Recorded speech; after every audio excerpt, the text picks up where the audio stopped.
in the letter and in discussions that we've had. But I think the department heads are ready to go. I know President Ossing sent up some requests for some questions, and they've all been warned they better have answers for them tonight.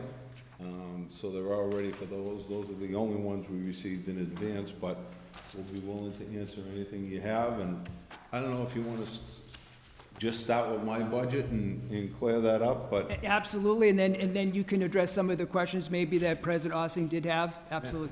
Yeah, fantastic. Thank you, Mr. Mayor.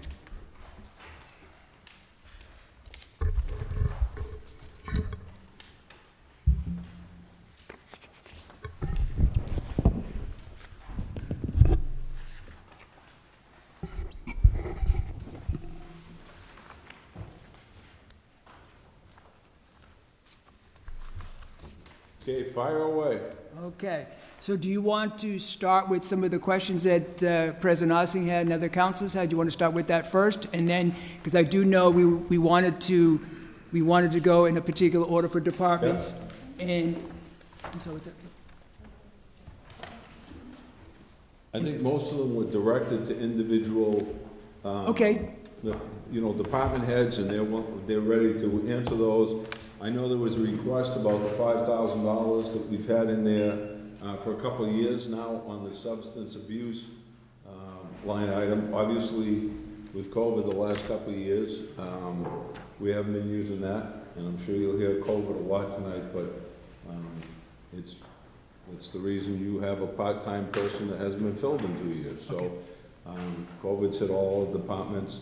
We've been using that for things that Kathy Leonard has been kind of leading the charge on that, and we use that when she's short, she can't get a grant to fully fund the event she has up at the Walker Building, or if she's doing something else as far as a mailing, and she's not able to get additional funding, that's what we were using that money for. I think there was another question on,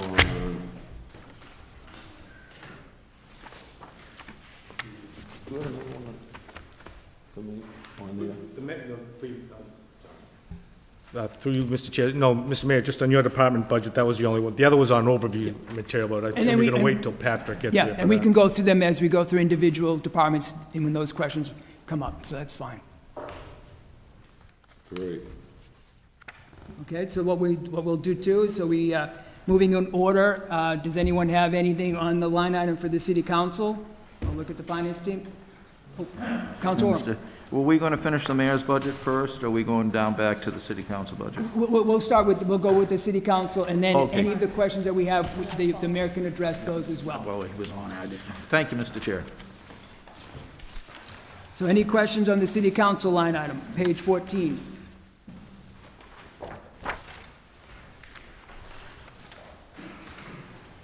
Seeing none, oh, Councilor Wood. I was waiting for finance people too. So as the mayor mentioned, we are funding again the part-time assistant. Is there really a plan to use that and in the future? Does, You're talking city council? yes? Yes, no. The goal is to get someone in here in fiscal year '23. Yep. Okay. We need to get someone to back up Karen. We do, and I think it'll be hard to find someone that wants to come in for a part-time $26,000 job, but I'll cross my fingers. Thank you, Councilor Hogan. Okay, the next one up would be the Fort Meadow on page 115.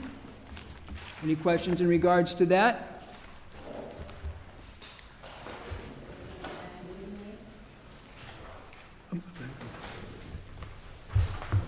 Mr. Chairman, so just a point of order. So as you go through the budget, you might just want to make sure any final questions, everybody happy with the mayor's budget? You don't have to vote on it, but just so you can get all the councilors to weigh in. They're done with the mayor's budget, they're done with the council budget, and then you move on to the next order so that everybody knows Any we're done questions? and we're moving on. All right, thank you. So if any other finance members or councilors have any questions on the mayor's budget? Councilor Hogan. Thank you, Mr. Chair. There it is, right there. I was going to ask a question on line item 51250, Summer Employment Initiative. Yep. the 16% increase, is that for additional interns, or is that for the rate to increase? Some of it's for the rate increase, some of it was to get through some of the other months. You know, we're trying to bring some of the kids in a little more often through winter vacations and February vacations. We've had some of the students come in the different departments doing some scanning or whatever. So we're trying to utilize them more, but there was also obviously a minimum wage increase also. Thank you. And that would be like winter breaks too, maybe? Are you thinking expanding it past summer? You think you're planning to expand that past the summer, maybe into a winter break? Well, we actually brought some in. We'll send out an email and say, hey, you know, we have some left over from the summer. Is anyone interested in bringing someone in? Keeping an allotment for that June period before the budget's approved, so we can make sure we try to get them in a week or two before the end of the fiscal year ending.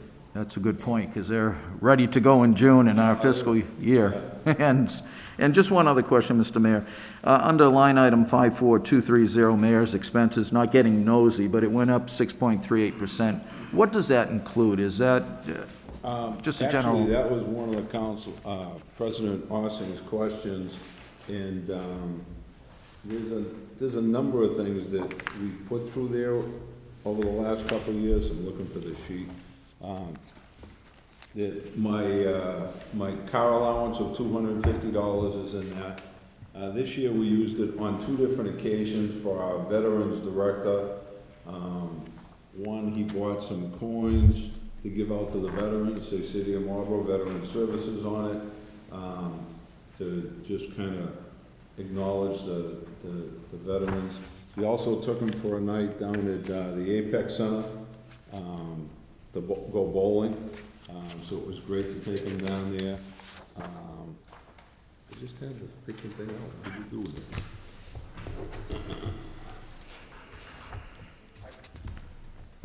it? That's okay. You gave, in my view, a summary was sufficient.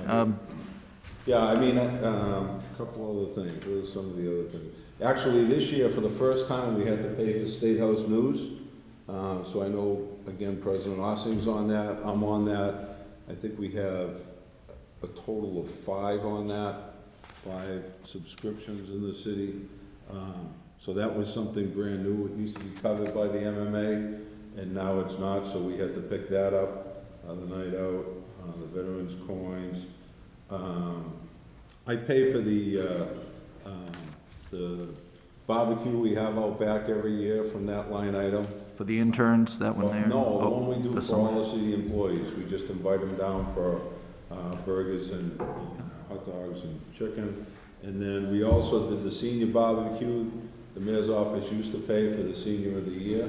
And we kind of changed that to a senior barbecue. Last year we tried it and it worked really well, so we're excited about doing it again this year down at the Memorial Beach.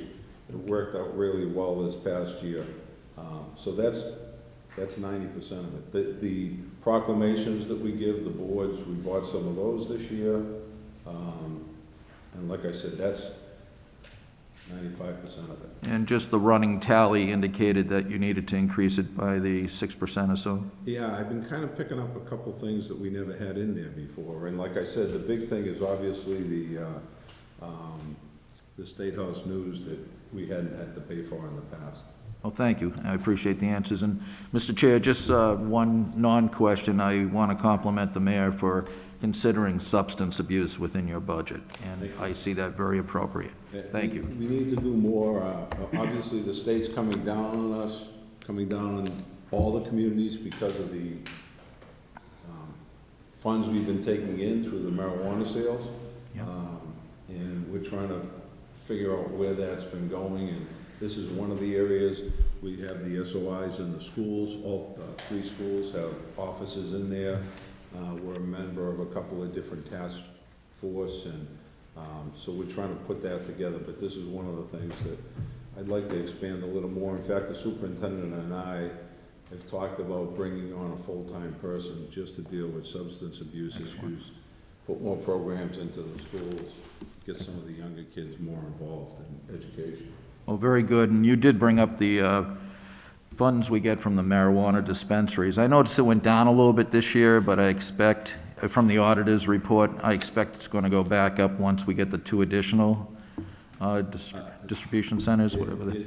It's been good. The problem is Dispensaries. that some of the marijuana companies are challenging the fees they're being charged. Okay. We just did a flat 3%. We're not asking for bells and whistles on top of that. We did ours very simple. We did them all the same way. Some communities are getting 10, 12%. It's just, they really went overboard, and some of the companies are pushing back. Well, thank you for your answers, Mr. Mayor. Thank you, Mr. Chair. Thank you, Counselor. Any other questions on the mayor's budget side? Can we bring up the schools after, if that's okay? Yeah, that will work. If we'd like, we can bring up the school department because they do have another commitment. Is that okay with you, Mr.? They're going to hire a superintendent tonight. so- Superintendent Bergeron?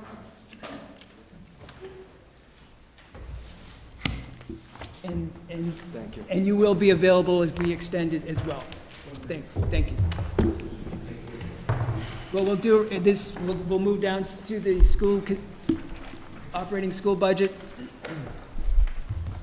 Questions?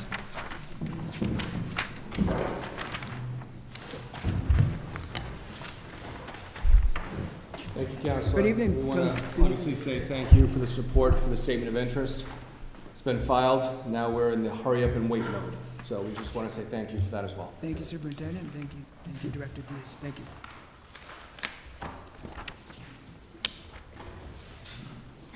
All right, for the council members, any questions on the school department budget?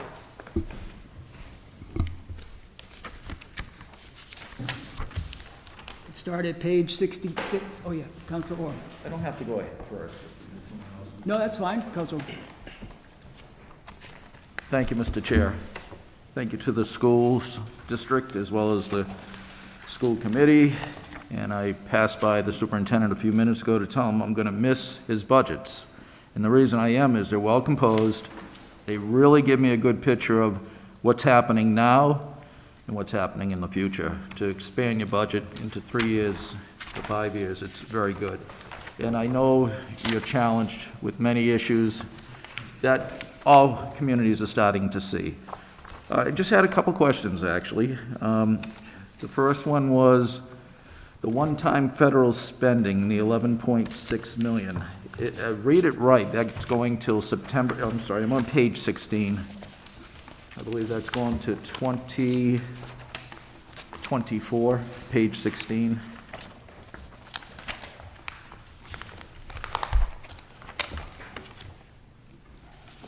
So, yeah, Mr. Diaz is going to take that, and a lot of the credit for creation of this budget should go to Mr. Diaz. Sure. He did all of this, so thank you, Mr. Diaz, for producing this, but he can take the question on the federal grants. And thank you, Mr. Diaz, as well. I meant all of you. It wasn't all me, I promise. That's okay. And the questions were actually in the future years for the stage 2, I'll call it, and the stage 3. Appears to be close to 6.5 million in heating, ventilation, and air conditioning. Just curious what's being done, and I'm glad to see it, especially with COVID, you know, and needing for better circulation in all the schools, not just Marlborough's. I know it was happening in most cities and towns that I deal with when I was a health agent. But if you can just give a little explanation, I'm not trying to stall you here, I just want to get an idea of what that's going towards. Absolutely. And to answer the first part of the question, ESSER 3 is the latest grant to expire, so that will go through September 2024. ESSER 2 will be 1 year prior, and therefore. But immediately when the funds were announced, what the superintendent wanted to prioritize was utilizing these one-time funds in a responsible manner. You could potentially hire staff and not be able to sustain those programs once the one-time funds expire. So we wanted to make the long-term investment into our buildings. Obviously, with COVID, HVAC became part of the front burner priority for us. I think we were successful during COVID, but we wanted, again, to take these funds and invest it into, hopefully, the Jawra School and the Kane School to address the HVAC systems in those two schools. Thanks to Commissioner Dival and his team, we are working right now to identify an OPM There's already been a feasibility study on those two schools, so that project is ongoing.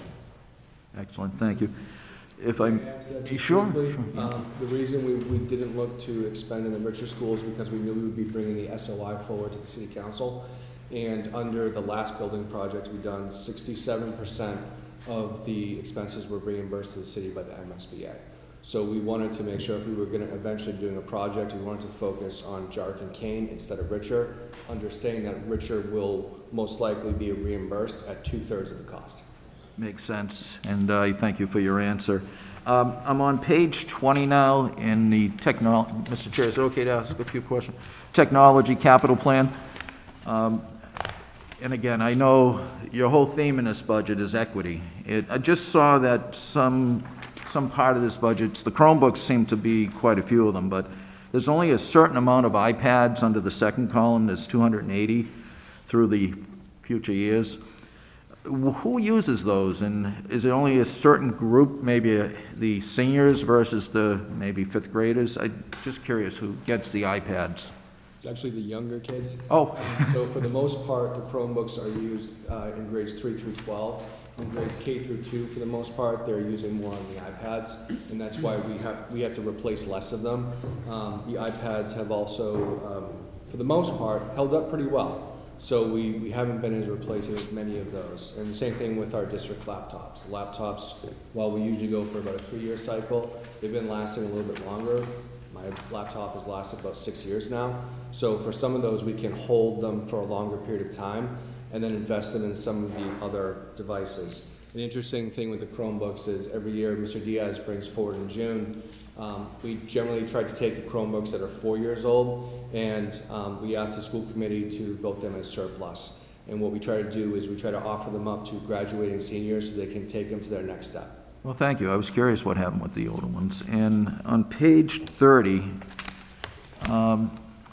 you note design and develop a protocol for exit interviews for all new teachers. And I read all the data before that, and it's, what was it? It was a high percentage, but that don't stay more than 1 to 2 years. Question would be, and the program you're presenting is excellent, when they leave an interview, exiting interview. Curious about the salaries. Is salaries one of those things that we need to start detailing a little bit, looking in a little better to see if we're paying within this district what people living and paying for the cost of living in this area, Metro West, which is very high? Have you heard any complaints about salaries? And the mayor's probably having a heart attack right now. No? Okay, good. Everyone complains about salaries. Sorry, Mr. Mayor, but I am curious, because obviously conditions, it seems like you have some great support programs in place and planning more, but curious if salaries are becoming an issue. So about 8 years ago, we started looking at our starting salaries for our faculty members. And to very quickly address that question, we were paying at that time about $42,000 for a new faculty member to come on board.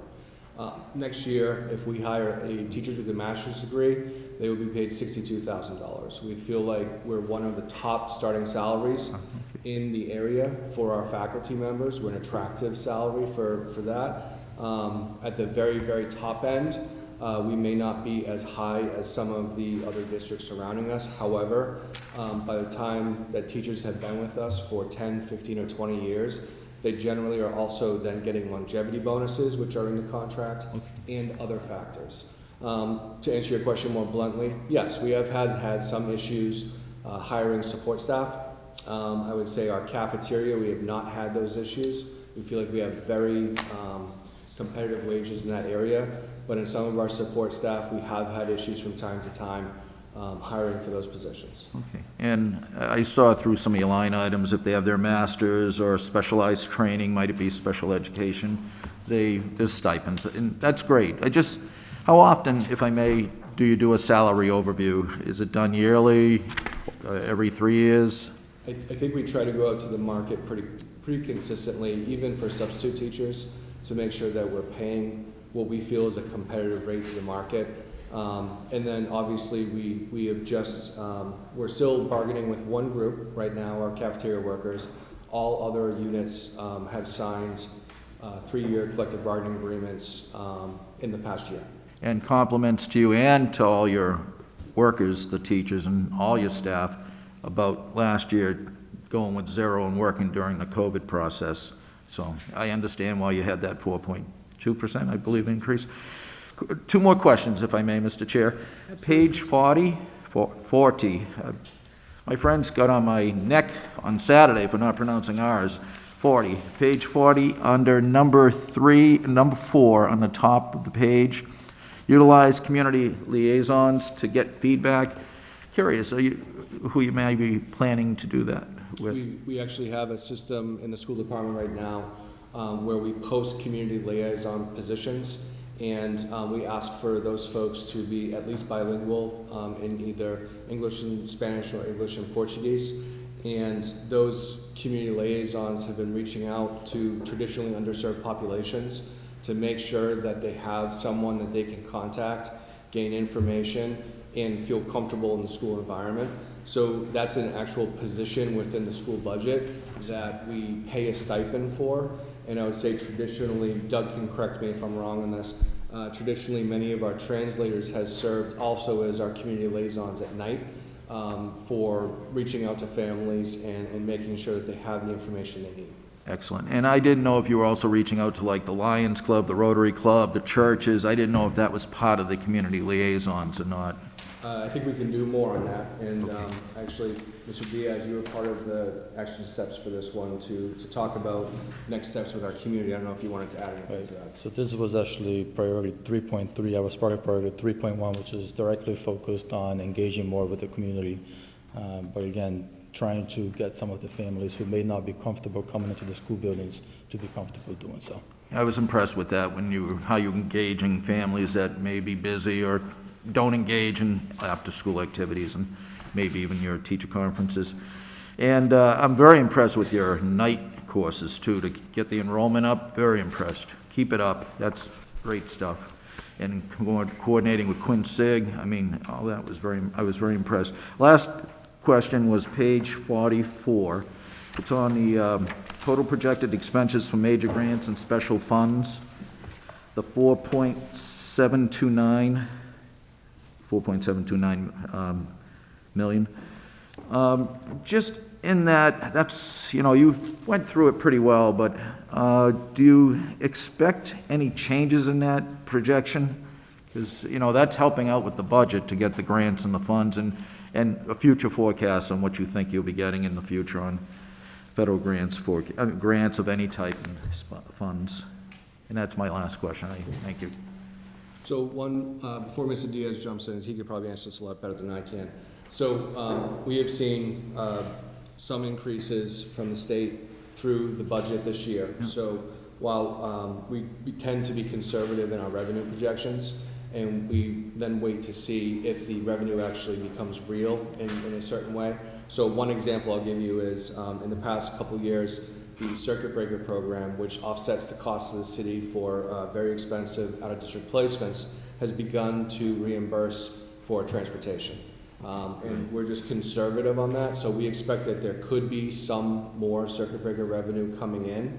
And I'll let Mr. Diaz answer that specifically, but that's an example of how we're trying to budget to make sure that if we do have some small excess revenue, that we're not counting on it if it then gets taken away in an IC cut or any other budget proceedings. Thank you. Sure. Now, what I'll add is of that 4.7 million, about 3 million are entitlement grants, so they're non-competitive grants. So unless the city's demographics change substantially, I wouldn't expect to be a significant decrease in that funding. The additional 1.8 million is from circuit breaker, which at this point I don't expect to see a significant decrease. As Superintendent Bergeron said, there could actually be some additional funds that we see in circuit breaker.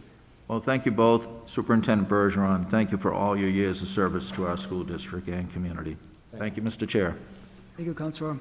Continuing with the school budget, Councilor Dumas. Thank you, Mr. Chair. Hello, gentlemen. It was nice to see that there's 2 EL teachers. I know that we're in desperate need of that. My 2 questions is, the first, if you can elaborate more on the $60,000 for Alumni Relations Initiative, like what is the plan for that and how will you allocate that money? Sure, I can take that one. So this is a project we've been working on for about 2 years, I would say, in trying to vision it and then bring it to creation.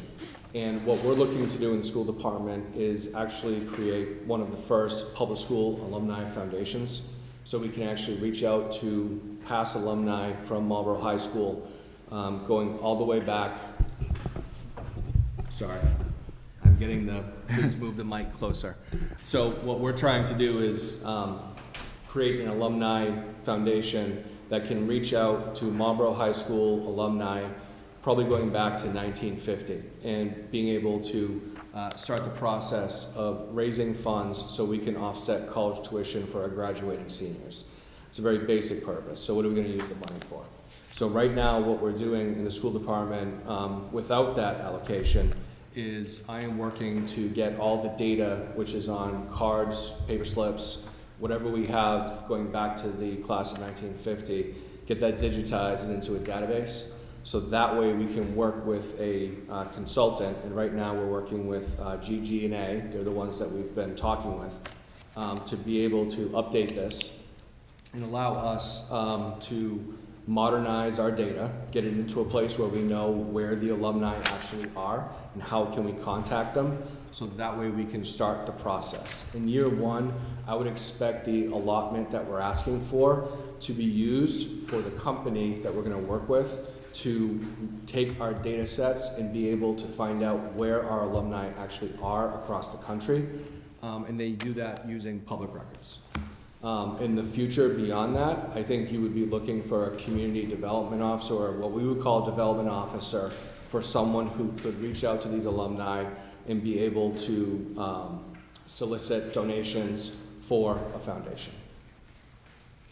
Okay, so then once this initiative takes place, then you'll probably be wanting a new position to be created for that role.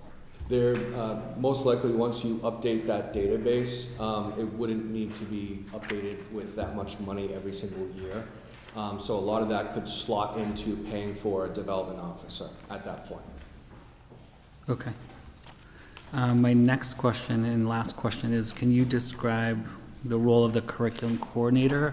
Rumor has it, and this is just a rumor, I don't know if there's any truth to it, that the position has already been created and announced, and it's at the elementary school level. Yep, so generally speaking, at the secondary level, 6 through 12, we have many curriculum coordinators and supervisors who oversee the content areas, and we have none at the elementary level. So this position is the director of elementary curriculum and instruction, is to oversee and help the school principals with the delivery of the elementary program. Yes, I have appointed someone to that position, but as Mass General Law states, if there is a budget reduction, no job is safe. So we have to get going on our hiring only because we're in hiring season, and we need to move that forward very quickly. What I see specifically for this role is to be able to focus solely on elementary curriculum, for which there really is no position right now, but we have a lot of positions at the content area, 6 through 12. So I don't mean to nitpick people's positions. We're, as a school department, seem to be very top-heavy. So what would the superintendent of teaching and learning, that would they directly report to that person? So that would directly report to the assistant superintendent for teaching and learning. And then, just like all the other content and supervisors of curriculum, would report to that same person. Okay. So they all report to the assistant superintendent, who's in charge of that entire program. So would this new position make sure, I think it's like time and scope or something like that? Isn't there like something that's already been done? So like again, I just learned this, so please bear with me. You can go on one elementary school on a particular day and a particular time, and theoretically, every elementary school is learning the same thing. Is that correct? Based upon this time and scope? Exactly. We call it scope and sequence. So exactly sure. Thank you for correcting. So I guess my question then, if that's already in place, do you feel that it's more micromanaging of the actual elementary school teachers because they already have what they should be doing in place, or is that? No, I don't feel like it's micromanaging. I Okay. think you need someone who's overseeing the curriculum choices at that level as well, because that's about 2,400 students. Okay. We're actually 2,500 now, sorry. I'm off because we. Sure, got sure, a sure. increase. So for those 2,500 students, there really is no position dedicated to looking at what curriculum materials are we using, how are they working, what do we need to do to get better in those areas, and then providing that feedback to the principals as the instructional leaders in their building to say exactly what you just said. Hey, we are very close, scope and sequence, we're doing well. Here are some of the things we can do better on, based on that person's professional capacity. Okay. Thank you. Thank you. Thank you, Councilor Dumas. So, continuing on the school budget, any further questions? Council Perlman. Thank you, Mr. Chair, and I want to echo everyone's comments. A big thank you to both of you and the entire team on another really great presented budget. I love all the inclusion of student art. I think when I saw like class of 2036, I got a little scared, but I really loved it and appreciate that. I have a couple of questions as well, and appreciate the comments that were already brought up. Going back to the technology capital plan on page 20, and I was just curious, I know this didn't really talk about necessarily hotspots for maybe low-income students who might not have access outside of the classroom or in the school buildings to have Wi-Fi access, and wanted to know if that's something I thought was being considered, maybe is already in existence, and just want to know if that is falling in this budget or it's something being provided in partnership externally. We received a grant from T-Mobile to provide those. That's why you don't see them here in the technology capital. And that's a multi-year grant from T-Mobile. And we had, when the pandemic started in March of 2020, we had used some district funds to purchase in partnership, I believe it was Verizon at that time, to be able to provide the hotspots across the city. So now that we've moved on to the T-Mobile grant program, it's reduced the price and we get almost all of it for free. That's great to hear. And just for some contextualization, how many hotspots, and are they, located all across the city, or are they sort of housed in centralized locations for students?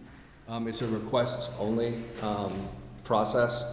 Off the top of my head, I believe it was 300, but I'm looking to Doug to confirm. We got approved for 300, but we're not utilizing as many as we thought we might need, which is good news, but they are available.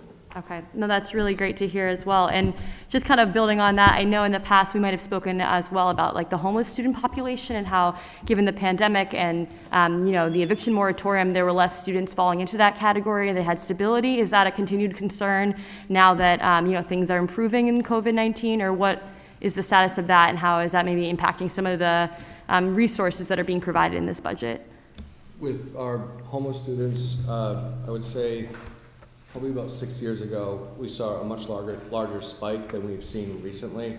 I think we were expecting to see more homeless students after some of the rental assistance programs had stopped and/or the timelines for evictions, but we have not seen a large spike at this point. But it is something we watch pretty closely. So there are some differences in some funding that we get when we do have homeless students. And I will say the Commonwealth has been proactive in sending us resources when we do report that we have homeless students. Okay, thank you. I really appreciate that. And then I know one of the pages, and forgive me, I don't have the number, around the universal pre-K program, which I know is such a highlight to hear. I think when I've talked about that with other communities, they're very impressed that this is up and running, and just wondering if we're able to get to full capacity of the number of students we'd like to have served, or is this something that we're continuing to grow with each budget cycle? Great, it's a great question. The investment is, I think, one of the more important things over the next 20 years. So we're at a position where I would say we're universal access. However, we're not universal for everyone to be able to get into the program because we don't have the slots. So we've removed any of the barriers to access for preschool, such as tuition, but we still are limited on the higher end of how many classrooms we can house, and those are over on the building on Washington Street, the Freeman School. So we're adding 3 classrooms and 3 paras this year, teachers and paras, to be able to create 3 more full-time classrooms for preschool. But to get to a place where we could have universal access, we would need a lot more space and resources. So we're trying to increase the capacity, but we are held back by that school. We don't have any more room really to continue to invest there. Okay, yeah, that's what I was thinking, given our current spacing constraints in the buildings that already exist. I can imagine that being a difficulty of trying to serve as many students as possible, given the limited space that we have. So hopefully that's something that, the city can work towards, because it would be a wonderful thing for everyone to not just have access to, but be able to utilize. And then I wanted to kind of go to the transportation contract on page 19. I know it was very fortunate that we had this security contract for 5 years, and it was noted that transportation costs are going to increasingly go up. And I know if we're able to secure another 5-year contract when this ends in FY25, that's wonderful. And I'm just wondering, is this a current trend that will continue, and is it at a very high rate, or is it because of inflation and things with the price of gas right now that it's at a much higher rate now than it would be in the future? And just kind of knowing that this budget, every year that comes down, that will be a continued cost, a line item when the contract ends that we need to be aware of. I want to let Doug take that one. It's an exciting topic. So the existing contract that we have now, and that when I first started in my position, and we've talked about our first budget together, superintendent and I, we were trying to tell the council that in FY21 we would be seeing a very large increase in transportation costs. We went out to bid in FY20. We were very fortunate with timing of events at that time, and it was pre-COVID. So the contract that we secured for the next 5 years, FY21 through FY25, was already a great contract pre-COVID. Since then, we've seen the price of fuel skyrocket, inflation has skyrocketed, and I expect that when we go out to bid again in FY26, we will be brought to market. So for reference, our cost per bus per day is in the low 300s, whereas most districts are in the mid 400s or even low 500s. And that's what we expect that we are going to be in FY26.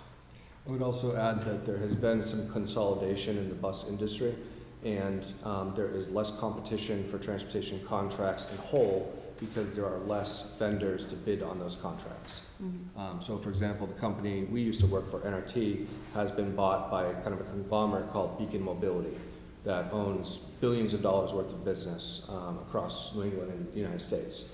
So as those companies continue to consolidate, there's less competition for us to get a local bus contractor. Mm-hmm. And just the kind of my own knowledge base, there aren't state available grants or programs to support rising transportation costs since it's universal across the Commonwealth?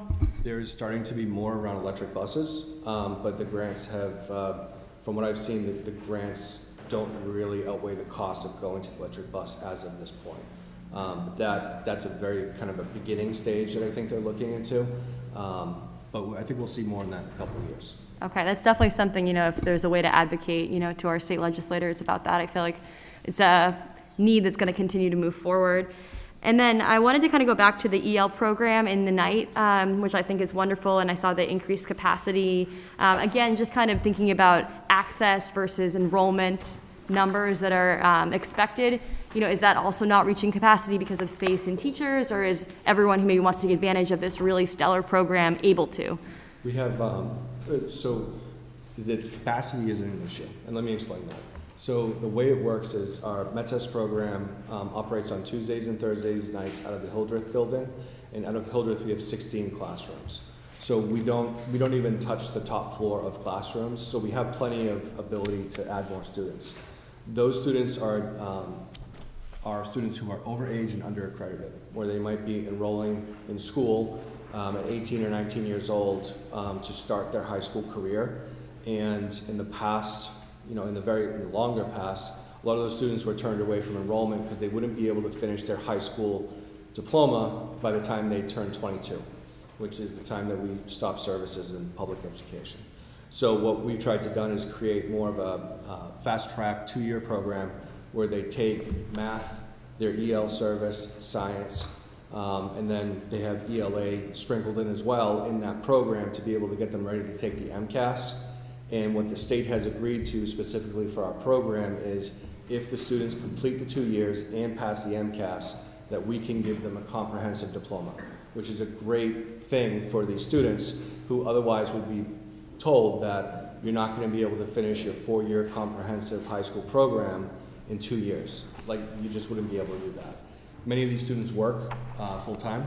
They're coming to school at night. The program starts around 5:30. So it has really been able for us to reach a group of students who traditionally have been dropping out of school. And that's the group that we're trying to engage and keep from dropping out of school. So I believe right now we're about 28 students. Off the top of my head, it changes from time to time. And I do believe this year we have a minimum of 6 graduates who have met their conditions, they've passed their MCAS, and they will be graduating from the program this year. And that's only going to go up between now and June. That's incredible, and I know with that seal of biliteracy you all have as well, I mean, those are really great initiatives to engage a wide variety of students. I really commend you for that. I feel like that's unique in my understanding of what a lot of other school districts are doing. So it's a wonderful program, and I hope it does continue to grow. Another question was sort of, I know we talked about the teacher retention piece. I was curious also on the teacher hiring, what that process might look like. I know given competitiveness with other districts, not just with salary, but location, other benefits, and also if there's efforts to have the teachers represent the student population as well, and to diversify who is our teachers, given our increasing diverse student population. Absolutely. And just the other night, last Wednesday, Mr. Sanborn and Ms. Pantazopoulos, who are 2 of our principals, joined me at FSU, Framingham State University, where we talked to all of the graduating education seniors who would be moving into the workforce.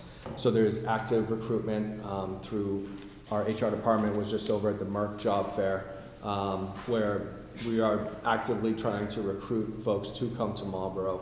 The education realm is tightening, and I can give some data on that. As of about 12 to 16 years ago, we had about 20,000 candidates in Massachusetts colleges for education, and about 4,000 of them would make it through to their degree. Now we're down to about 7,000 candidates with about 4,000 making it through. Same amount of people are making it through, but many less people are in education. So there's less student teachers, there's less people being exposed. It is a concern for us moving forward. So we try to balance what we're doing in bargaining and offering good starting salaries, and also trying to reach out to a lot of these universities to make sure they know about Marlborough. The good news is we have great partnerships. Many of the teachers in that audience were doing their field study and or student teaching right here in Marlborough. And we look to capture those students and bring them in as first-year teachers for us when we have openings. That's wonderful to hear. And just kind of building off of that, do a lot of these individuals live in the area? Do people live across the Commonwealth? I'm just wondering if people who come to teach here or student teach end up also moving here and what that looks like, or already do live here. Across the country. I just hired a kindergarten teacher from New York State who's relocating to Marlborough. He just rented an apartment. We've hired teachers from Chicago in the past couple of years, Chicago, Washington State, Tennessee.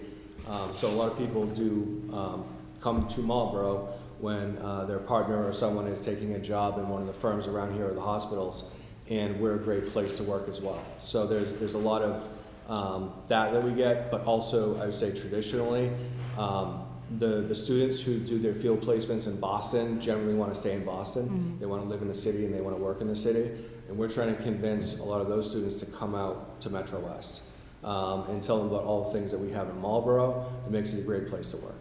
Absolutely. And then my last question before giving you both another thank you is around the restorative justice program. I know we spoke about this a little earlier, but I think it's really exciting to see this coming into the schools. It's an incredible opportunity to really bring everyone together in the community and really make sure people have respect for one another and have cordial relationships and are able to resolve issues and conflict. And so just wondering if you could speak a little bit more of the program, where it currently is and where you hope it will be. Thank you. So I've charged 2 of my principals, Ms. Mulkern and Dr. Skaza, on basically bringing this program to Marlborough. And our partnership is with Suffolk University. They've been our trainer on this program. And the restorative justice from the law enforcement standpoint is not what we do in schools. The restorative justice that we're looking at in schools is creating communities in the classroom where students have a voice, that they can be part of the discussion. And then also when there is harm, that we repair that harm. And that we teach our kids to work together through some difficult scenarios to be able to repair the harm and continue their relationships together. I think the important thing for us is how is this going to help us make better relationships with our students? And I think that's the key component for me, for which I advocated for it. The good news is we've been doing this since October, and I believe we've already had close to 300 of our faculty members trained in this, and that would be out of 450. So we've had a great response to it. Everyone has volunteered. We've done the training at night, and I think they've done a wonderful job. Phase 2, Phase 3, later on down the road, we'll focus more on guidance counselors, school adjustment counselors, assistant principals, and principals about what do you do in much more explosive type situations where there's a lot of harm, and how do you start to repair that in an incident, whether it would be a fight or whether it would be an incident, maybe a racial slur or something that was used, where you can bring these students back together and get them back on common ground.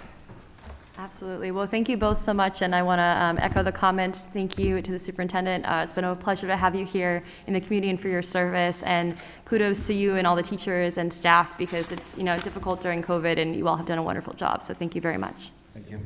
Thank you, Mr. Chair. Thank you, Councilwoman. Continuing on the school budget, Councilor Doucette. Thank you very much, Mr. Chair. Superintendent Bergeron, this is not just a budget, it's a roadmap for the future, and you set a high water mark for the person who replaces you. That's a compliment and a curse to us, but we'll see how it goes. So, a couple of questions I have for you. First, in page 15, it talks about the endowment fund, and there's a reference to the mayor's office and MEDC. How is, I can see how the mayor is involved with this, but how is MEDC involved? From the beginning of this, and I'm sorry, I should have explained this more clearly before, but since the beginning of this project, I've been working closely with Mayor Vigent, Meredith Harris, Arthur Bergeron, among other people, to kind of have a genesis of the idea and then bringing it forward. We look at this as not just beyond scholarships, but how is it going to affect our local workforce in Marlborough? Not every student is going to choose to go to a college. So what we're looking at when I'm speaking broadly about having money available in a foundation for scholarships, those scholarships can also go to workplace placements and training for students who are looking for something different out of high school. Not every Trade student school or something like that. Exactly, or certificate programs, which are becoming more popular.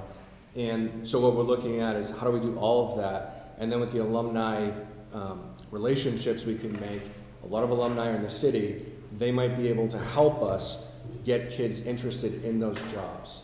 So what we really want to do is continue to create those relationships, open up opportunities for our students to be able to go to whatever their dream is. If they want to go to college and they want to become a lawyer, great. If they want to own their own business and they have an entrepreneurial spirit and they want to do that, we want to help them get wherever they want to go. Part of that would be scholarships. I think part of that would also be the workforce development that we're doing pretty actively right now. And I think there's a third leg to that of things that we don't touch right now at Marlborough Public Schools, but there are a lot of alumni in this area who could take on a student to show them what it would really be like. Okay, very good. Thank you for the explanation, I appreciate that. Also, back to the ensure early career support for new educators on page 29. Councilor Orem brought this up as well. It seems that, we have a hard time keeping new teachers staying in within the system, and that can be an issue because you're trying to create effectively institutional knowledge of how things work. The longer people stay there, the better. First is, thank you for actually airing the dirty laundry, because that takes a lot to do, because I think that's an important part of this process that I'm giving you kudos for.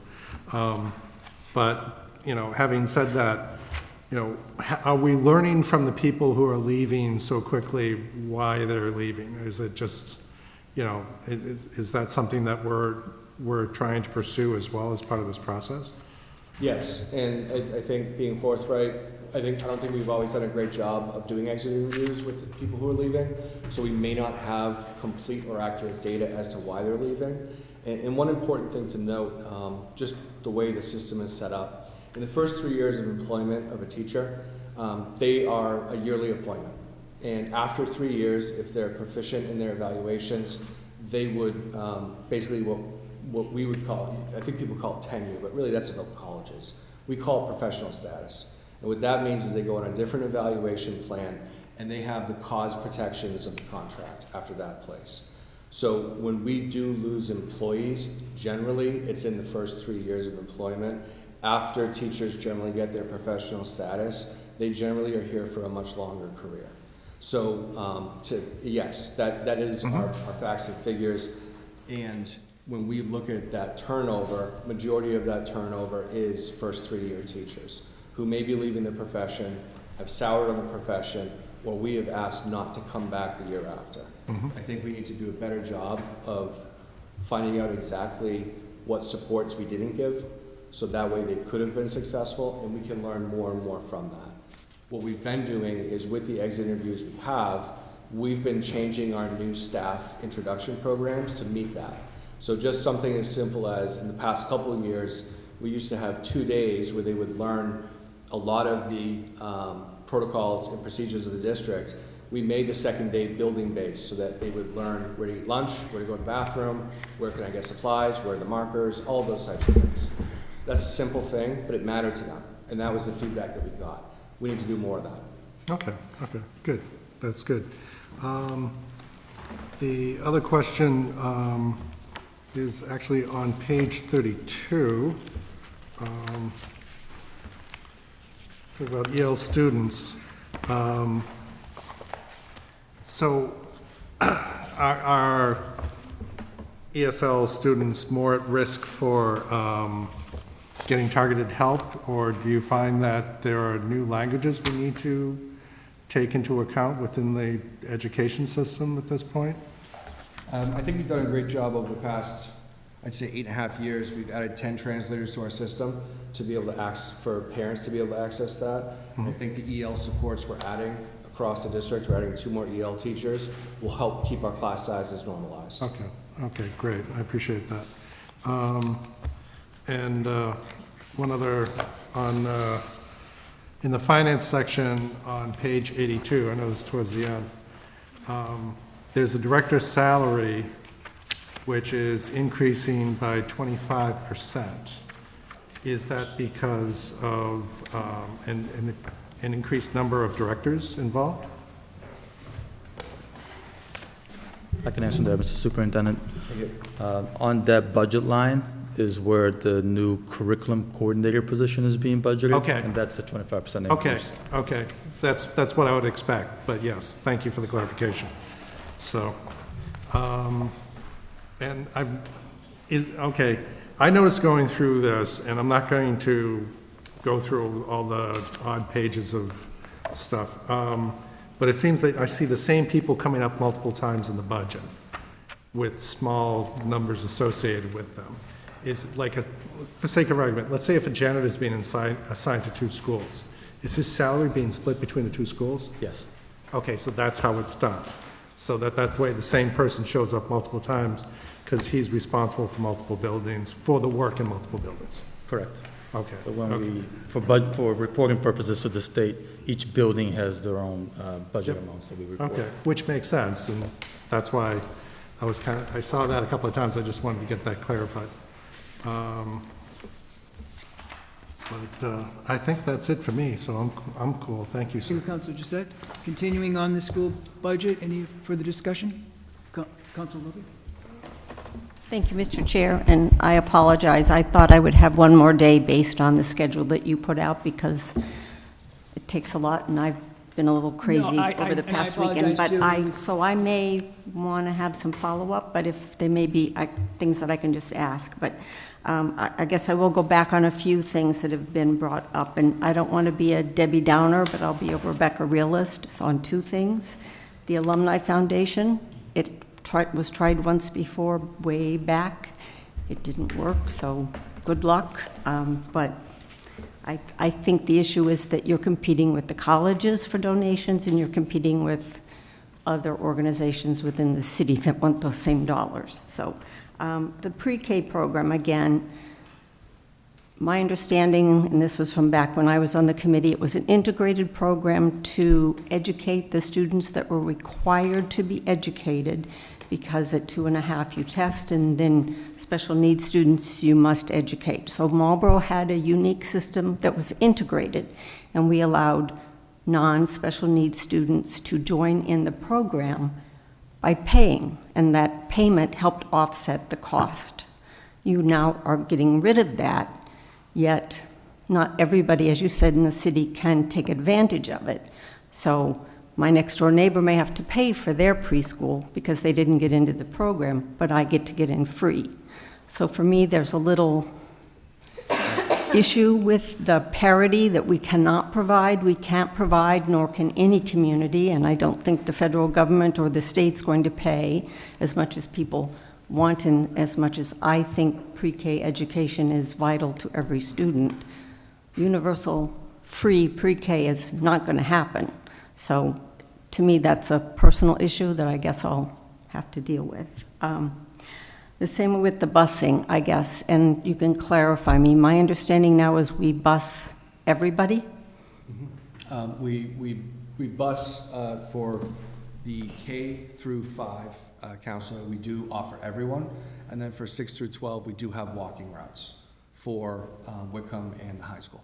Okay, and then the 2 accounts that were already asked for the capital budget, are those, they're not actually in your budget, those will be requests that come to us in the future?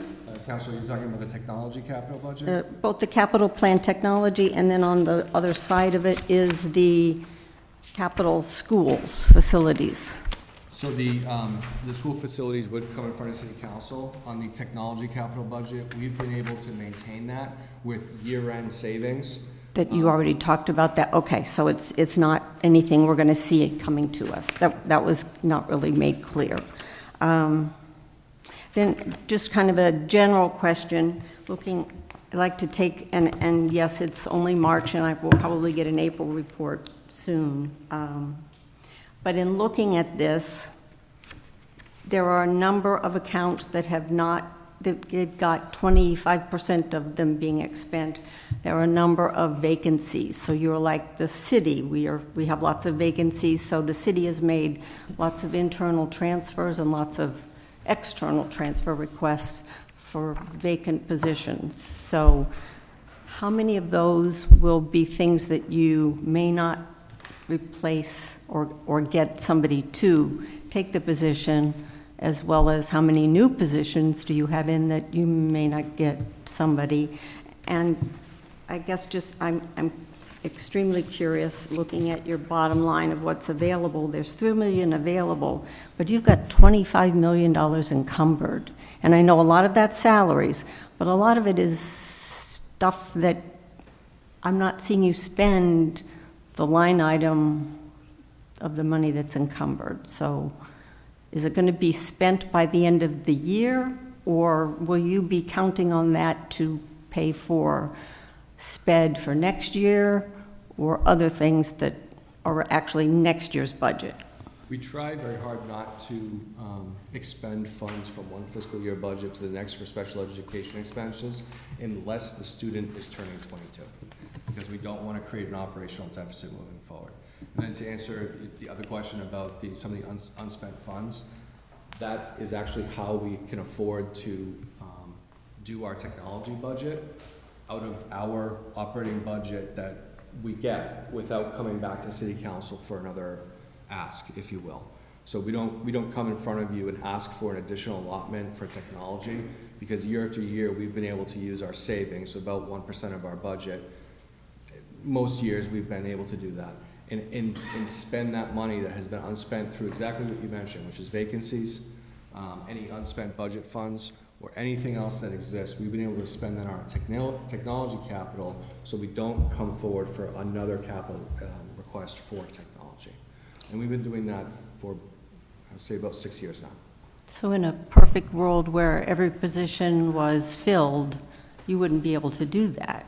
No, we still would. You would be coming back? With the number of employees we have so many people who take unpaid leaves, maternity leaves, and are replaced by long-term subs. We still generate savings.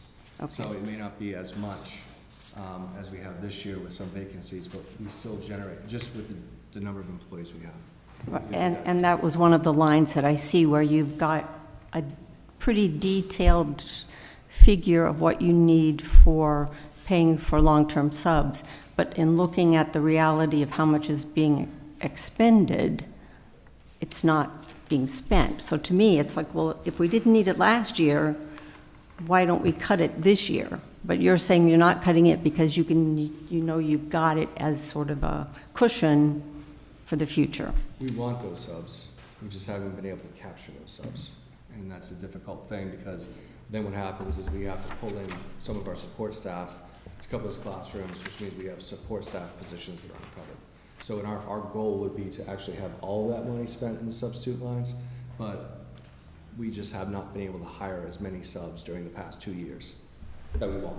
Okay, and I know when the new school came online, we were prepared for a budget increase, but I guess in some ways I would have to agree with another comment that the schools are pretty top-heavy, and I'm not sure that the numbers of MCAS are showing the need for that top-heaviness, but I'll leave it at that. Thank you.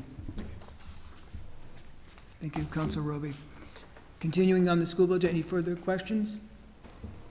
So just to clarify what was just discussed, so regardless if we cut the budget because we don't agree with something in your addition, you will find a way to make it work based upon your needs, correct? Well, just try to understand the Right, question. so for an example, as Councilor Rober was saying, since we are top A is what I said earlier, so say if we don't like the curriculum coordinator, or we don't really agree with the alumni relations, it doesn't matter, because you kind of have, the school budget has almost a slush fund, so to speak, where you can manipulate, because you always seem to have an excess year end to move forward to kind of create whatever you want to do for the following fiscal year. Is that kind of what I'm hearing? I want to answer it respectfully, but I would say that the city council can't cut line items out of our budget. Right, So if there was a decision to cut money out of our budget, we would send it back to the school committee. right, We would ask them to rework to we what have you to need. rework that. Right. No, it's just an interesting concept. And that's just for clarification for other counselors. So if you don't see something you like with the school committee, that doesn't mean that it's not going to happen, because they can figure out a way to make that work. I mean, it was a learning lesson for me when I became a counselor, so I just want some new counselors to say, okay, there's still some wiggle room based upon how your budget is allocated to the school. Thank you. Thank you, Councilor Dumas. Continuing on the school budget, any further discussion? And I remind the council, and thank you for the council, Superintendent Bergeron will be available as well on Wednesday evening if we had any follow-up. I did want to get them in before that 7:30 break, but thank you, council, thank you, Superintendent. Thank you. All right, we'll be moving on back to administration, and we will go into the law department. If anybody had a question on page 28. Moving on.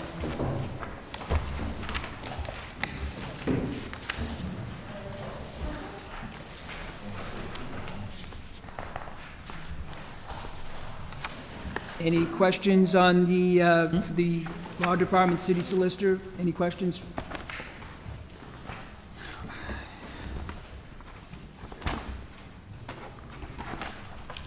I don't think there's any questions. Okay, thank you. Thank you, city solicitor. Next up would be for the city clerk on page 35. Thank you, Mr. City Solicitor. Any questions on the city clerk's budget? Yes, I have a question. Councilor Dumas.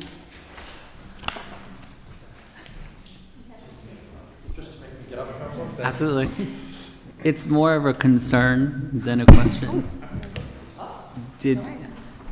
I know that we just redistrict. Yes. Does things come out of your budget regarding that? Because it doesn't look like, I think there was an extra $500, I think, for office supplies and expenses.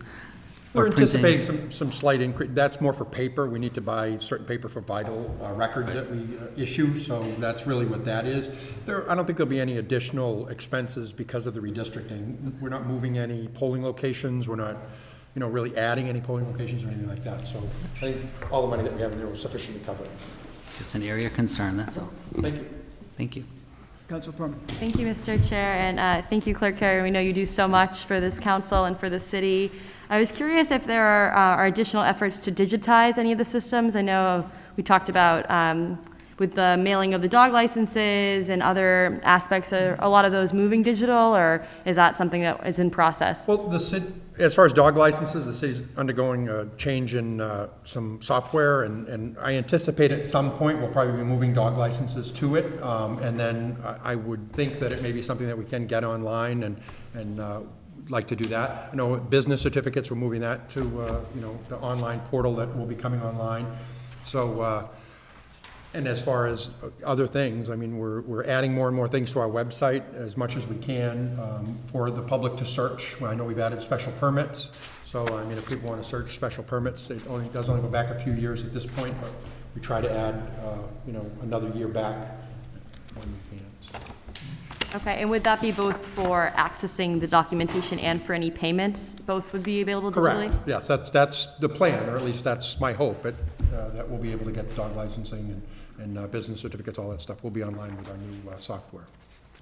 Wonderful. And then just kind of on the second page of your budget, you mentioned around recruiting wardens, clerks, inspectors. Mm-hmm. Is that process still moving okay with COVID to have the number of people you need to run elections efficiently? Ongoing, I mean, but we fortunately, all during the pandemic, we were very fortunate that a lot of people volunteered. We have an abundance of people. We are now in the process and we'll begin going through the lists just to make sure that all those people do want to return. It's kind of an annual thing that we do. We just kind of check in with them and see if they're still interested. The changes in election laws, we've been able to reduce the number of poll workers and election workers that we use. We still have a warden and a clerk, but the number of inspectors has been reduced only because election law has changed, so we're not required to have the checkout table anymore. So, so we have a smaller number that we will need, but we still have a very large pool. I mean, we must have in excess of 100 people that we have on a list, and as I said, we constantly monitor them. So. Well, that's a good problem to have, is so many It is. people want to dedicate their time. And with the state laws that you mentioned, will the early voting be continuing, and that cost has been? That is still I know up it's for sort debate of- with the Great and General Court of the Commonwealth of Massachusetts. They are still debating in conference committee the Votes Act. So, I mean, what will happen with early voting and vote by mail and things like that. Absentee voting will always happen and still happens. And we have received hundreds and hundreds, if not thousands, of applications already for absentee ballots for this upcoming state election cycle, September and November. But we don't know if early voting will be available, and we don't know if vote by mail will be available. So I anticipate it will. I anticipate that all the changes that were made for the pandemic will become permanent changes. Mm-hmm. It's just we have to wait until the legislature passes them. That's all. Okay, and if that does move forward, would that require any sort of financial transfers, or there's state funding available that we could access for that? No, I think we have, when I prepare the budget in anticipation of early voting happening, so I'm very confident that we have sufficient money within the budget to cover all that. Okay, wonderful. Well, I know so many residents appreciated the access, to early voting and vote by mail, so I appreciate the work of your office. Thank you. Appreciate it. Continuing on the city clerk's budget, any further discussion? Okay, thank you. Thank you. Mr. Clerk. All right, so moving on next to the financial services. On this one, Patrick Jones is not here this evening to answer any questions. I don't know if you have any questions that you would like to ask right this evening. We can see if we can get them answered. If not, Patrick Jones would be available on Wednesday evening. But that's up to the Finance Committee that you wish to do if you had a particular question right now. Thank you. Mr. Chair, my comments can wait till Oh, I'm sorry, Mr. President. Wednesday. I'm sorry. My comments can wait till Wednesday. Thank you, Mr. President. Perfect, that will work out. Okay, then moving on now to the Assabet Vocational School. I think the mayor may be able to address it, because I know President Ossing had a question on that as well. So we'll get to the next item, which would be the Assabet Vocational School, page 81. 81.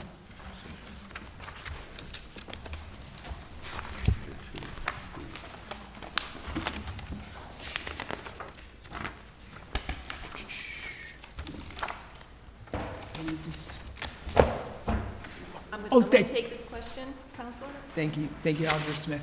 I appreciate that. Counselor Austin had a question on this in his email out to department heads. The number that we have in the budget is accurate.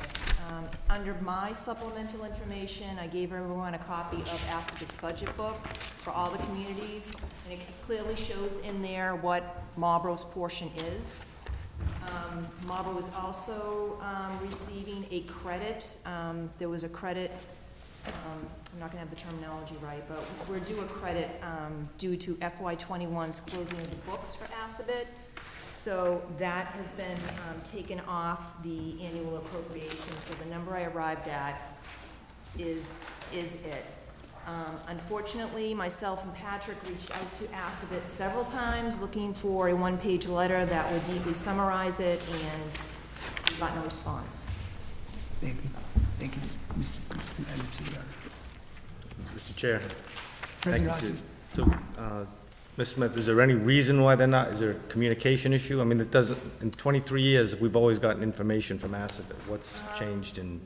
Their communication is not great. It's hard just to get a response.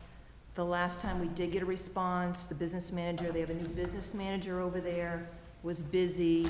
She was going to get back to us, and we're still waiting. And this figure that we see, Alder Smith, is the figure with that credit? That's correct. Okay. Excuse me I feel like I'm sitting on the floor. Sorry, thank you. In my supplemental information that was provided to the council, I did include the email from Maria Yes, you did. Silver, Thank you. that shows what our portion is, $438,000, a little over. So that I deducted from the amount in their budget book Thank you. to arrive at the number I have. Thank you. And just one more follow-up. Yeah, Do we President Austin. anticipate getting something from them, Diane? I mean, it just seems, I mean, you're talking $5 million and they're not playing nice. I mean, I don't know how else to put it. It just, Well, I can follow up, but the discussion I had with the mayor and with the finance director is we've made several attempts to reach out to them. This is how we came about the number, so as far as I'm concerned, that's the number they are going to be being paid for FY23. thank you, Mr. Chair. Thank you, Mr. President. Council Ruby. And just to remind the counselors and maybe the new counselor, ASAB as a regional school needs to go out and get communities to approve their total budget. And it's my understanding, at least in the past, they've gone to the towns first because towns have meetings. And once their budget is approved by the right majority, it doesn't matter what Marlborough says. We can say no, but their budget's approved. So hopefully this number is correct, and I would trust you in using the number that is available from DESE and our savings. So thank you. The part that we wanted clarification on was this credit that we were due. You know, we got the number in an email, we wanted to see it on a one-page letter, you know, so we tried. We're going with the email as our backup as to the credit that's due.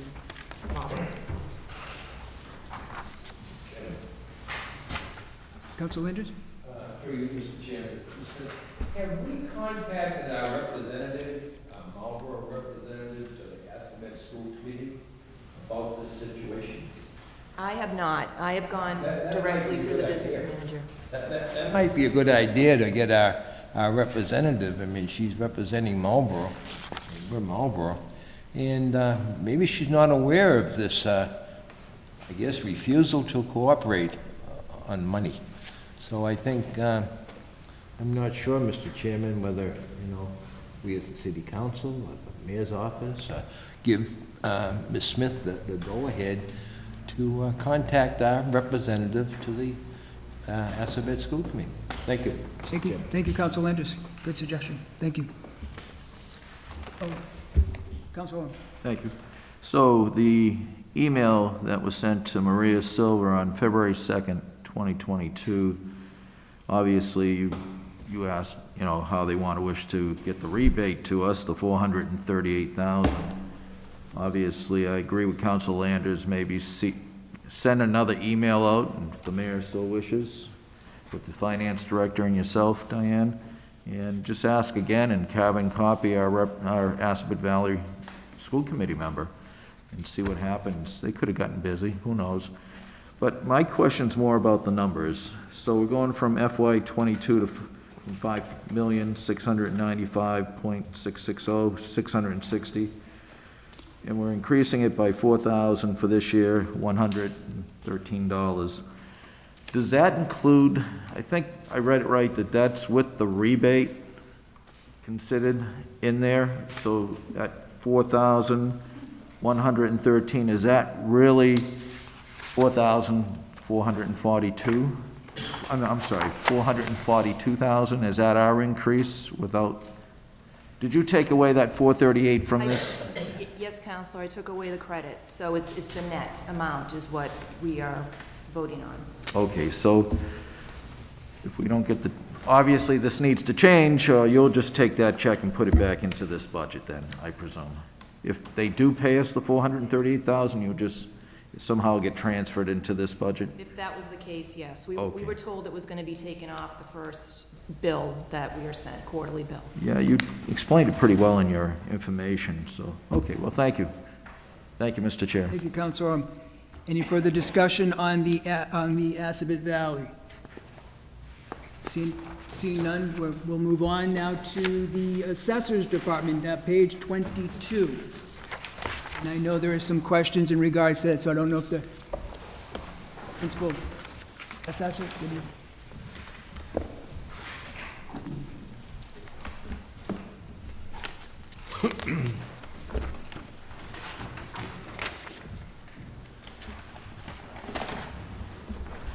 Good evening. Thank you, Mr. Chairman. Now open it up for any questions that we may have in regards to the assessor's budget.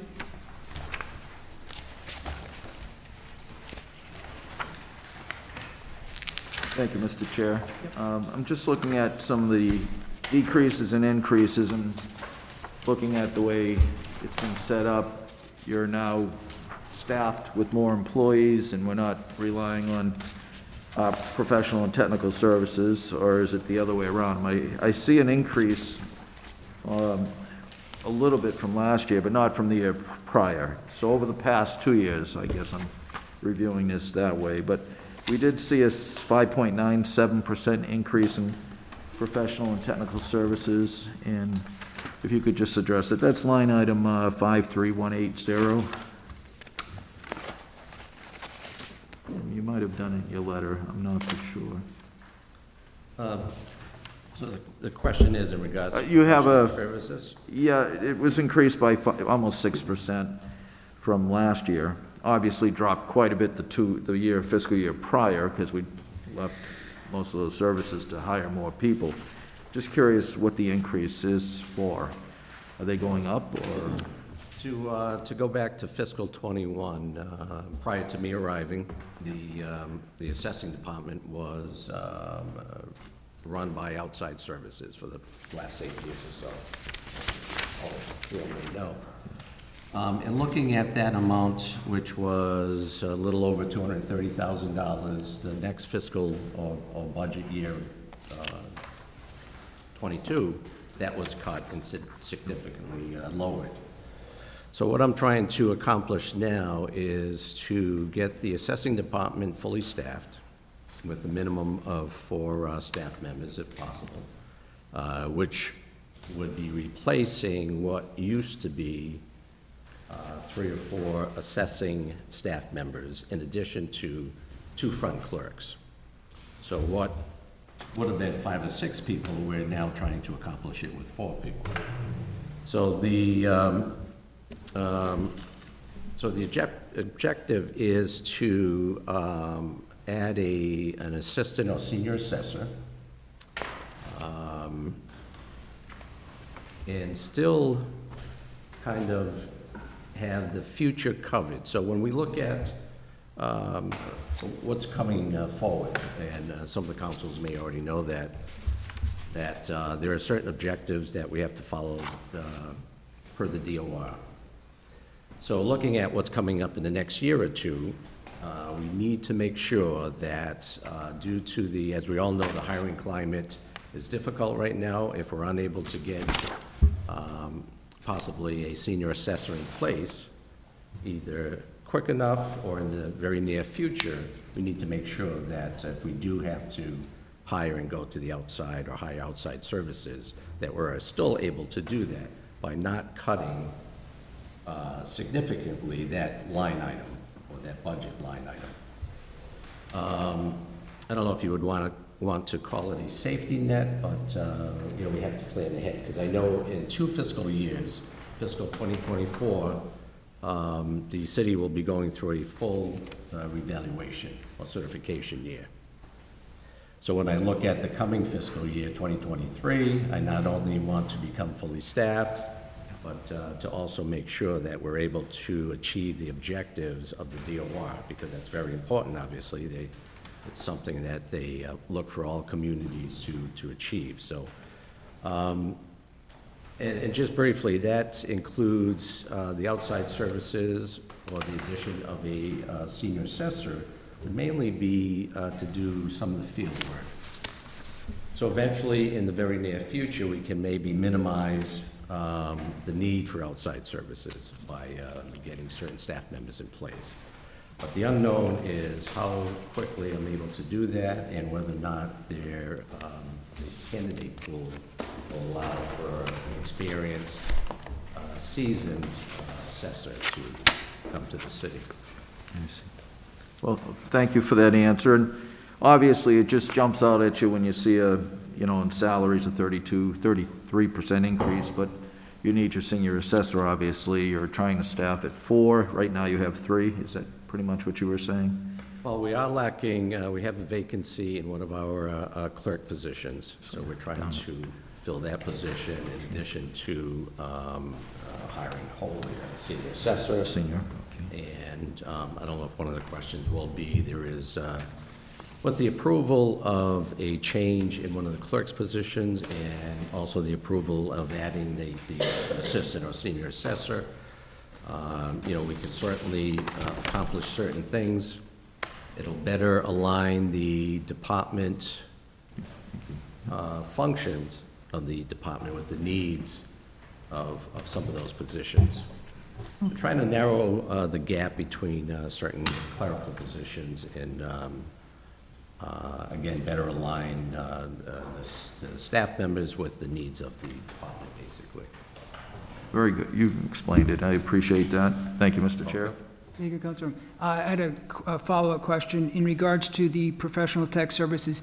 Is that for continuing with ATB cases or personal property? What would that entail under the professional tech services? Well, the personal property aspect of the services, there's a separate, currently a separate line item budgeted for a company called RRC.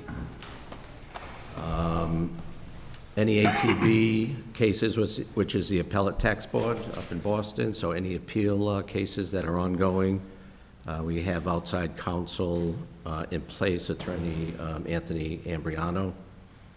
I believe that line item has increased from 10,000 to hopefully 15,000.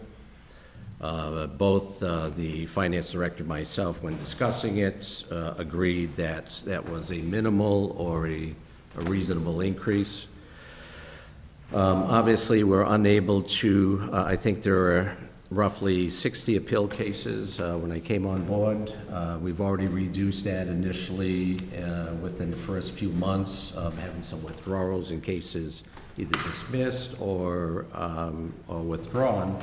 There were 3 or 4 initially. We just settled 7 different properties for 3 different years. So that list of 60 is now down by 17 or 18 immediately. In order to do that, obviously you need outside counsel or services to achieve that. So that is partly the reason why, that line item is being hopefully increased from $10,000 to $15,000, which I think is still minimal. It certainly could be a lot more than that number. Thank you. Council Roby, yes.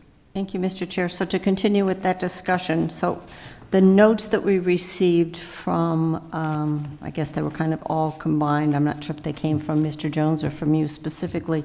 And it does mention the reduction of those cases with the help of outside counsel.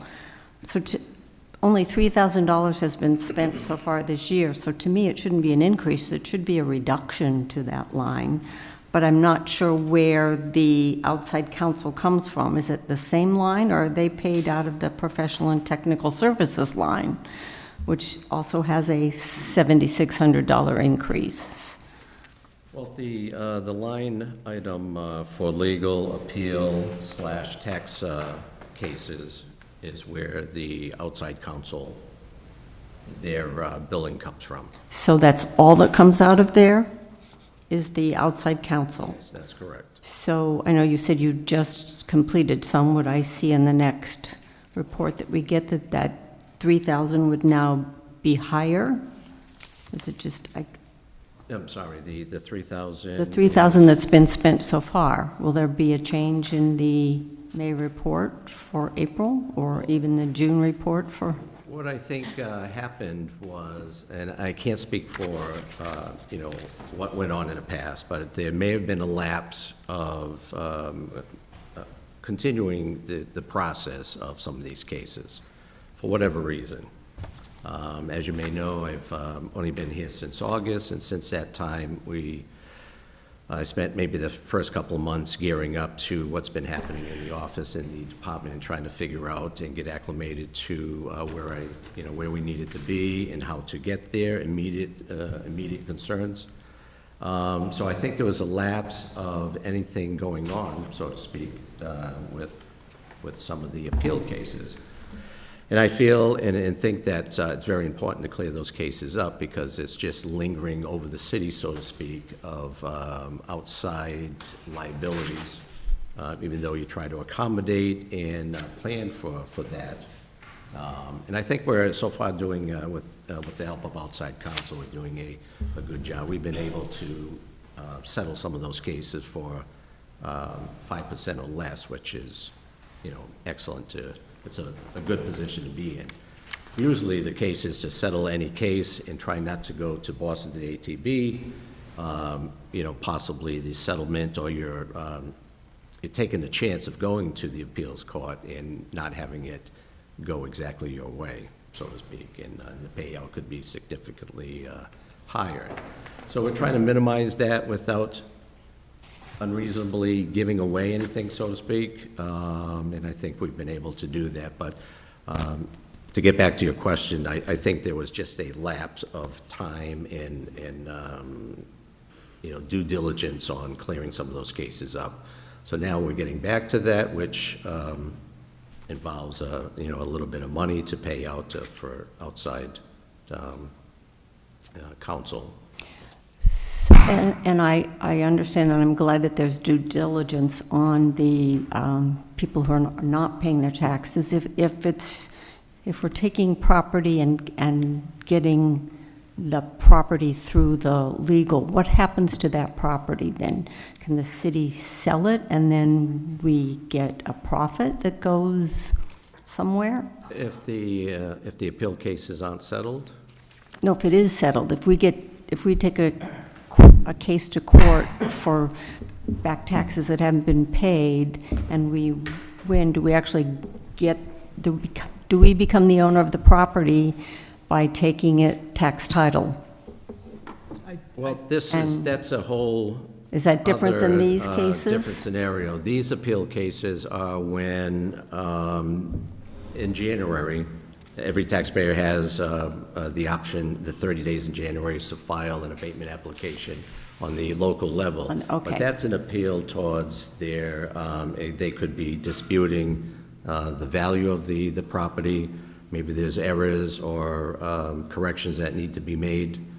So it's that type of appeal where mostly when they see their tax bill goes up, going up or increasing, they're appealing the fact that a lot of times it isn't the value of the property, it's just the fact that the tax bill is going up. So That's the type of appeal that would be. I know the mayor's there. Is it tax title, is that more the collector's office Right, then? we're blending two different departments here. That's- So the assessing department is just setting values, and to be very honest with you, like the building department, and I know Councilor Orm gets nervous when we talk about this, but they are a revenue producer for the city. If values are where they should be, we take in more money. The collector has to go out and collect the money, but the assessor is just setting the values.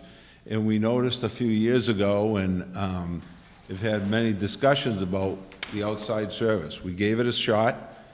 We thought we were going to do the right thing, and there were some glitches along the way. So rather than continue on that and beat our head against the wall, it's like, all right, let's take that first step and hire an assessor, as we did, and everyone supported that.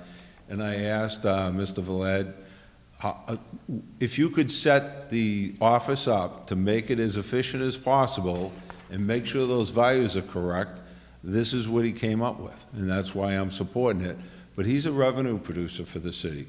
As far as money that's not collected, we actually had an auction the other day in the city for a piece of property over off of Cook Lane, and sold that for tax title and brought the money back to the city. So we do that. I've been pushing both Mr. Jones and moving some of those through the process. One of the biggest issues we have is we have tax title attorney that we've used in the city for many, many years. And things don't move as quickly as I would like through that process. But I also don't want to end up in a situation like we did at the the Corbin Plaza, where the taxes owed on it were so much more than we could ever sell it for. We don't want to get behind like that again. So we're moving these forwards, we're getting the values where they should be, we're pushing for collections, and doing a pretty good job at it. So I know we're really behind on some of our chapter property, our farmland and things like that, that we had a couple parcels that were still in 61A property that, they weren't being used that way anymore. You have a property that you've been discussing for a couple of years now down at McGee Farm that's still trying to push through. The year they were before you guys, they told us they sold $500 worth of hay, so they qualified for the 61A property. Well, luckily, we got that thrown out because they couldn't show me where on the map they were growing hay down there. Maybe weeds and everything else, but no hay. So, so these are the things I'm asking the assessor to clean up and make sure we get some good values out there. Okay, thank you for the clarification. So I know I didn't send any questions to anybody, but I will bring up the issue of the principal clerk versus the senior clerk. So tell me why you're not having a senior clerk anymore, but moving to a principal. What's the difference in what one can do versus what the other can do? Well, it's been my understanding in the past there had been a principal clerk in that office for some time. That has changed over, the years, and when I first came on board, prior to me arriving, there were two clerks in the front, and it seemed like there was always some sort of gap between the two positions, and it's currently the same gap. So what has been happening is you have a head clerk position, which is like an administrative assistant, and then you have a senior clerk, which is somewhat of an entry level.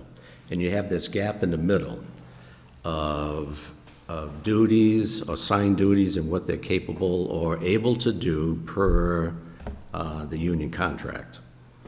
So the outline of a job description of a senior clerk and the job description of a head clerk, again, even though all duties get accomplished somehow, but there's always that gap in difference.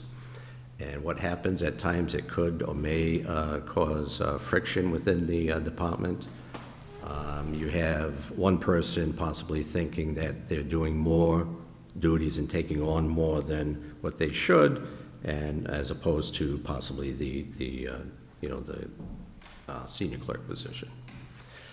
So to try to change that so that the functions of the assessing department are more in line with the staff and the duties that are in someone's job description, we can narrow that gap by getting back to, my personal opinion is removing the senior clerk position, making it to a principal clerk, where it's more in line and closer to the workings of the department and closer to the head clerk position. So I know that was something important that I wanted to accomplish this time around. And I think that'll be a big plus for the department to narrow that gap, I think, and cover all duties so that all duties are within union's job descriptions. And a principal clerk is also in the same union? Yes. And in the hierarchy, are they then higher than a head clerk and a? They are below, so it would basically be the head clerk, a principal clerk, and a senior clerk. Okay.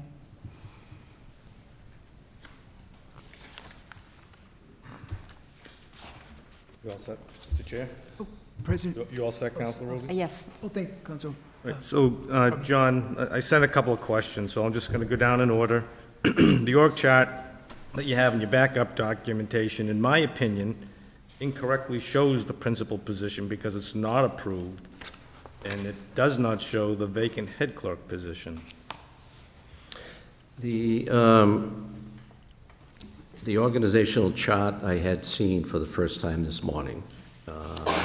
So in reviewing that and taking a look at it, you are correct.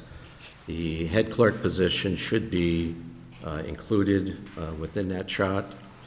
And the organizational chart will need to be corrected to either show I wasn't sure if you were asking if the proposed positions be part of that chart, or should the chart show the current positions? Again, John, I'm just reading what the information that was provided to us, right? So again, the chart shows a principal engineer or a principal clerk that's not approved, and it doesn't show the head clerk position that is approved.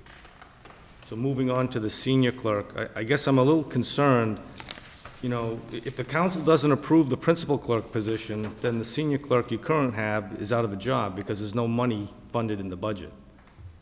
So I'm a little concerned that your office is jumping before the council's had a chance to weigh in on whether we think it's a appropriate change to the guidelines. I mean, I heard what you said, but I'm concerned with the ripple effect. I've got other departments that'll have principal, head clerks, and senior clerks that are now going to see this and say, why can't we do this? And it's going to, why is it okay to do it in the assessing office and not in other departments? Combined with that, you're making the assumption, I think, that your senior clerk is going to get the principal clerk position, and I would ask the HR director, Ms. Purple, if those positions have to be posted and properly, recruited, not just assume giving it. So I'm concerned that the budget has items that I don't believe are appropriate, and I would like to have someone explain why, and it's not you, just why is it okay? And I'm sure the mayor will be able to fill me in. Well, okay. Go ahead, Mayor. Sorry. Can I just ask, Mr. Chairman, this is the way we've been doing the budgets for years. When there's been a change in the position of the clerks, we put it in the budget. I guess the only other way to do it, to protect the person or the position that's currently in there, would be to fund both positions and wait and see which one was cut out, which I guess would add in different departments, depending on how many you were changing, it would require more funding in the budget, and you decide which one you want to do. The union contract is a little funny when it comes to the different clerks, where union employees aren't supposed to be supervising other union employees. So it's just the way it is. This city in the past has used it as a way to give someone a raise, as opposed to giving them new responsibilities. And we're trying to follow what the contract says, and we're changing responsibilities and therefore changing the position. As far as the org charts go, I can tell you right now, some of my staff needs to do a little bit better job on the org charts. So I could tell you there's a couple of them that need some adjusting, and the flow isn't correct the way it should be. And that was put in a couple of years ago, and HR will be taking over the org charts moving forward. But as far as the position goes, there's no other way to do it other than put it in the budget and put both positions in the budget and have you decide which one you want to cut out. So, and that's never been done before. Thank you, Mr. Mayor, but I would direct your attention to the Board of Health, where that individual was, position was adjusted and was a mid-year transfer to accommodate that, so that there are other means of doing it. My concern is if the council doesn't approve the principal clerk position, there is no funding in the budget for the current senior clerk. You're correct. Right, so I'll ask the councilors, you don't have to make that decision tonight, but that's something you need to be aware of.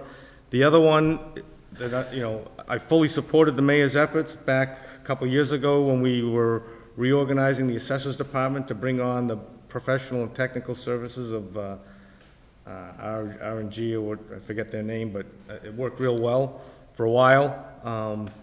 I think we learned something and recognized the value of an assessor. My concern with the senior assessor is I'm bringing a senior assessor on and increasing professional and technical services. I would anticipate if the senior assessor is coming on, that you'll tell me you don't know when, which is okay, but that professional and technical services, if it's going to increase, I would argue that that could be reduced by $50,000. And as we see in this budget, and in budgets past, we have the ability to move money when one item's running low on the other. Here, we're fully funding both, and you heard, if we get a senior assessor, we won't be using all the professional and technical services. Right? So again, what we've missed or haven't talked about is the impact of the budget on the tax rate. All right? And so, councilors, you need to be careful. This is the biggest increase in a budget we've ever had, all right? The increase in taxes is over $260, which is bigger than anything in the last probably 10 years, all right? So you need to be careful, and we've moved over $2+ million in line items because we allow them to do that, which is okay. I mean, the managers are responsible, but what I want to impress upon you is if you adjust a line item, the world does not come to an end, all right? The mayor will tell you, give him a budget, he'll make it work. The superintendent will tell you, give them a budget, they will make it work. You've got to ask, what does that budget look like? All right, so I'll say, I'm not on the finance committee, I can't make any adjustments, I'll save those for when it's on the council floor. Thank you, Mr. Chairman. Thank you, President Rossi. Mr. Mayor. Thank you, Mr. Chairman. I just want to be clear on this tax increase that Council Ossing's looking at. We're looking at less than a 1% increase in the tax levy this year, if everything goes through. And that's on the extreme conservative side, as we've always done with our revenue projections. So we're looking at, like I said, about $1 million increase in the entire tax levy this year if everyone were to go through and all the projections came through. And again, they are extremely conservative. Thank you, Mr. Mayor. Continuing on the assessor's budget, Councilor Doucette. Thank you very much, Mr. Chair. Excuse me. So you were talking previously about the principal clerk and the senior clerk, and basically you wanted the role of the senior clerk to be closer to the head clerk. So from an organization perspective, if you have two near identical roles, why not have two head clerks, or whatever role you want to assign them to be, versus having separate roles for the two? Because you're trying to match them as close as you can, so then what's the difference? Well, we're not so much trying to match them, we're trying to bring them more in line to the, the function and the needs of the department. I don't think we necessarily would need two head clerks because the duties are quite distinct or clear.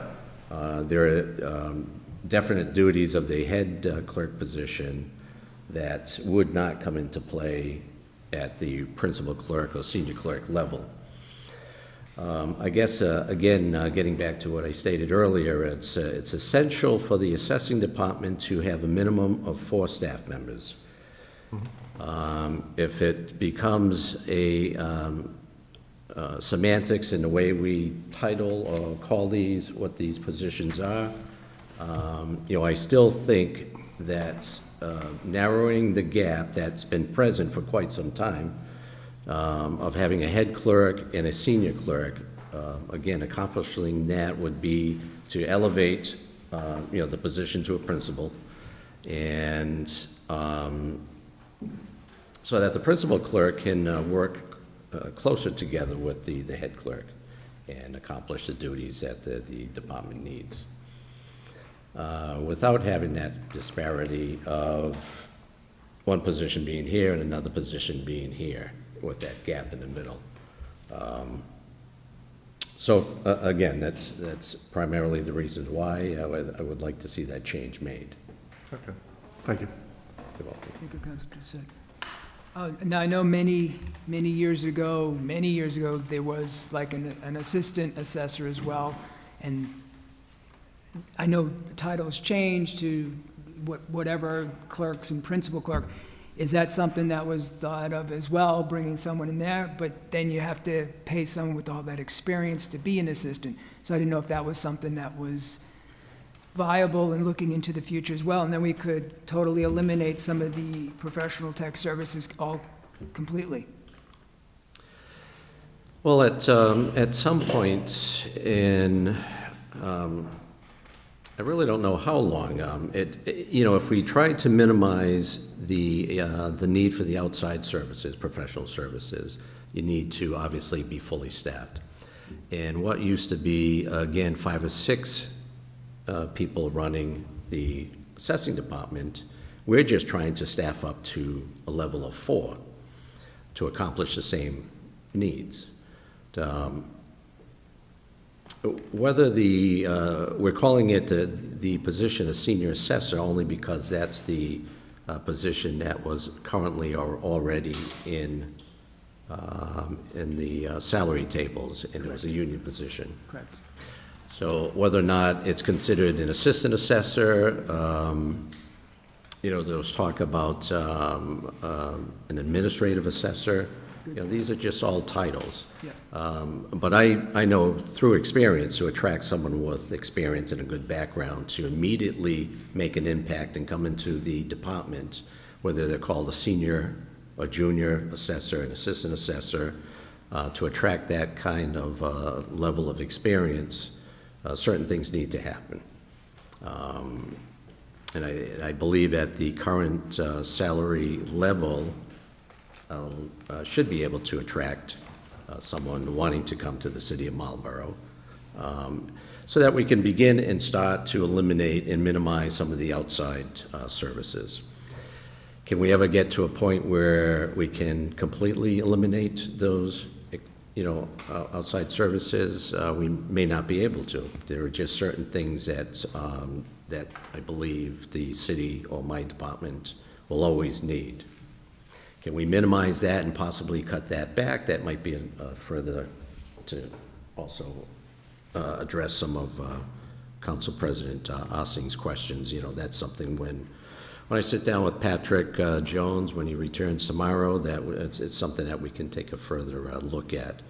But it all hinges, and it's based on certain things happening. So I just want to make it clear that if a senior assessor position is not approved in this year's budget, the line item for outside services certainly would become more important, because then you certainly will need those. There's no getting around it. There's no way of saying we can accomplish the same amount of work, the same directives by the Department of Revenue with either less staff and without going to, the outside services. So it's,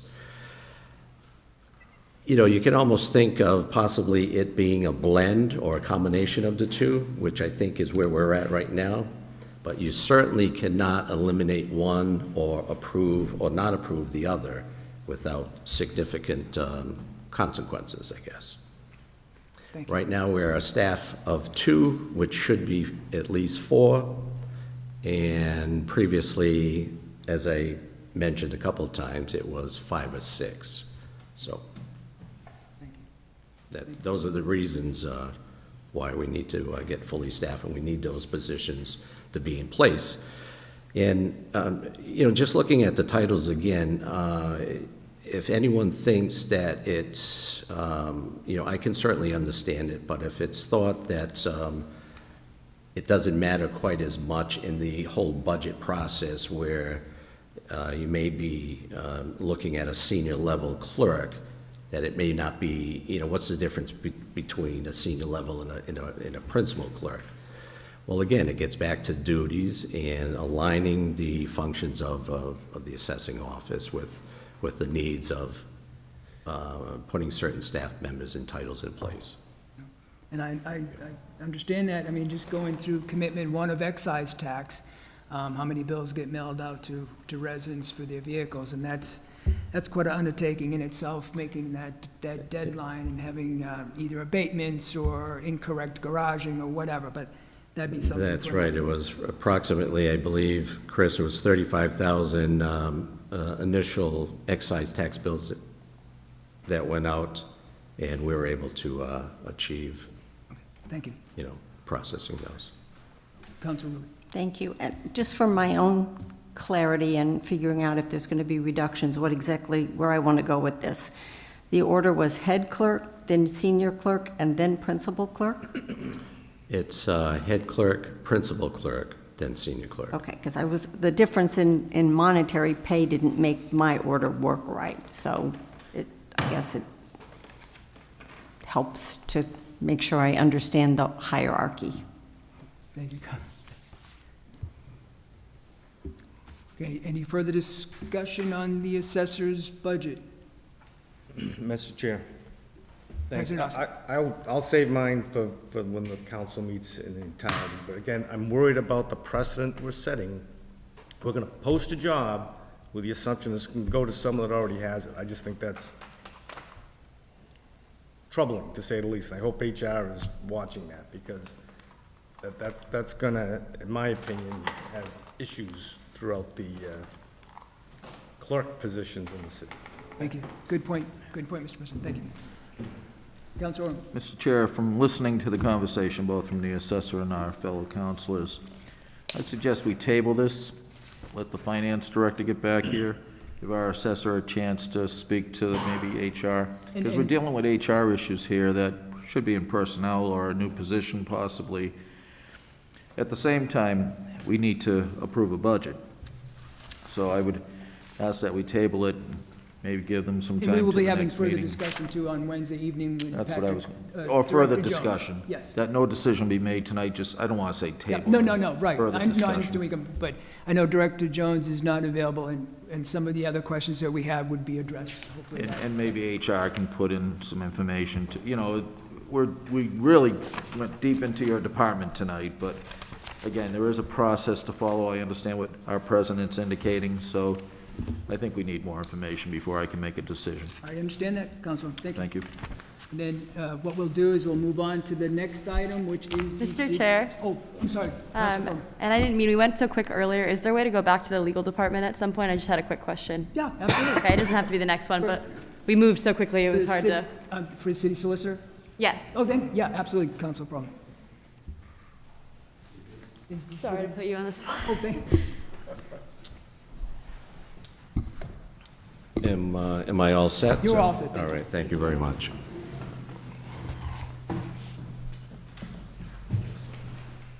Thank you, Mr. Chair, and thank you, Solicitor Grofield. My apologies, we're moving quickly, so I wanted to make sure I just asked a quick question related to the overview that you provided to us, more of the qualitative. I was curious around the public records requests, and if this is an increasing, item moving forward. I saw the FY20 number. I'm assuming it was down given the pandemic, but I'm just wondering, seeing it trending, obviously 2021 it was a little bit higher, but if that's going to keep moving forward and what kind of burden that places on the office. Sure, through the chair, so it's a great question. I think in the office we've observed a substantial increase. I think as we go through the remainder of this fiscal year, we're going to keep seeing that. And part of that could be because of the pandemic. People are submitting those requests online rather than coming in person, for example. We've seen a substantial uptick there. I think overall there's a trend, there's just a widespread knowledge that people can make public records requests. So I think not necessarily unique to Marlborough, but we are seeing that even around the Commonwealth, that there's kind of a renewed interest in the ability to do that. Okay, that's very helpful. And then can you just explain, I just want to make sure I understand the department files opened, what that specifically means, given the numbers that are presented as well? Absolutely. So through the chair, these are essentially our system is a system that goes back a number of years, but anytime we have a particular matter come up in the legal department, whether it's a request for an opinion, a new case, any type of matter, we open a file as a way to track what takes place in the file, the research done, the end result, and it's an organizational system for the department, and it helps us understand exactly how many files are active at one particular time. Okay, and so to clarify, that means that there's just something that's being provided to a department, and it's like an open file until it's been completed? That's right. Okay, wonderful. And then just on the organizational chart, since you're talking about it before, just given that you are a lean office, which I know you all do so much, has it been effective? I know you brought a new assistant city solicitor on board and everything, and that the management of the work has worked out given the 3 employees total?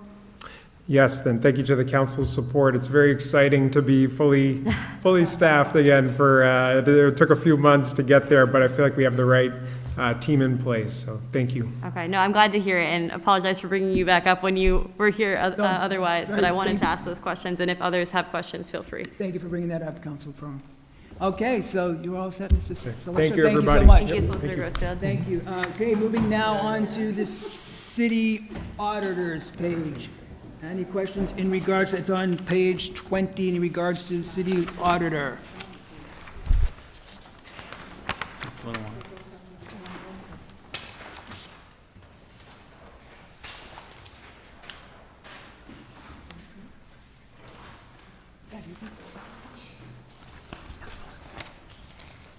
Okay, any questions? Oh, Council Owen.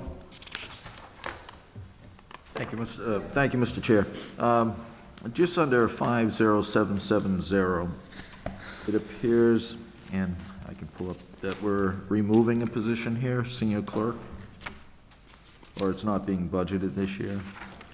That's correct. So in this fiscal year 22, that position was moved from my budget to the school department's That's right, you mentioned that. Yeah. I had a retirement in that position when COVID hit, and we found that it was very hard to fill a part-time position. And then just in talking with the school department, we've got a great relationship. It made sense that this position originally came from the school side, that it went back, and the school department was able to take the duties involved, which is all approving and processing school invoices. and incorporate it to a position over there that was full-time, so. You did clearly note that in your second paragraph. I just wanted to know the justification, so it makes sense if they're doing all schoolwork. Understandable. Thank you. Thank you, Mr. Chair. You're welcome, Councilor. Any other follow-up questions in regard to the city auditor's budget? Next, we'll be going to the city collector, which is page 24. Anyone have any questions in regards to the city collector?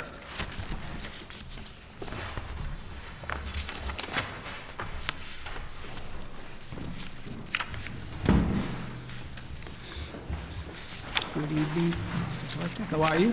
Well, how about yourself? Just to follow up on my end, going forward with online paying and availability for residents to pay, that seems to be a big help. The input that I've gotten and the feedback from residents absolutely has been working out. You know, you can either drop off your payment, pay it online. Want to thank you and your team. Wonderful job in regards to addressing some of those. The other thing is too, when someone is paying by credit card, there is fees involved with that. Charged by the credit card. By the credit card. But the city doesn't see any of that. Absolutely, that's what I thought. Thank you. That's what I thought. Councilor Rowan. Thank you, Mr. Chair. First of all, your staff was very helpful.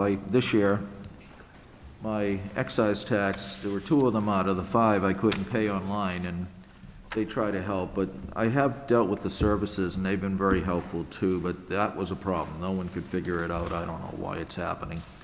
But I agree with our chairperson that it's a great service if we can do online transactions, more power, and obviously if you use your checking account, you don't pay a fee, so. We actually pay those. Oh, you pay? We pay for the 40 cents for the checking account company. The city pays for that out of my other services line. But 40 cents per transaction? Correct. I owe you $2. Okay. Thank you, Mr. Chair. Thank you.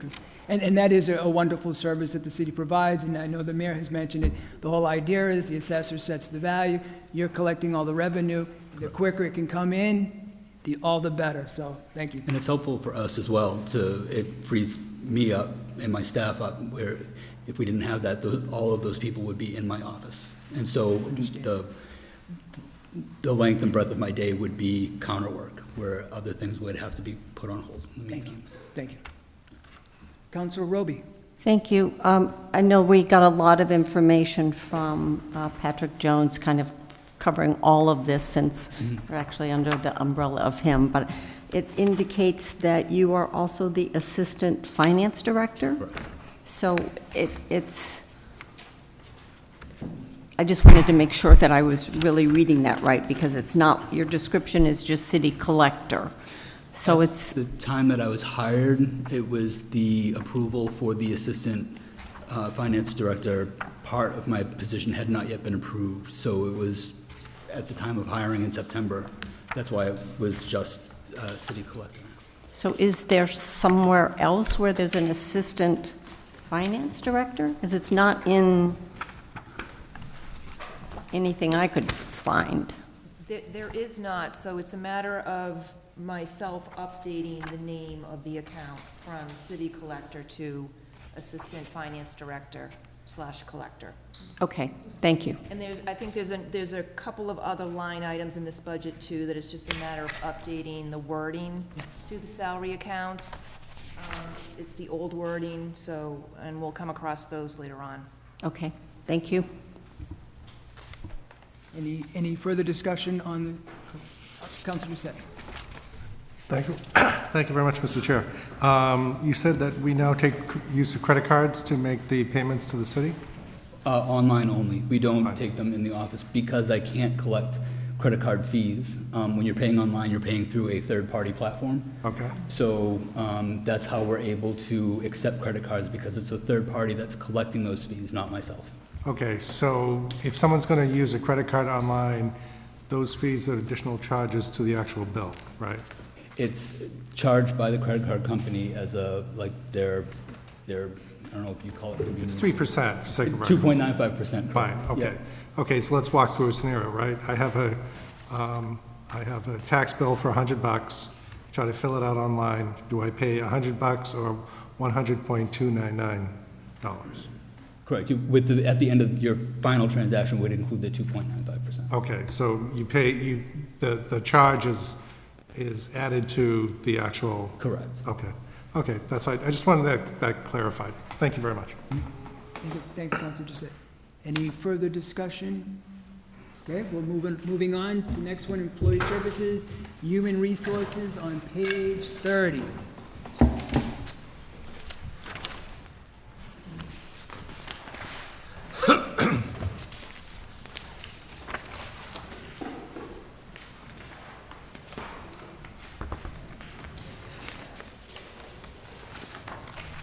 All right, does the council have any questions in regards to the Human Resources budget with Director Christine Purple?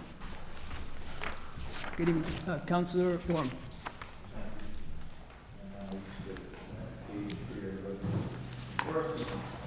First, I'll put my microphone on. Thank you, Mr. Chair. Hello, Ms. Purple.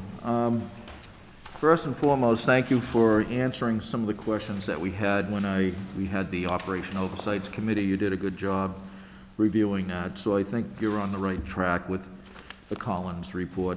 So, again, I appreciate that. Outside of that, let me just get to your page.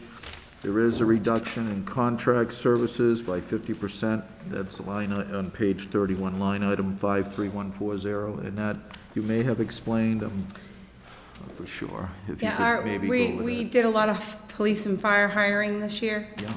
So we use contract services for that hiring process and promotional exams. So we won't be doing that this coming fiscal year, I hope. That's my question. Do you foresee that you might need this back into your budget? It's going to be reoccurring, but not every year. It's as the need So you think presents itself. 25,000 should be sufficient at this point? Yeah, oh yes. Looking into the crystal ball, I guess. Yeah. And what is the human resources other? It was reduced from 95. It's item conference and training, and then below it, you had human resources other. It went from 95 to 90,000. It's a small reduction. I'm just curious what it does provide. It's under conferences and training, I think it's, or is it? Our conferences and training. Well, that one's okay. Oh, is it I'm sorry. It's your total of it. I apologize. I circled it thinking you were looking for 90,000 of something. It's the total of the upper four, so. Yeah, our conferences and training has gone up because we have more need this year for people to seek trainings. Yeah, and We've had a couple of years of COVID, and now when we requested for departments to see what they had for needs they believe for the coming year, we see an increase in that. I'm glad to see the training in Munis. Some employees are coming in not working with a system like that, so I think that's all important. And we did just complete, we're just in the middle of doing Microsoft training right now, which is from the Collins Center report, some requests. And where I worked before, we always wanted to see a completed employee guidebook, so I'm glad to see you're doing that yes, as it's well. in process. We've just got a few things that you will be seeing down in council going forward, but we're almost ready to present that. Excellent. Thank you very much. Your letter was very informative, so most of it was already answered here. Thank you. Thank you. Councilor Doucette, and then I'll go to Councilor Wood. Thank you very much, Mr. Chair. Just a little bit follow on with the conferences and training. Is there a lot more web-based training, online training, or is it mostly? I don't know the answer to that. I think it's probably a combination that we have people going back to conferences. Okay. And I put it out to the departments to ask what they had coming up for their staff, for themselves. Some of it could be web-based. Some of them have licenses they need to, or certifications they need to keep up. Okay. And some it's for department heads to attend trainings. Okay. Thank you for the clarification. Appreciate it. Thank you, Councilor Wood. Thank you, Mr. Chair. So, not to harp on that one, but in looking, we actually made a transfer of $13,000, and I'm never sure whether it's encumbered stuff from the beginning or without going back through and looking, did we do it? But then you only spent $10,000 of the $38,000 in your budget, so. For which piece? Or for the whole? Conference and training. Conference and training? Yes. We have a lot of people that will be taking training through the spring. Okay, and that's always the concern, that you have stuff planned that is, Yeah. and then it's kind of the same question with the medical exams. Yeah, that we are have a lot in 15 process right now. Okay, because the new hires that you did Exactly. with the contract services. All right, and then your administrative assistant is a vacancy. It is. Is there a person hired already to Not yet. cover? So you've got an increase in the line item. Those were numbers provided prior to the vacancy, so. Okay, so The if it's, position was filled when the budget for the administrative assistant, the salary line items were presented to me. So it was filled or it wasn't filled? no, we had a person in the position when those numbers were produced, and now I don't have someone in that position, so. Okay, we so a have new hire would start at a different level At a than lower, current person? Yeah. Thank you. Yes. At a lower step. President Austin. What is that lower starting position? Step 1 or step 2? So step 1 is is for the annual salary, 44,312.65. If it were hired at step 2, it's 45,199.24. Sure, it's 44,312.65 for step 1 and 45,199.24. Those are the annual salaries based on $24.35 an hour and $24.83 an hour. Yeah, it's an hourly position.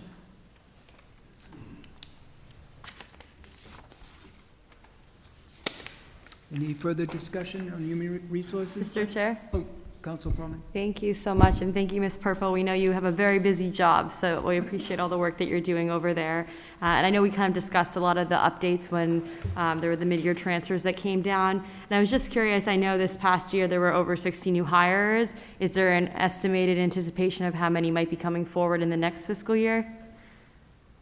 Not Given the really, vacancies? we do know that there's going to be some vacancies in the police and fire, and we have some retirements in the DPW that we're aware of or we're anticipating. But, overall, it's really the comings and goings, same as the school department where you have people coming and going on a regular. Find another position. There is a lot of municipal positions open. Finding to fill some of our positions, it can take time.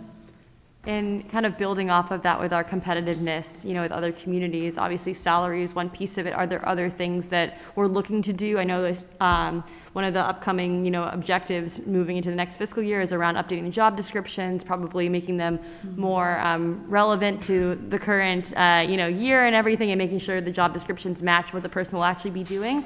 Yes. Okay, and so what other parts, I guess, are you moving forward to make sure that those positions put us in the best? I think that's the first step. It's something that has to happen in steps. You have to start by building the foundation, and the foundation is your job descriptions, doing a pay and class study to determine, are we paying competitively across the market? And, obviously we can always do better with recruitment and I know we've talked before, but looking to expand that. Okay, and then just for our knowledge as well, and some of these kind of holistic updating, like the job descriptions, is that something you're doing across the board with all of them, or with the vacancies, or? Currently, it's as vacancies because, again, I've been here 1 year and we've hired well over 60 people. Some of them are police and fire, and those ones are, set. But we've had to update job descriptions for every position we've had open, or tweak them, update them, and bring them current. But I think bringing in a consultant, if I can hopefully get a grant to do that, is my goal. Apply for a grant and try and be more uniform and consistent.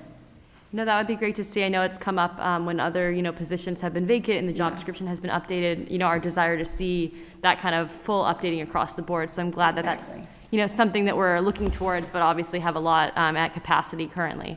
Correct, yeah. Okay. Thank you very much. Thank you, Councilor. Any further discussion on human resources? Okay, thank you. Thank you, Director. Moving on next to Development Regulations, License Commission, page 39.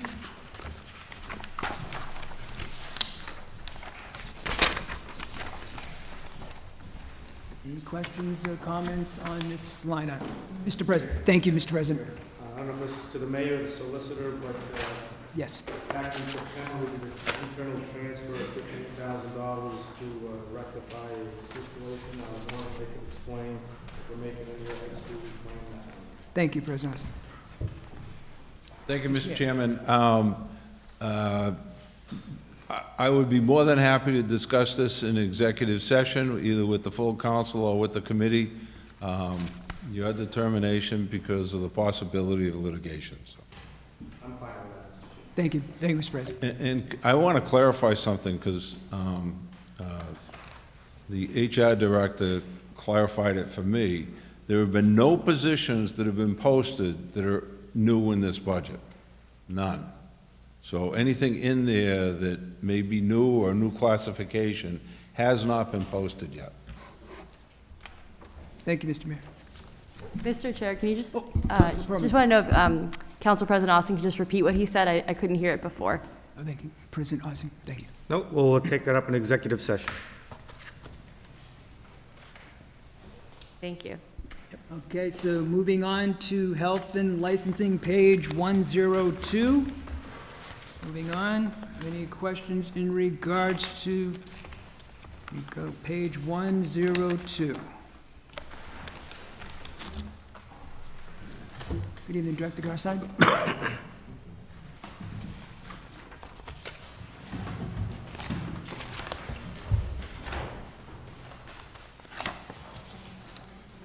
Any, Councilor Orm. Thank you, Mr. Chair. I just want to get to the page. There we go.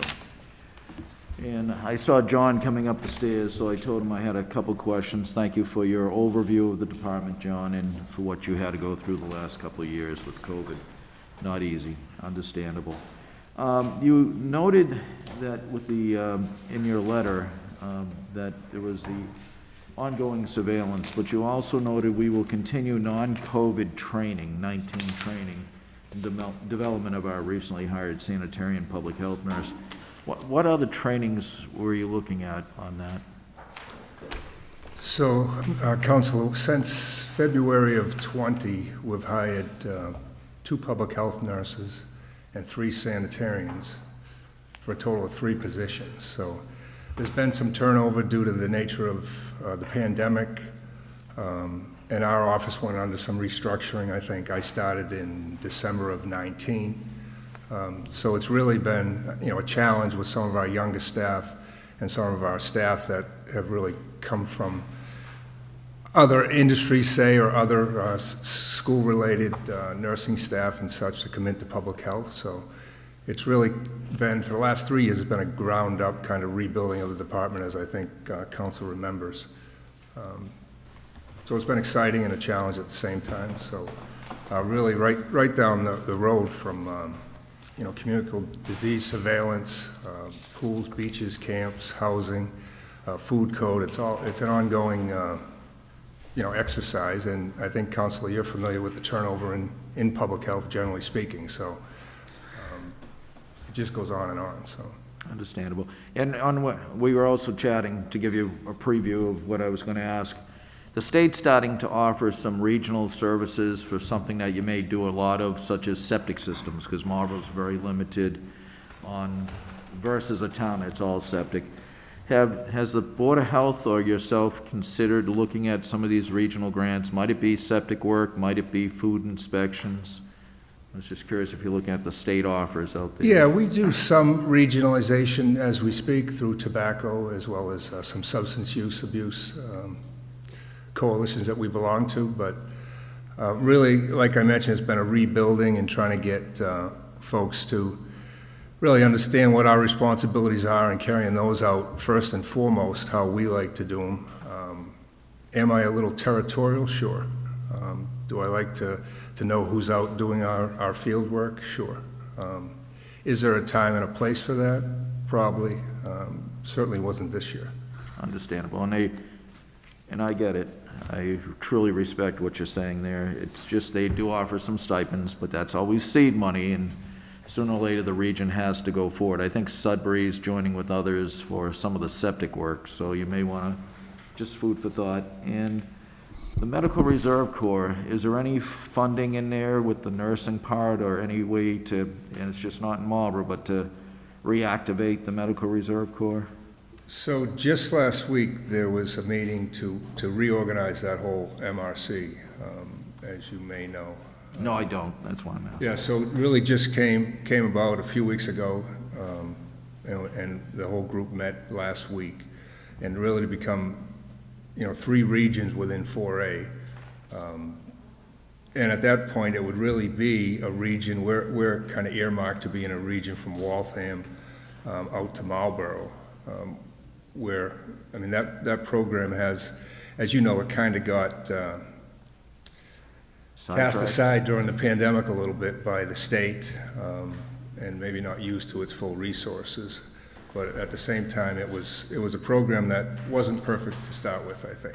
So I think this is a good opportunity, now that everyone can step back, to see how it fits and how it should be tweaked to better serve all of us in this region. Well, again, thank you for your services through these past couple of years. I really don't have any major questions about the line item. Just a note that your national standards usually say you should have 1 person in your department, not clerical, per 10,000 people. Sure. So I'm glad to see you getting restaffed to the way this department should be. Thank you. And we have a good group, so we're looking forward to 2022 and 2023 to further develop staff, and hopefully COVID cooperates as well. Thank you very much. Thank you, Mr. Chair. Thank you. Council Perlman. Thank you, Mr. Chair, and I want to echo the appreciation for the leadership during such a challenging couple of years and the work that lies ahead for you and your entire staff, and appreciate Councilor Orrin bringing up the Medical Reserve Corps. I did the training during the pandemic, and I do think it's an underutilized program, so it would be great to see that regionalization be utilized. My question is referring to kind of this temporary part-time COVID ambassador. I know that's been really invaluable of getting out in the community and chatting with people. I know kind of once we see better conditions related to COVID that we might not need this position, but is there still relevancy to having someone who can be an ambassador about public health issues in the community, since it's being so well received currently? There certainly is, and we still have 1 ambassador that we do use as required, and we'll continue to do that in FY23. But certainly, we're we sometimes run into issues, language issues, so to have someone there that can speak to all communities is always beneficial. So, and we have some monies in the budget for, as we've been funding them through FY22, we'll fund them in a similar way in 23 through the mayor's COVID account. The grant that I think was presented to the council, I think last time you met, will also be used to kind of redirect or reclassify some of those expenses to in turn replenish that COVID account that I think you folks funded initially a couple of years ago or a year ago, to the tune of about $100,000 as some seed money, I think it was. No, that's good to hear. I think there's, for all of the harm the COVID pandemic has done, if there are learnings that we can take away about things that were beneficial, such as more outreach in the community and letting people know, that's something that I would love to see moving forward, and I'm glad to see that the part-time position is continuing. Thank you. Thank you, Councilwoman. Any further discussion? Oh, okay, moving on. Next item is, thank you, Director Garcia. Thank you, appreciate that. Next is inspectional services on page 63. I think there may be some questions for Commissioner Tway. Good evening, Commissioner. Good evening.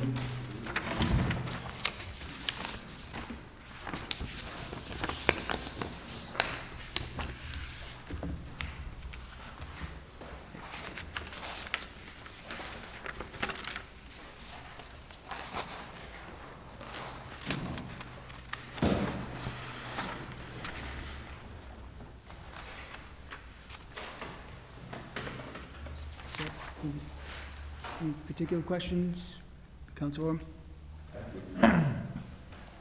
Good evening, Mr. Commissioner. How you doing, Tim? Good, sir. Good. Obviously, you're reorganizing your department too, and your information supports what you need to do. I'm just curious, and I think this is what the mayor was trying to indicate when he said something about me in the building department, is I've always wanted to see it more self-sufficient through user fees, I should say. And the reason for that is that most people that require your services need you because they're doing something just for themselves, not for the entire population. And I was curious how that's working out with your fee base, if that's being reviewed to make sure that we're collecting enough user fees to pay for the services they request. Yes, we're probably in line. We could probably adjust a little bit more and collect in certain areas. We're not collecting sufficiently, but when I came on board, the fees were just done, so it was very difficult to go back to council and ask for more money or more fees for certain things. So we left it alone for now, but we do want to revisit that at some point in the near future. Yeah, with the additional staff, I would ask that you keep an eye on that, see what we're collecting. Is it 40% of your total budget, or is it 10% or 100%? Okay. So obviously, I'd love to see it 100% because you're getting a service for the fund. We all pay for services. If you go to your mechanic, you got to pay the mechanic, you know, so. But outside of that, with how busy the city is, I'm surprised we get by with part-time plumbing and electrical inspectors, to be honest with you. But I'm in support of you upgrading your department the way it should be, and especially, I think we're gonna start seeing more growth. More growth means more money for the city, and the people that are paying their fees, they deserve the service, so I just hope it's appropriate. Thank you. Thank you, Mr. Chair. Thank you, Councilor. Councilor Timmons. Thank you. How are you today?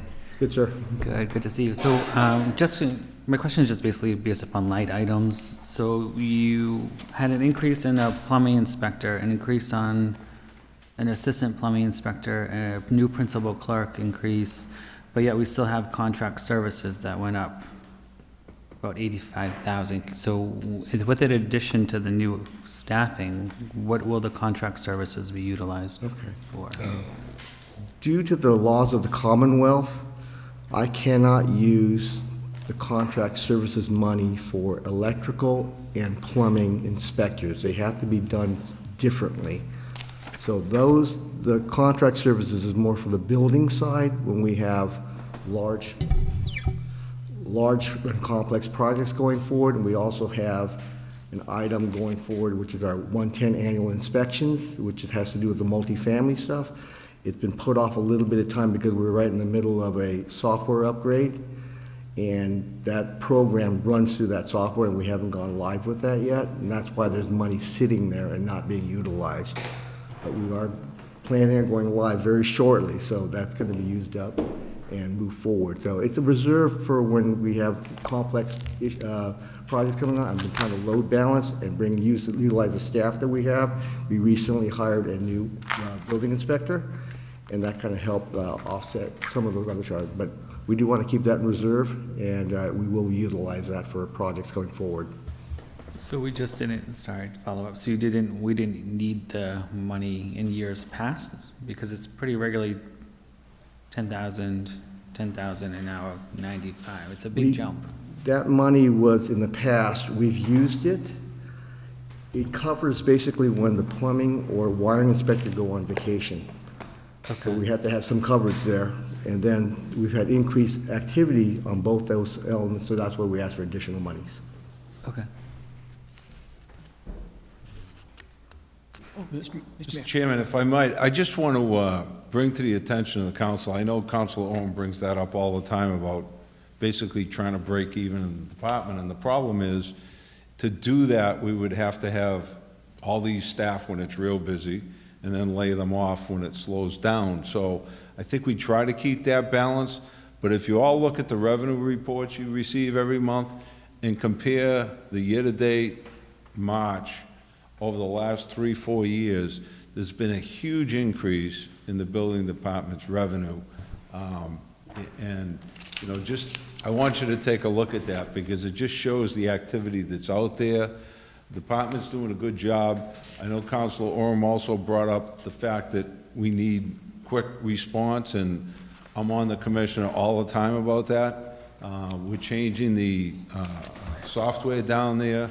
With your support, we're bringing in open gov, and it's supposed to streamline things, allow us to do permits online. So the office is busy, we're updating things down there, but I do want you to take a look at those revenue reports over the last couple of years. It's really startling how much more revenue we're taking in. Thank you, Mr. Mayor. President Austin. Thank you, Mr. Chair. To highlight the mayor's information, so the building department's taken in $1.2 million so far in building permits. Good evening, Commissioner. Good evening, sir. Just a couple of questions I sent you all last week. So the $69,000 increase in the local inspector account, is that for a person, or what's that cover? That was for an actual new local inspector. So if that's the case, I would ask the mayor, shouldn't that be listed on page 3 for a new inspector? Don't need that answer right now, but I'm sure you'll provide me one. The head counts for the assistant wiring and plumbing inspector, are those changing or are they staying stable? Staying the same. Okay. Will the new principal clerk be posted? The position? If the position gets approved, yes. Okay, so I'm assuming the mayor's going to tell me the reason there's 2 principal clerks on the org chart is because HR is going to take over the org charts? Yeah, there shouldn't be 2 principal clerks. They were doing different functions, and there's more of a functional org chart than a positional one. Okay, and if the new local inspector is going to be on there, where would that show up on the org chart? His name is Michael Leeds. He's the local inspector. He also does code enforcement functions. I've reorganized the department that the local inspectors also perform as code enforcement officers, and they have regions to cover. It's more efficiently taking care of the city. Thanks, Commissioner. I appreciate what you and your staff do. Appreciate all the work. Thank you, Mr. Chairman. You're welcome, President Austin. Oh, Councilor Rowley. Thank you, Mr. Chairman. So I want to go back to the principal clerk, because I thought it was just one, but I believe Councilor Austin alluded to there being 2 in the org chart. I only saw 1. It's only one position, ma'am. It shows up under code enforcement, and it shows up under the building department. But it's only one position, because they do multiple functions. Okay.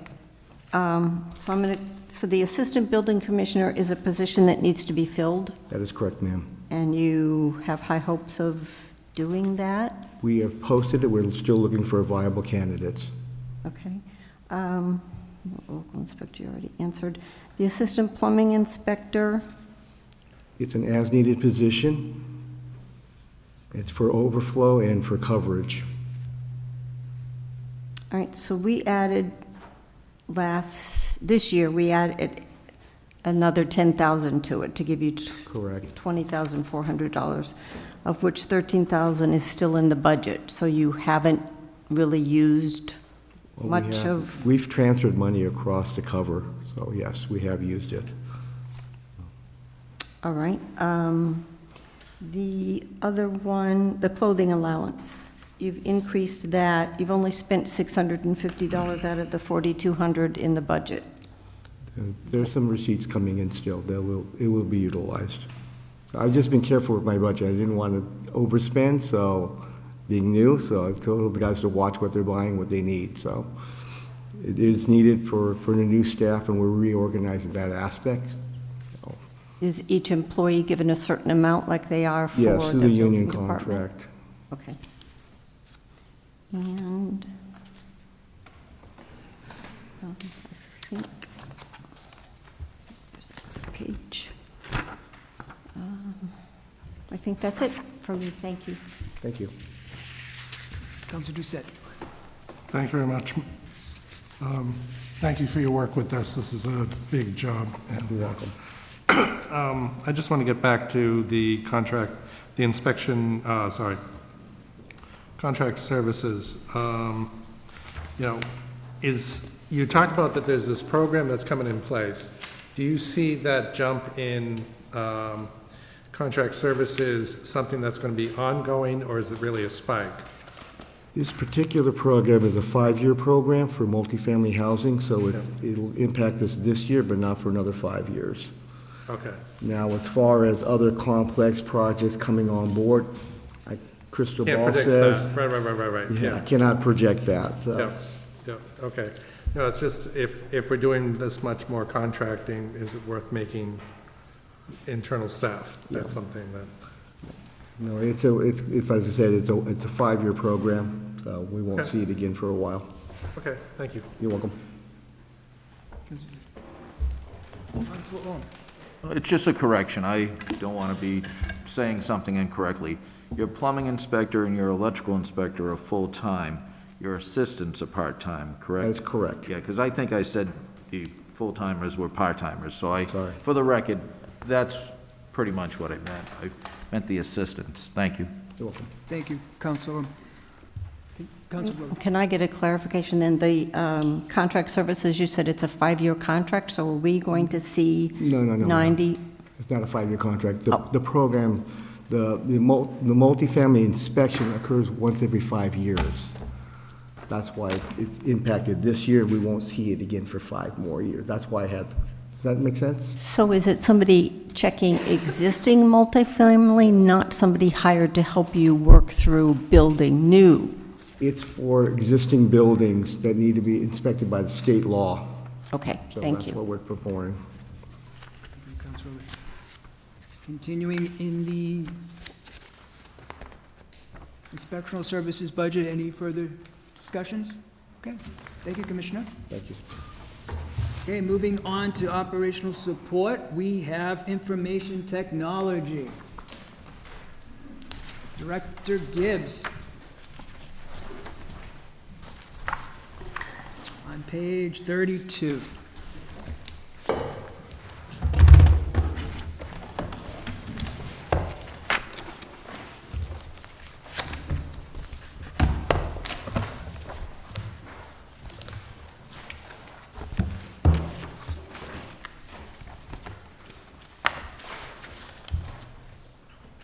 Any questions for Director Gibbs for the information services budget? Mr. Chair.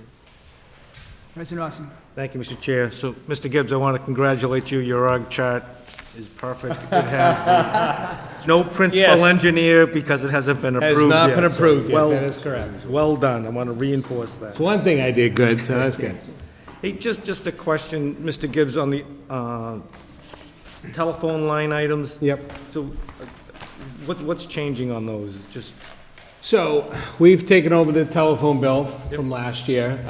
We got put in the budget $150,000 on each line there, and over the past year, we've done nothing but work on that telephone bill. It's been a nightmare. It's up and down $1,000 here, down $1,000. We're removing over 100 lines. And we're also adding stuff too, because, you know, as the building department, they have all new surfaces with SIM cards in them to go out there and do their inspections when we go live. So it's been a roller coaster event here, trying to get the bill to where we need it to be. A couple months ago, they came down for transfers for all the departments. And we decided not to do the transfer at the time, because we were hoping that we could do something to bring that bill down, but it's unfortunately, it's not. So the increase is not there. So the $150,000 on each line is not enough to cover those phone bills, so. thank you, answer the Mr. question? Gibbs. Yep, I'm good. Thank you. Thank you. Council Orem. Thanks, Mark, for being here. I'm sure you wanted to be here tonight. Question is related to a previous discussion we had on the floor here, related to payroll, payroll and time clocks. Yeah. Is that, I didn't see it. Is that built So- into one of these line items? Yeah, so the time cards is approved. We got the approval from the city council. We're gonna start the process over the next couple months. We wanted to go live with a new Munis update. As you know, 4 or 5 of the products that we have, software products that we're using right now have gone live. Our Munis upgrade has gone live now, so now we're all web-based with Munis. We are now in the cloud with our Vision software, which is going very well. Is anybody else hearing this echo or hum? Turn off 2 of your mics. Turn it up? You got 3 mics on, turn off 2. Okay. Thank you very much. Oh, you're killing me. So, yeah, so Munis, we've gone live with Munis on web-based. We've gone live with our vision on web-based. Very shortly, we're going to be going live with OpenGov. We're very excited about that. Thanks to Tin with all the hard work he's done with the process. It's been a long process, and we hope to have gone live previous months. But I'm kind of glad we didn't, because we want it right from the get-go, because you can't go back and rebuild these forms and stuff. And it'll be nice to be able to do all these building permits online, the Board of Health stuff online, the clerk's got some stuff that we're working with the dog licenses and all those kind of things. It's going to be so nice to have it. And this software company, OpenGov, is I would say 90% of Massachusetts uses it. So, for example, Bob the builder that's in Natick can come here and just log right in to OpenGov and do their work. So it's really cool. And you can work from your office as well. If I wanted to put out for a building application, Builder Bob doesn't need to come into the city. They can apply online. Correct. And then the other... Soon we'll send drones out so they can inspect it from the office as well. As long as you're saving people on gasoline and diesel fuel, you're doing your job and saving the environment. So I appreciate all the technology that makes it easier for people needing our services. And the other thing, the other question was, I believe half your salary is with the city side. Yeah. And the other half, is it equivalent on the other half with the schools? It's supposed to be, but it's a little bit off. I don't know why. Who's paying you more, us or them? No, and we should. I think the city. I think Mike was on top of that. Not dividing us from the schools and the city. I'm not. It's just, I thought that. I'm saying if that's the case, you need to find another job if that's all you're getting. No, thank you very much, Mark. Thank you, Councilor. Councilor Landers. One quick question. You seem like you have a great support staff down there. Mark, how much of their work is done for the school department? How much of their work? So we work together as a team. So no one individual works for the school department or for the city. I would say 70% of our work is done school stuff because, you have over 5,000 Chromebooks. You have 1,400 iPads. You have another 1,500 laptops, and that doesn't include smart TVs and wireless access points and, thousands and thousands of devices. That's why we have a principal clerk in our position, to do a lot of this stuff that needs to be done.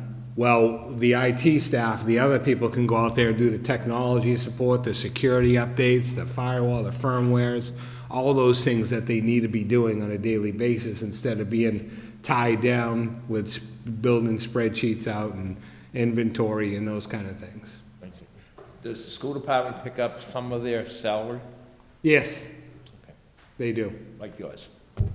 Well, it's not split, so we have some employees that are paid from the school and some employees that are paid from the city. That's good. That's the way it should be. Yeah. Thank you, Mr. President. Thank you, Councilor Landers.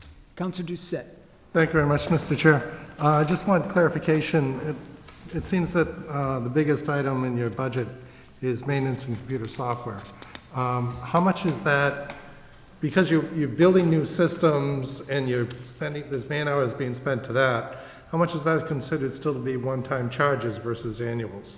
Like, are we going to see this increase subside next year, so it won't be as much in that budget line? So that maintenance and computer software line is mainly software, so it's all software maintenance support year after year after year. So it's like Munis support, it's OpenGov support, it's Vision, it's all those kind of support contracts, which go up every single year. To answer the question, no, I wish it would go down, but no, it doesn't. Okay, so so the maintenance computer software doesn't take into account the customization that would be done as part of the build-out of what's... Craig, I don't think I have any lines in here for that, no. Okay. Okay, thanks. Councilor Robin. Thank you, Mr. Chair. So, Mr. Gibbs, or maybe this is actually a better question for the for Ms. Smith. The electrician, 50385. On your list of employees, you have a telecom manager at 50386 with the salary that is the same salary as the electrician. Are they one and the same? Yes, they are. So it's a name change again? I don't have an electrician on my... That would be another account number that would be changed. Okay, thank you. And then just a general question. All of your detail stuff says confidential proprietary. Aren't all the salaries public information?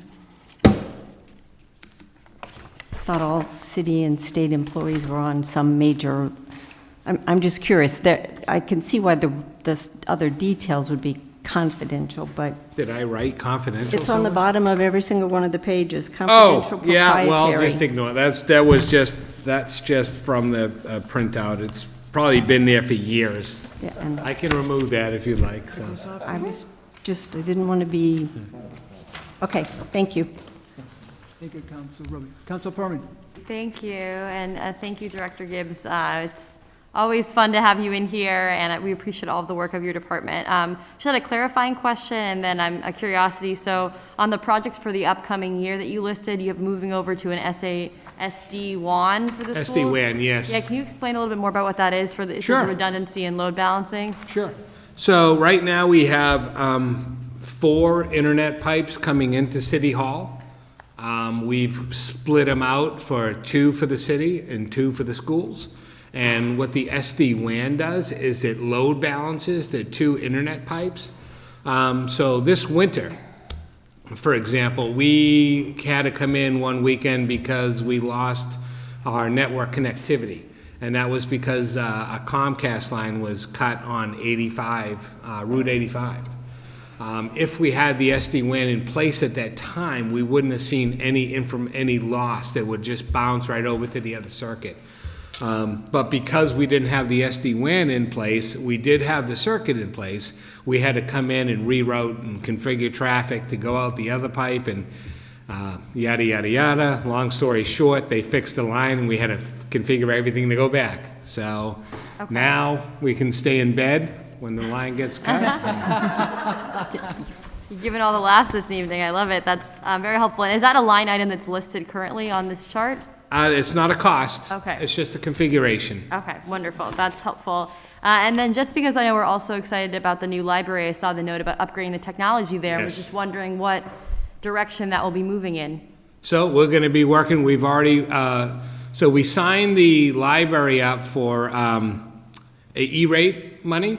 So we worked with that. So now we've ordered some switches and antennas and firewalls and stuff for the library. And the next step is to work with Margaret and her team to get the technology that, we want to get purchased and put in there and approved by IT, of course. Okay, wonderful. Well, I know we're going to very much look forward to when all that comes to fruition. Yes, I'm very excited about the new library. Yes. A lot of windows. A lot of Windex, yeah. Thank you, Council Perman. Any further discussion on the informational technology budget? Okay, moving on. What I'd like to do for the Finance Committee and councils, I would like to move over the public facilities and take that up with the Public Works. So we'll be moving on to, if that's okay, I'd like to go on to public safety. First item is the police department on page 56. If we have any questions for You need me to stay, or? Thank you, Director Gibbs. Thank you.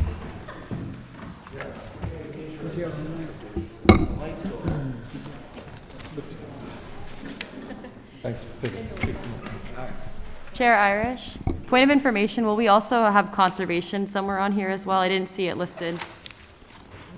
That is part of information, that is part of inspectional services. Okay, well. Do you want to, before we go to the? No, it's okay. We have the police chief here. Okay. We'll honor his time, Thank but wanted to go back to that. Good evening. Good evening, Chief Georgie. I'm not sure I can follow Mr. Gibbs and do it justice, but That's a tough one. I'll try. That's correct. Thank you, Chief. Okay, so we're on page 56. Any questions in regards to the police department's budget? Council Orr. On animal control, at times, I'll get a complaint, you'll get a complaint that it's not sufficient. Do you feel that is something that's resolved itself? I haven't had a call in a year or so. Right, that's what I was gonna say. I think we've been able to work well with Critter Control and with Mr. Bulmitis, who is the owner of that company, to try to rectify any issues or any of the complaints that have come up. And as you said, we haven't had any significant complaints in a long time. Are they up for renewal soon for a contract, or? I believe we just did. It might be a 2-year contract if I remember correctly, but. I think I looked through that and I didn't see it for this. Yeah, it's coming up though. Okay. Good, thank you. Sir.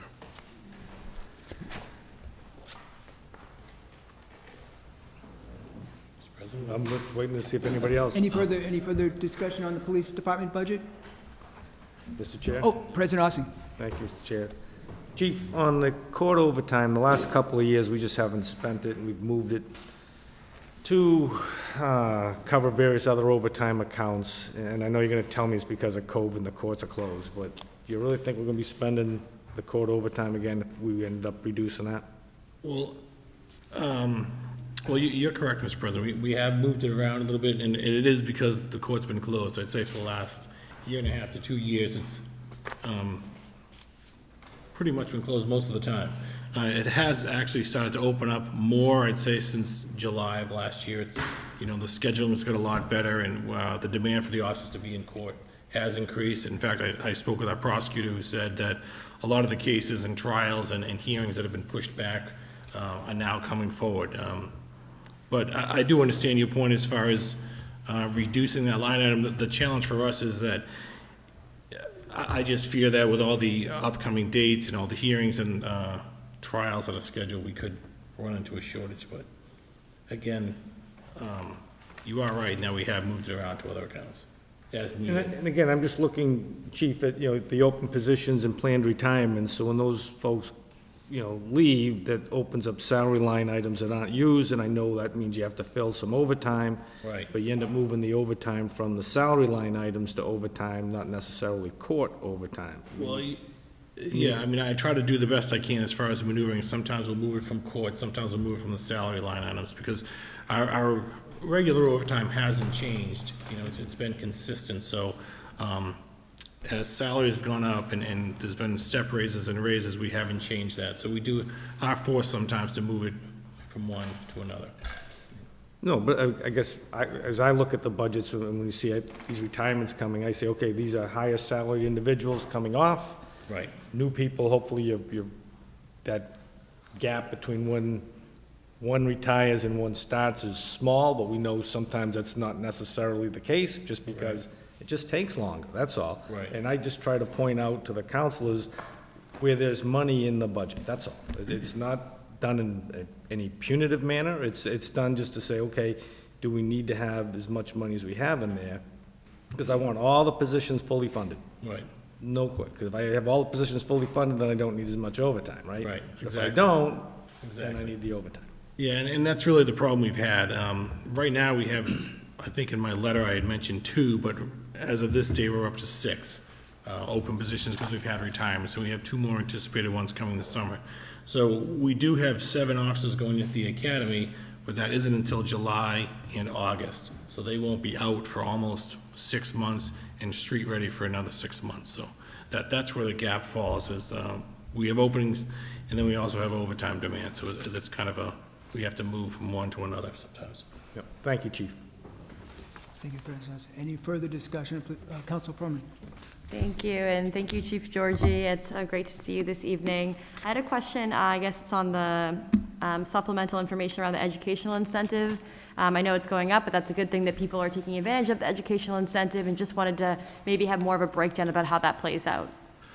Well, so the way it works actually is President Ossing had said, with some of the retirements and some of the older senior officers leaving the department or retiring, they were, I won't say grandfathered in. They were getting a percentage. So that has, with that percentage in their retirement goes some of that money. The younger officers are on a stipend, so their educational incentive is not a percentage based. It's a fixed stipend. But I will say that the new 7 officers that we have going to the academy, every one of them has a degree, which hasn't always been the case in the past. So we try to look at and advocate for, the officers having a degree going forward. That's good to hear. And then kind of, I guess it's on page 58 in the main breakdown in terms of the translation services, which I think is great that this exists, and I know it's being level funded. Is this for translating written material or verbal translation? No, it's mostly verbal translations. That's for arrests or interviews or something like that, where we don't have an officer who speaks Portuguese or Spanish or another language. We have to call an interpreter to help us.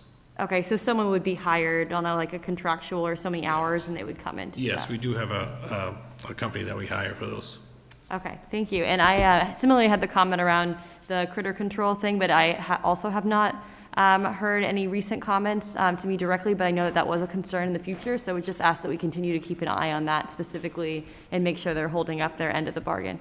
No, exactly. I think we tried to be a little bit proactive with how we've done things, how we changed things to get, just to improve the process. Okay, thank you. Thank you, Council. Thank you, Councilor Mr. Chair. I guess to also go back into the educational incentive, I know you made a point that you have 4 officers that are getting college degrees, and I just think that that kind of information is nice to know, that there are police officers who know that having a college degree and some extra training is a plus, and I think the citizens need to know it's not the old-fashioned police force. That I will point out again that the state has added a holiday that we now need to pay for. And I guess the other one, I just wanted to thank you. I know there was a comment made on the detail, but you've certainly gone above and beyond with your detail of the personnel and the increases in the contract. Thank you. Thank you. Thank you, Councilor. Councilor. I just want to say, 1 of 93, congratulations for being 1 of 93 accredited police departments in Massachusetts. All right, and I appreciate that. That's a significant accomplishment for us, but it's also I want to say a weekly grind or a monthly grind. I know the officers on our team, the accreditation team, work really hard at it, and they've gone to conferences and seen some of the updates that are coming, so they kind of have their work cut out for them. Thank you, Councilor. All set with the discussion on the police department budget. All right, thank you, Chief Georgie. Appreciate it. Have a good evening. Next up, we'll go to the fire department on page 60. If councilors have any particular questions in regards to the fire department's budget.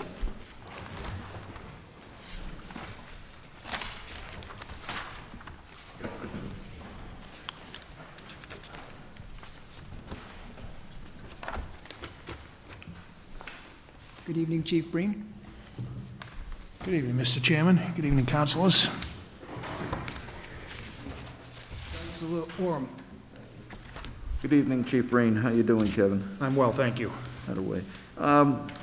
Obviously, I think you have the same issues that the police department does. When you don't have employees retiring, you're going to have additional overtime. So I see you have an additional gross overtime in 17.8%. Is that based on retirements and needing to fill in those spots?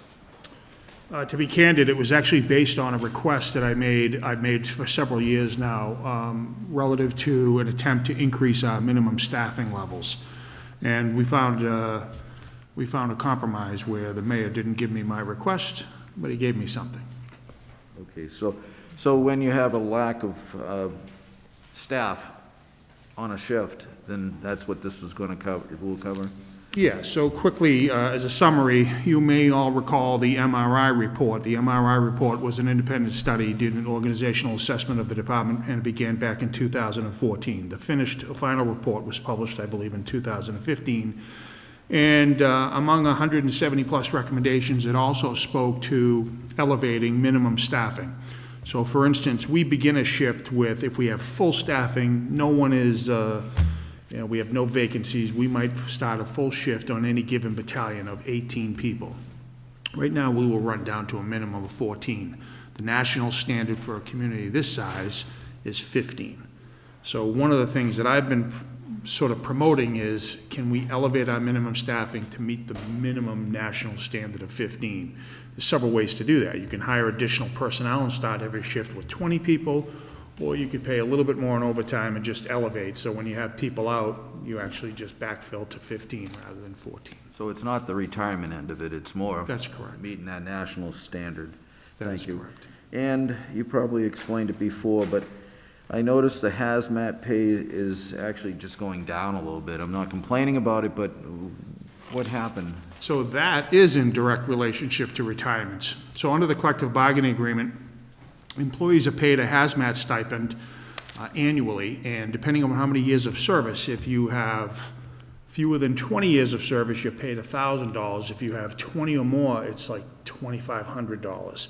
So as people leave, we have new people coming in. They're only eligible for $1,000, whereas somebody with an excess of 20 years got $2,500. So that's the delta that you're seeing. We had people leave, we have new people coming in, they're not entitled to that same level of benefit. Is that more or less because they're working around hazardous waste, so they get a stipend, more or less? Is that what? So, yeah, it's required that you maintain hazardous materials certification, including a refresher training annually, but I would suspect when that was negotiated, it was because everybody really is subject to the same type of work. So it sounds, I'm speculating. I would say the union's intent was to give a little bit more to senior people rather than junior people, sort of like a longevity payment. Understandable, but reasonable at the same time. I noticed emergency, let's see, vehicle, well, first I'll start with vehicle repair maintenance. That went up 10%. Obviously, your vehicles need more repairs, it sounds like. That seems to be our annual experience, that given the aging fleet, cost of goods and services, we have had an approach to apply a 10% cost escalation annually, and it seems to kind of match what our needs are. And are we planning to see any additional capital needs for additional pumpers, or, I know we had the truck and a review we had just recently. I didn't know if you have others that are at their end of the life. So we do. We have a fairly significant expense. We have a ladder truck that's overdue for replacement, and I've discussed that obviously with the mayor, and you heard me speak in this body about it. That's estimated to be over $1.5 million. I think the problem that we're having now is based upon speaking to vendors. The build-out time can be greater than 24 months now. There is a national backlog of all major apparatus manufacturers where, typically the last time I talked to a vendor, where some manufacturers might do 800 vehicles in a year, custom fire apparatus. The vendor that we use, which I believe is the #1 vendor, Pierce, took orders for 800 just in the month of January. So there is a national backlog of procuring fire apparatus, and doing the best we can. In the meantime... In the meantime, our engines, if you recall, the city was really good in supporting us. We replaced 2 engines and 1 heavy rescue, and then we had another engine that was replaced in 2015. So I'm sorry, we did those in 2018 and 19, and then we did the other one in 2015.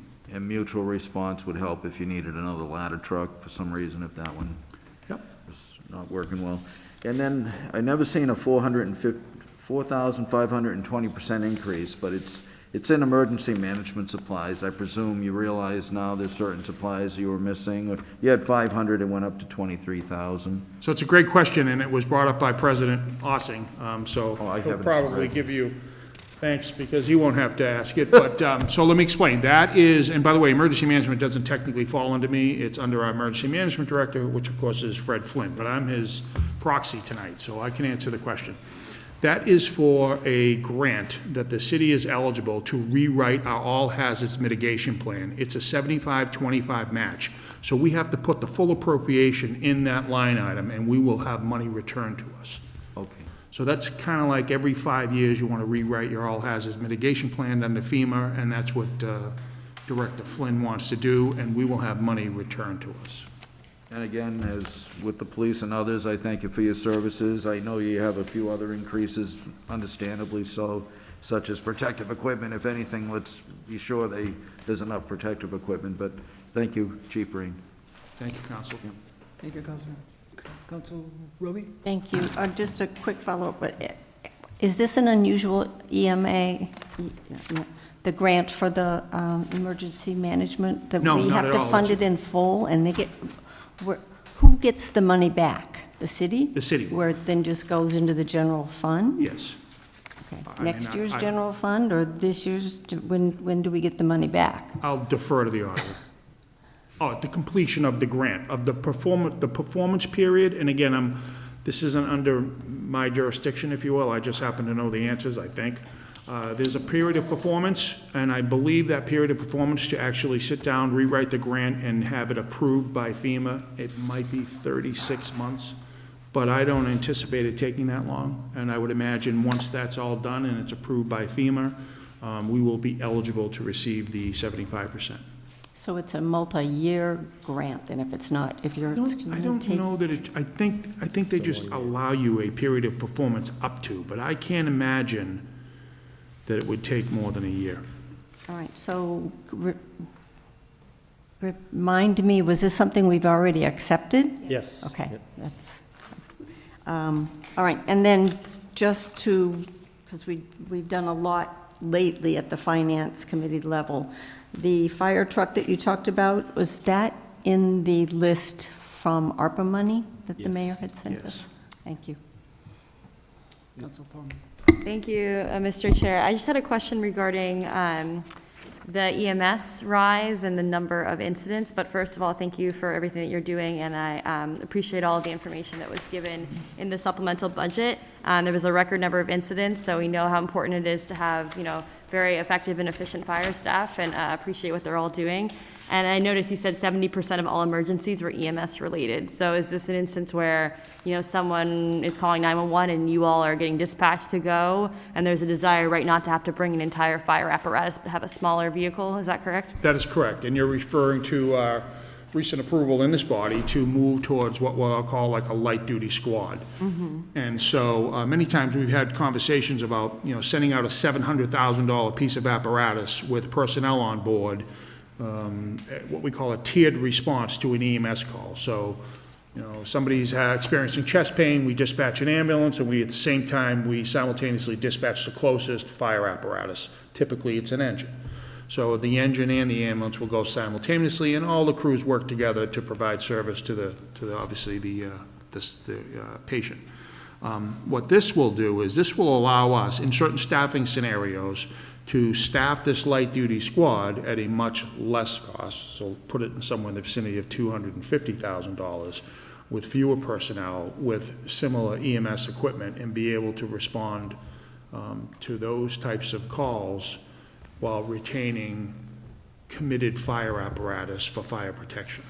No, it definitely is important. And I guess with the percentage, is that typical given the year prior and what you anticipate this coming year, as well as to other communities, that percentage of the calls would be EMS related?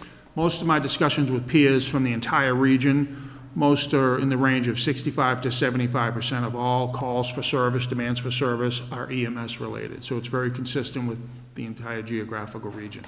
Okay, well, I think this is a great initiative to kind of minimize what's going out where and making sure it's more effective, especially thinking of those narrow roads too, and being able to have a smaller apparatus going forward. So, thank you for saying that. So, and the mayor knows this, we've had a lot of discussions about this, but believe it or not, our fire department is broken out, the city's broken out into response districts, so District 1, 2, and 3, and they match the corresponding engines.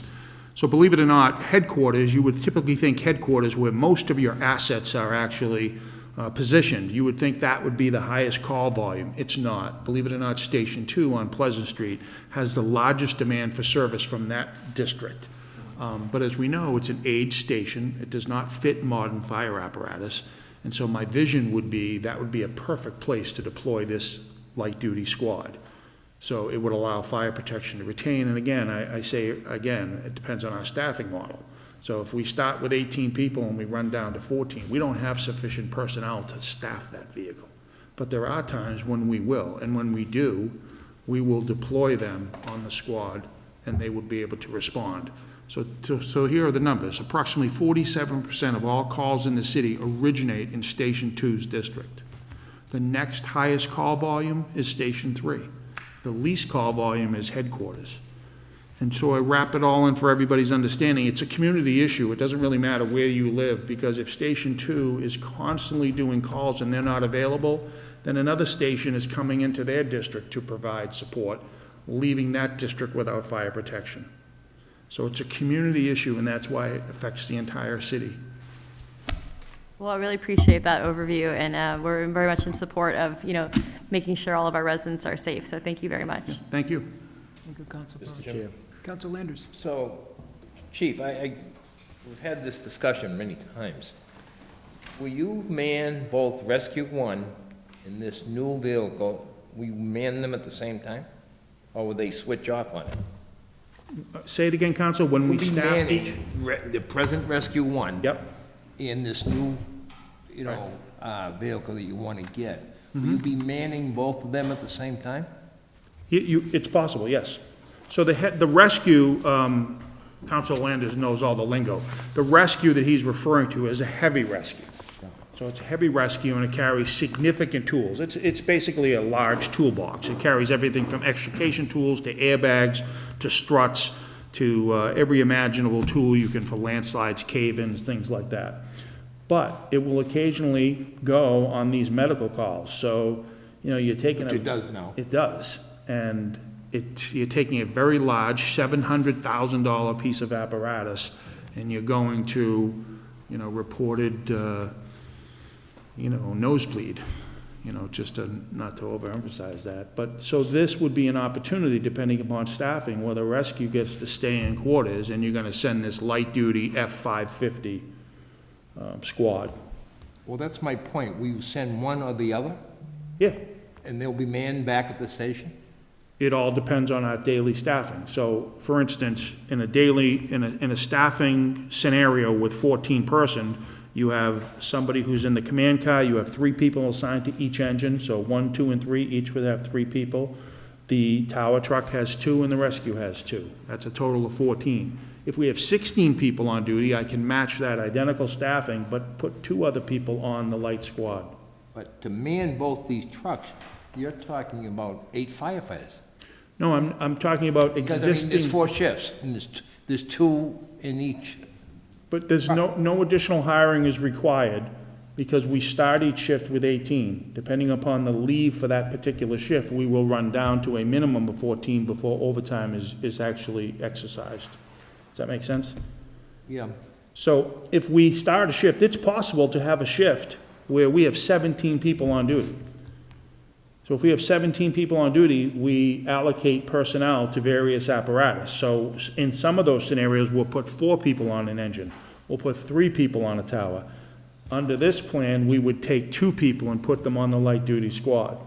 So although it won't be staffed 100% of the time, it will be staffed often enough to give the rest of the apparatus some relief. Well, I've had this discussion, Chief, with you many times, and I know this is a finance meeting, but, I watch a lot of newscasts, and I see accidents, medicals, on the news now, not on, Chicago fire, but on the news. And I see a ladder truck on Mass Pike, I see a ladder truck on Memorial Drive, I see a ladder truck on Southeast Expressway. So I guess that's what Boston does, and Newton does, and a few other cities. And I guess I have a little problem sometimes with a truck that doesn't have water, a ladder, and that type of stuff. So it's a really good observation, Counselor, and, I won't answer for every department, but I will tell you the mindset of a lot of chiefs is the reason you send an apparatus that size to a highway is to perform a blocking role. So while personnel, of course, there's a danger for any police officer or DPW, anyone who's out on a roadway. So typically with a motor vehicle crash or rollover or anything, you want to position apparatus to protect the scene. So many vehicles, many fire officers have made a decision to send out a large piece of fire apparatus to perform in a blocking mode, so that they are actually positioning themselves so that workers on the accident scene are protected by a 45-ton ladder truck. And that's the mindset of a lot of chiefs. Yeah, and we do that in Marlborough, at an accident. You're always We do. always out in the middle lane, third lane. We do. Yeah. I don't try to belabor it, but it's just, I think you get 2 extra guys. If you get both trucks, the rescue and then potentially a new one. I mean, it's nice to have that. But I thought originally you would send one or the other. I mean, you're not going to get rid of the rescue truck now. You've had it. No, if I wasn't clear, we will send one or the other. Did I not make that clear? Yeah, but both will be manned though. Both will be staffed, that's correct, as will all the engines in town. They will still I be know staffed. that, yeah. It's just that we've had this conversation before, and you haven't convinced me yet. But who am I? Thank you. Thank you, Councilman. Mr. Chair. Mr. President, President Reisinger. Thank you, Mr. Chair. Chief, good evening. One of the questions I had was the number of vacant positions and planned retirements. So the number of vacant positions that we have right now, today, is 6. I should tell you that we have conditional offers right now to 9 candidates.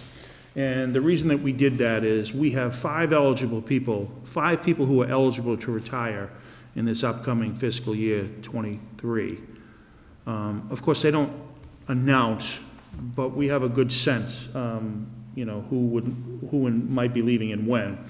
So seeking authorization to proceed with offering conditional offers to 9 candidates. We got approval for that because even if we were to hire somebody, the Fire Academy is booking openings for their full-time in November.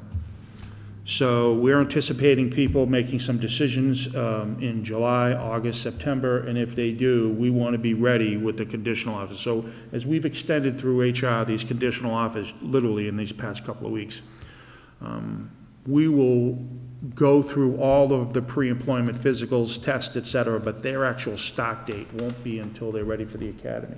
I'm good, that answers my question, and then to Councilor Orem, the reason everybody's buying fire trucks is because President Biden's giving money away. Literally that simple, and that's why it takes so long to get one, because everybody's got money. Thank you, Mr. Chairman. Thank you, Mr. President. Councilor Rubin. I guess I will support any changes that stops having a ambulance, a fire truck, and a police truck for a simple, I forgot what reference you used, but a nosebleed, thank you. I've been there and done that, and it's absolutely crazy. And a point that was made to me by someone else is the road conditions must be horrible when you send all those vehicles off for no need to do that. So you're putting wear and tear on all of our vehicles that cost $1.5 million. It's no wonder we need to keep replacing them. So is the fact that our roads and everybody else's roads are as bad as they are a factor in the repair and maintenance that the trucks need? I'm not going to lie that we monitor spring replacement pretty closely. A spring job for a heavy piece of apparatus is an expensive proposition. And we've had our share of, leaf spring replacements. I wouldn't say it's above what I've seen as a professional firefighter. It seems to be in line with my experience in working in another community, but it definitely is the wear and tear on the apparatus. But I feel like I should go back to, we do screen calls. Dispatch does screen calls. We don't indiscriminately send everybody just because we're bored. It is based upon a tiered response, and what I tried to explain to a number of people over my career is, the mindset is take one person off the engine, put them in a pickup truck. Why do you have to send it? Well, we operate on what we call a company concept. That fire truck is dedicated to fire protection. And, there's a sense that, well, would you rather we just stay in the station and watch the ambulance drive by and not do anything? We go to assist. We are still a life-saving agency, so we go to assist in our citizens. We think it's better to not be in the station and to get out and actually provide direct assistance. By doing it in a fire engine in the minimum staffing of 3 people, that company remains in service at all times. So if at any time while they're treating somebody, there's a reported fire, they just leave there and go immediately to the fire. You can't do that if you took a guy off that truck, sent him in the pickup truck, and left the station back at headquarters. So that's why we maintain that company concept and we respond as a group to all things at all times.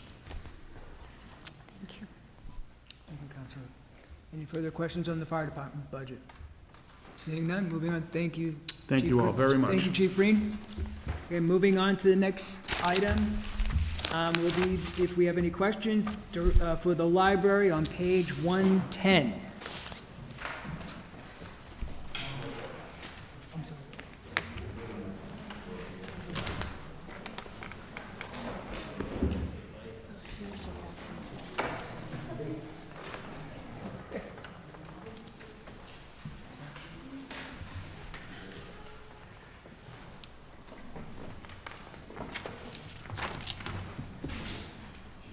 Good evening, Director. How are you?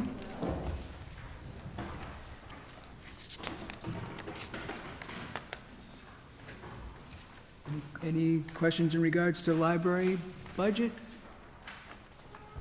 I know. Council. Good evening, Margaret. How you doing? You actually have a reduction for the cataloger. Is that because you're in another building right now and you don't? No, we had a resignation and we filled the position with the person that started at a lower step. Oh, okay. Okay, thank you. Thank you, Mr. Chair. Just ask. Your library materials went up? It did. Well, according to the state certification requirements, we're obliged to spend 13% of our total municipal appropriation. So it went up to get closer to the minimum, which is, I wrote so small, $139,350. So the increase will get us closer to that minimum, and we'll take the money that we're missing from the state aid account, from our state aid account. Okay, thank you. Council Foreman. Thank you, Mr. Chair, and welcome, Director. It's so wonderful to have you here. I know we were talking earlier about the exciting new library that's on its way, and we appreciate all of the transitions that were made to make the Walker Building really effective. And I know residents have appreciated the increase in hours to have the evenings back in the Saturday as well. I'm a little curious, kind of speaking around this particular budget. I know you said that you'll likely remain in the Walker Building until the spring of 2023. Is that correct? So the budget and staffing is dependent on usage of the Walker Building and not necessarily the opening of the new library, of what staffing might be required? Right. Okay, because that wouldn't take effect until the next budget cycle. Okay. Right, that's what we're estimating. It's hard to tell the exact month that it will be completed, but we're thinking spring. Okay, well, we always know, right, like under budget and, on time or earlier is our expectation. Just kidding, but no, it's great when that does happen. And how are things going in the Walker Building? And I see residents in there a lot when I've been able to utilize the services, and it does seem like it's been effective. People have acclimated well. Yeah, people are coming in. They're coming in to use the library services, but also to reminisce about their history with the Walker Building and to take a look around. The facilities department did a great job in getting it ready for us, and our motto has always been, we do the best with what we've got, and the Walker Building with its elevator is serving us well. That's good to hear. And have people been able, I know the kind of setup doesn't necessarily allow for a lot of like study space or people utilizing tables. I know I've seen a little bit of some areas, but have people been able to utilize the services that they need? Right, we've been carving out space as we've gotten more accustomed to the way people use the facility. We've carved out some space below the stairs near the entrances, some tables that people can do a work at, and every table is full, and the people are certainly using the public computers that we have. It's far fewer than we used to have at our library, but people appreciate having access to them and being able to print and fax and do the other things that they're used to coming to us for. Well, that's good to hear, and we know we heard from Director Gibbs about the upcoming technology, so I'm sure the residents will really appreciate that when it goes live. We enjoy working together, and we're working closely with IT on our needs. All right, well, thank you very much. Thank you, Councilman. Any further discussion on the library budget? Seeing none. Thank you, Director. Okay, thank you. Okay, for a little feedback from the finance team, finance committee. It is getting closer to 9:20, 9:30 in the evening. What is your wishes to do? I know we do have some things that we'll be taking up on Wednesday evening with Director Jones. Any feedback? Do you want to maybe finish one more? How far do you want to go? I would say, if I may, Conservation? Mr. Chair, we've had a lot of people waiting here. I would say try to take them at least, so they're not coming back. Absolutely. Very diligent about staying on those hard seats, most of them in the back especially. Thank you, Mr. Chair. I anticipated to at least 10 o'clock, so Okay, I'm we'll- fine. Yeah, I Council would say 10 o'clock is fine, yeah. Okay, thank you, thank you. So if I can just ask if we can just stick to line item issues and not what the department is going through, which we have been doing for a lot of the night. Thank you. Thank you, Council. So the next item would be the Recreation Department. Any questions in regards to the Recreation Department on page 100, as well as celebrations, which is on page 113?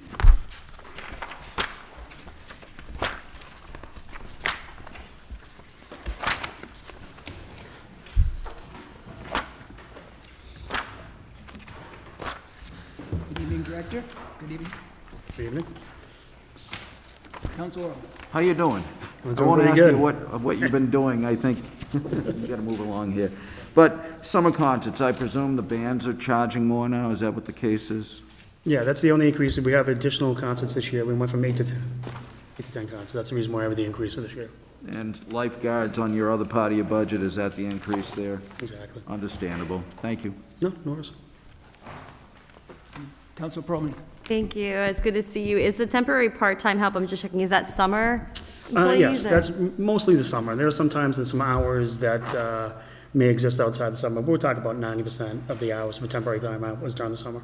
And how many employees is that are listed here in the It line item? varies year to year. I would say anywhere between 30 to 40 seasonal employees.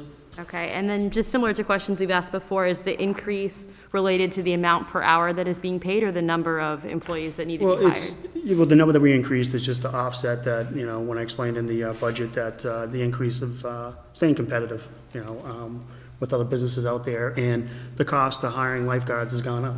And it's a professional position, and kids need to be trained on it, and we have head lifeguards and bringing on lifeguards. So to stay competitive with other towns and what they're paying, we needed to up our salaries, and came to the mayor and explained the situation, and we decided to make that increase for this year. Thank you. Thank you, Council Perlman.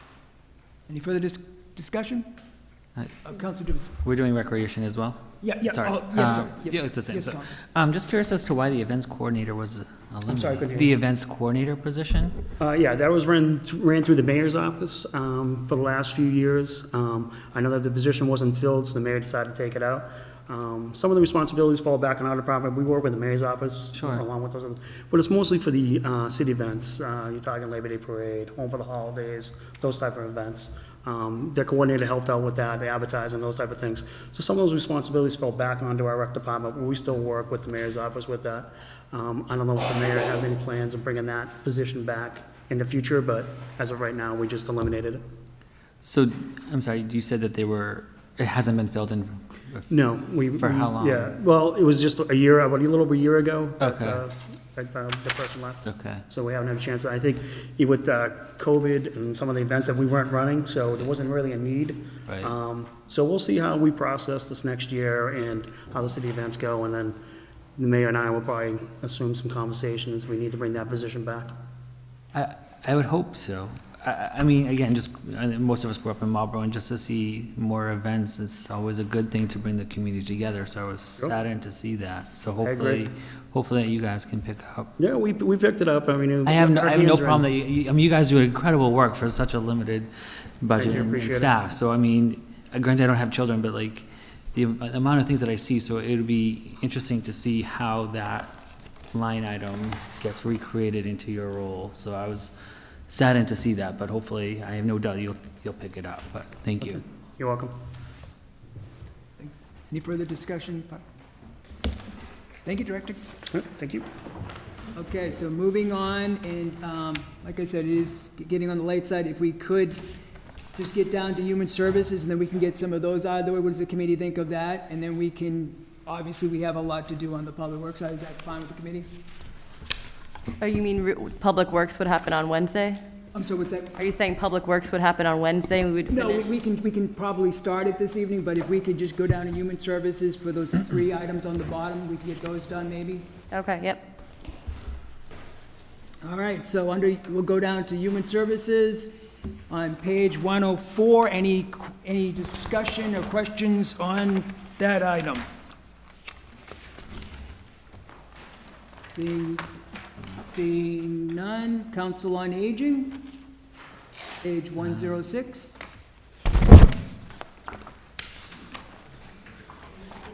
Oh, I'm sorry, apologies.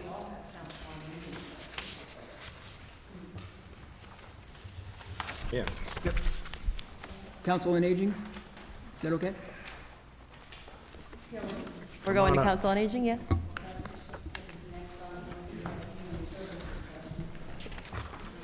So, Mr. Chair, I have questions for the Council on Aging. If we could have Director Pope come on up. Absolutely.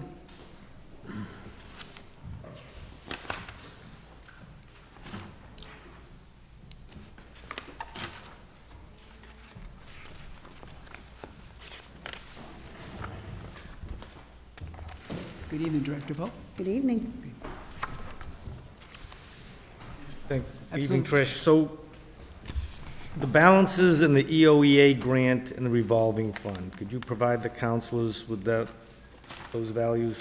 Currently in the EOEA grant, that's our state formula grant, there is $122,537.53. And the revolving fund? Currently in the revolving account, there is $110,878.76.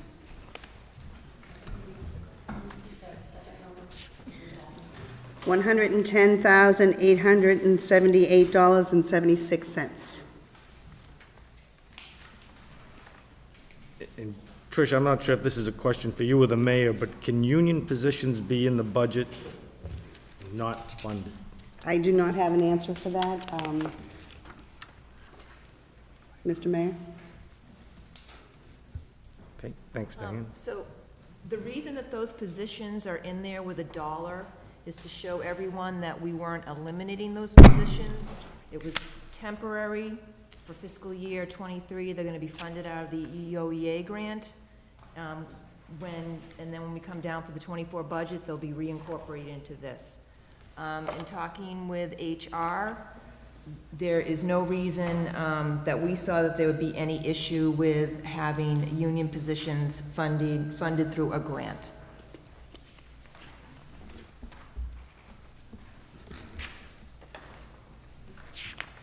I just gotta think about it, okay? Thank you, President Austin. So can I Council Rowley. ask that, will you get a new grant next year from EOEA? Nothing is in stone, but we have historically gotten the grant. I did just find out recently that the 2020 census numbers will not go into play until 2023. For the last couple of years, we've been right around that $80,000 mark. Like, there is gonna be a new governor. I highly doubt they're gonna, I mean, I hate to say that out loud, but I highly doubt they're gonna cut the money that funds Council on Aging's. So, They might reduce it, but there'll definitely be money there. so if there's grant money that comes in during fiscal year '23, would it just be held over to be used to offset fiscal year '24? Are we starting a new cycle here of? We will need that grant money that comes in next year to fully fund these positions. Because you don't have enough with? For the 3 positions and the benefits, we don't have enough in the $122,000. Okay, and the revolving can't be used for that, the revolving? So, Well, the I guess, information- it's like you're reducing your budget by $171,000 in total. You don't have enough in the grant or the revolving to cover that, I guess. So that's why you're saying the next year's grant's going to give you your balance then to cover those? To cover when the next year's state formula grant comes in, it'll go into the account to cover these positions. Okay. So, Mr. Chair, so the question that needs to be asked is, we funded these positions before, and we got the grants, and it allowed this Council on Aging to do stuff. Now, the question we should be asking is, what stuff are you not going to be able to do, because now you're using that money to pay salary? That is what should be on everyone's mind, because what are we not doing for the seniors? I'm not answering that question. Well, can Mrs. Pope answer that question, or? Well, we have $110,878.76 in our revolving account. There is currently a $70,000 spending cap on that account, which will take effect July 1st. So I will need to set aside $55,000 in order to fund just the fitness instructors alone for the upcoming year. If the spending cap is increased, we would definitely be able to do more things.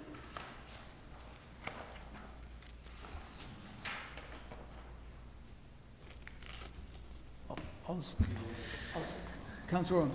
Thank you. And if I may, Trish, on the other services, contract services, office supplies, and program funding, is that also included in being covered by the EOEA grant? No, that is scheduled right now to come out of the revolving account. The revolving, okay. And specifically, as long as the revolving account can only handle what it was meant for. So if you wanted to spend money on, say, supplies for office, well, I suppose you could include it. You have to be within the four corners of the actual revolving fund, but if it works, so be it. I would just be nervous if, I'm just hoping you're not gonna see us mid-year. You may have to. We'll see how this works out. This is kind of taking a chance, but, you know, and the other thing is EOEA covered what this year? What did it cover this year? Because I think our council president brought out a good point. You know, if it covered some other areas, are we gonna lose those areas? One of the things you need to remember is that these accounts are a little bit higher than they typically are, and that's because we've been virtually closed for a year and a half. Oh. We did a tremendous amount of things, but we have some excess money because we've been virtually closed. There are programs that we will have to look at, whether we're going to be able to continue to run, but that is why I think the mayor's looking to reduce these accounts. I don't want to speak for him, but because we have some extra money there. Well, if I may, Mr. President, and again, just, we can expect that if this doesn't work out, we'll hopefully be seeing you soon so our seniors don't lose out. I would hope so. Thank you. Thank you, Councilor. Any, Councilor Perlman? Thank you, Mr. Chair, and thank you, Director Pope, and for all this information. I guess I have a clarifying question. So the reason we're using the grant is just this year to like reallocate the funding, and that we couldn't just do what we did last year because that would increase the budget? Is that why we're not using? Thank you. Thank you, Mr. Chairman and members. As in other departments and other areas, we've been utilizing revolving accounts rather than have them build up and become these big slush funds that hang out there. So I asked the auditor to work with Council on Aging Director to come up with a plan to utilize these funds. No programs will be reduced because of the way the budget is. None. I assure you that. If need be, we'll find additional funding or come down for more funding. But today, with the money that's there, no funding will be needed to finish the year. Thank you, Mr. Mayor. Thank you. Thank you, Councilwoman. Any further discussion on the Council on Aging's budget? Seeing none? Fine. Okay, we'll move on to next item, which is Thank you. Thank you, Director. Veteran Services. Any questions in regards to the Veteran Services budget? On page 108.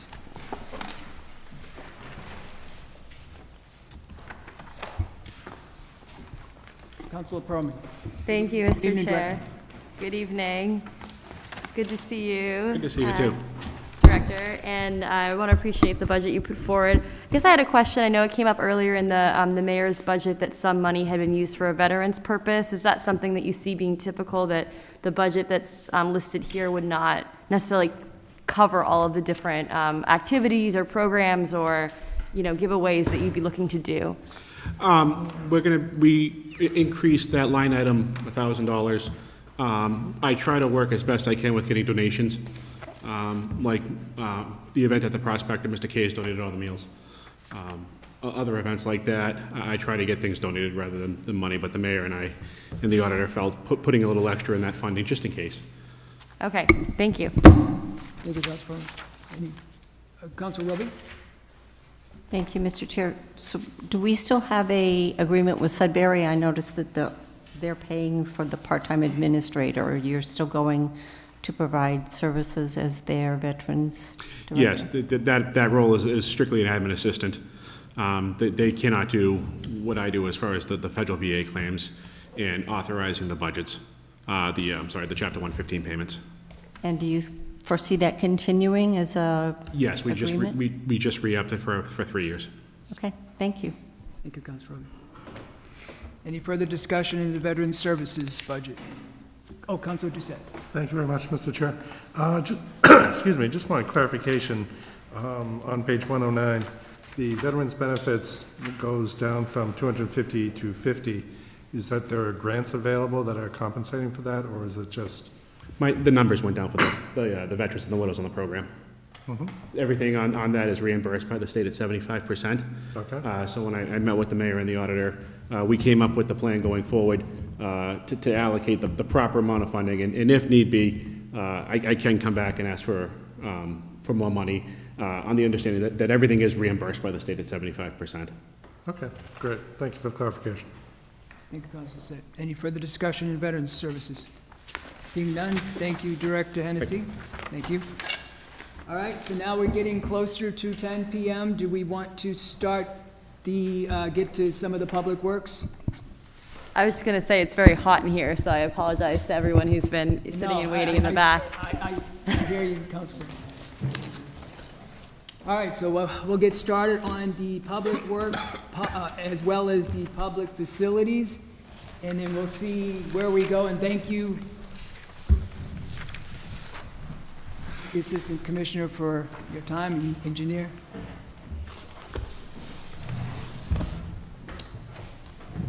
We want to start at public facilities on page 41.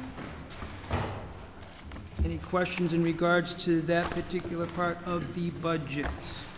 So Counselor, Commissioner Dival apologizes for not being here. He's getting over COVID. He will be available Wednesday. Thank you. So in the spirit of moving things along, the three of us could answer anything for Public Works if you want to move facilities to Wednesday. That would be wonderful. Thank you. Thank you, Sister. That's fine with the team? That is perfect. All right, wonderful. Thank you. And thank you for staying this late. I appreciate it. All right, so we'll get to the Public Works. It begins, I believe, on page 83.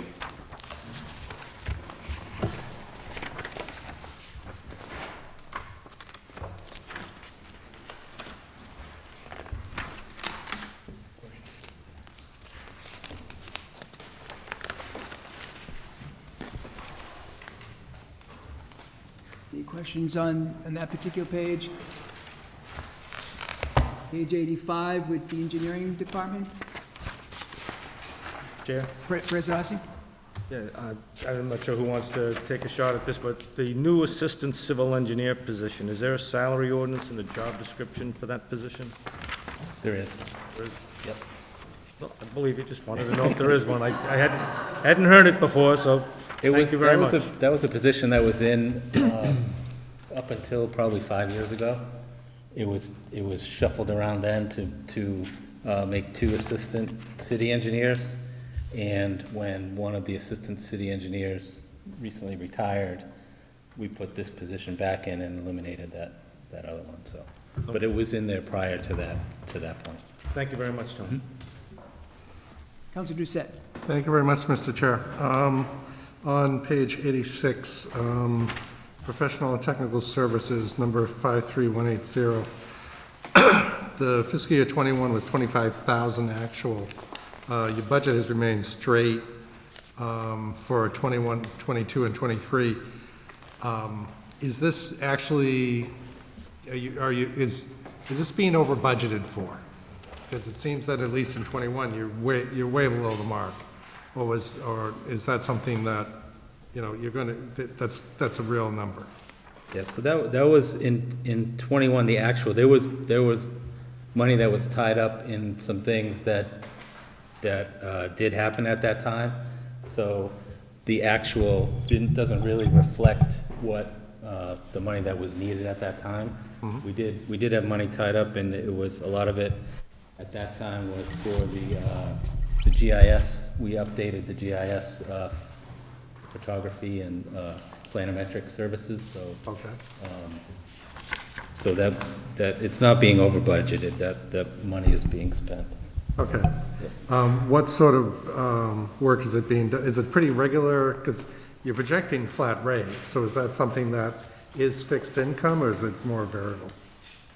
It's money that is used, we try to do as much design in-house as we can, but certain projects, due to maybe their scope, or that maybe they have certain things in them, inherent to them, like signal design or something like that, that is outside of our expertise, that we often hire consultants for. It seems like every year, every other year, we're putting in for a big grant application, and it's usually at the last minute. So, for example, the MassWorks grant for Main Street, there was some consulting work we needed to assist in getting some plans ready for that application. There's things that happen on a regular basis that we pay from that, related to GIS subscriptions and things of that sort. There's always ancillary engineering type support services that we need, like soil borings to inspect for ledge before we put a project out to bid, things like that. So those are the kinds of services we use that for. Okay. Thank you for the clarification. Appreciate it. Thank you, Councilor Doucette. Okay, moving on.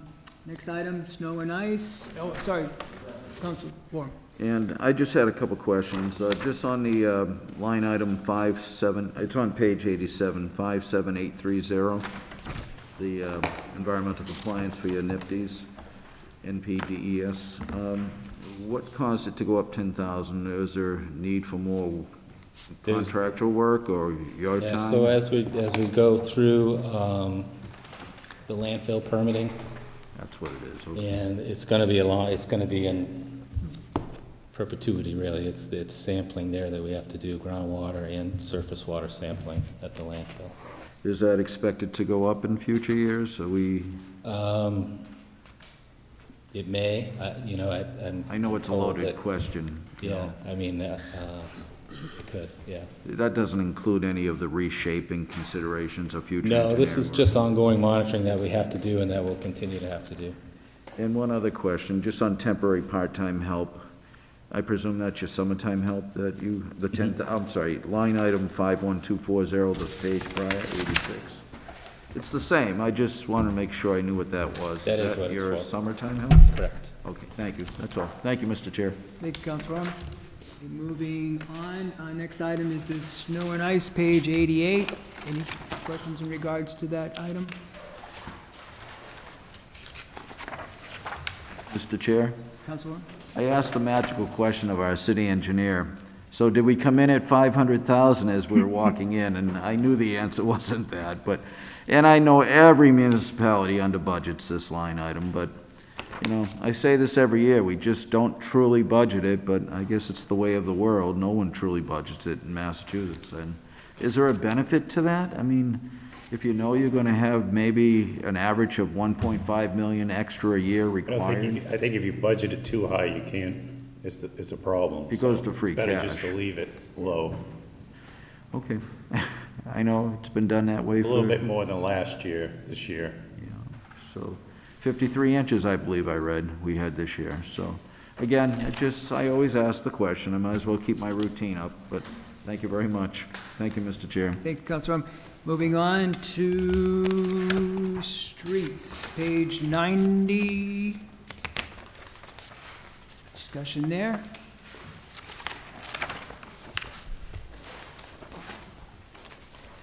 Council Perlman? Thank you, Mr. Chair, and good evening. Thank you all for being here. I guess I was kind of going to the overtime regular that's increased. Is this due to vacancies, or what is? No, it's due to potholes and other things.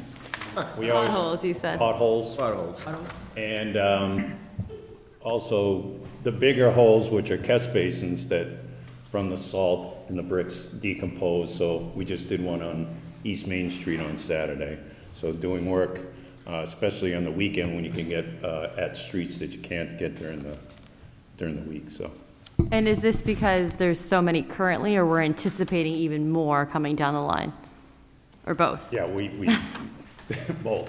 Okay, yes. I know we have a pothole problem in many places too, so I was just curious why the number was so high, but that makes a lot of sense. Thank you. And if you look at 21, it was high. That was more with vacancies, but we still spend a lot, do a lot of overtime work. Thank you. Okay, moving on, 93, page 9. Can I ask a question on streets? Council Roby. A huge line that's used, or was used this year, to transfer from is equipment operators, because you must have a lot of vacancies. Say that again? Equipment operators. It's increased because of contract issues, I would assume, not issues, but because of contract. But that's the line where we have continually taken money from because you have it because of vacancies. Transfers? Yes. For vacancies. So is that a trend going forward? Trend to have vacancies? Or Yes. We're always filling. We're never fully staffed. So as we keep hiring and people move on or retire. Okay, so if... But during COVID, we did have a lot of vacancies. We've caught up to that now, and now we're replacing them as we go, so. Okay, because you still have over $200,000 in the budget, so, I mean, that's not a lot in the bigger picture, but it seems like if we're looking for somewhere where we could reduce, and then if you hire people, we get a supplemental, or as has been mentioned, because there's been the ability to do internal transfers, you just move money around. We have people out on medical, and we have a veteran that's going to serve in Saudi Arabia for a year, so we have to cover that position too. So there are other things involved too. Okay, thank you. Thank you, Council Roby. Next up is line item repair shops, page 93. Council Wong? Two questions, just like with the fire department, it seems like the repair on our vehicles are going up. Is that because of the cost of? Cost of repair parts is going up, skyrocketing, and we have an old fleet, so we have some new vehicle. We have nothing in the middle. We have either new vehicles or really old vehicles, so, and the repair parts going up. Yeah, because that was up 27%, and understandably so. Inflation's causing trouble. And obviously, fuel and lubricants, and I know you've gone with more electric vehicles. Obviously, down the road, you see truck companies advertising electric. Has any of your industries indicated if they're capable of to do the work you need to do? So we're doing a part with an Edgren program to look at it. The vehicles aren't quite there yet. Okay. But they're getting there. Okay. Yeah, no, just obviously, and I don't think fuel and lubricants will ever go down. I think they'll continue to increase, and environmentally, it's a better job to get away from them. So, thank you. Mr. Chair? Mr. President. Thank you, Mr. Chair. So, just want to follow up on Councilor Roby's comment on salary. So, the auditor does a nice job. She sends us the information every month. You do all what you do with it. I look at it, and as of right now, we're $800,000 under in salary line items. So why do I mention that to you? I mention that to you because if you need to make some adjustments to the budget, the world does not come to an end. We're not spending all the money that we're giving the department. It's not their fault. They can't hire somebody, they can't hire somebody. But when I come back on Wednesday to make reductions to the budget, I don't want to hear the world's coming to an end, because it's not. Look at mid-year transfers, over $600,000, all right? The internal transfers, again, that the auditor sends us every month, $700,000 worth of transfers. Salaries, $800,000 under the budget right now. You're gonna see the electricity account come before you at a future finance committee meeting, which they're gonna move some of that salary line items to pay for electricity.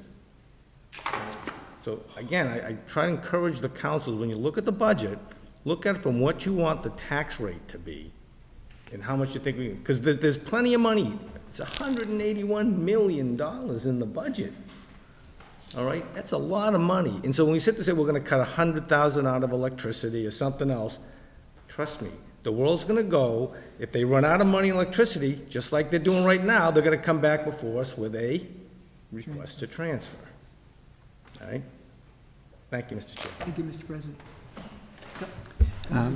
Sorry to go back a little bit on page 91. Having said that, of what Mr. President Ossing said, if you're never fully staffed and there's things to move around, I'm assuming the contract services of $450,000, is that things that your staff can't? Page 91 on contract services, there's $450,000. What would that be for? Is it things that we contract out because our staff can't? The contract services, yeah. Is that contracted out for things that are the So one DPW of staff the two can't? biggest line items are catch basin cleaning, which that contract's going out now, and line painting. We try to do a lot of it ourselves to try to be more economical, and that's where the overtime comes in. Line painting's always done at night. Okay. So we try to save money that way, depending on how the contracts come in, but they're always more expensive than us doing it, so. Does that answer your question? Yes, you said if you contract it out, it's cheaper for them to do it than for. No, it's to pay cheaper overtime. for us to do it, but we don't have the time. Like catch basin cleaning. Right, okay. Or line painting. We can line paint, really not the center lines, but we can do other things, crosswalks, but we just don't have the time sometime, so. Okay. But those are the two major line items, contracts under that, and then there are smaller ones as well. Okay, thank you. Okay, moving on to Forestry and Parks, page 95. Any discussion on that?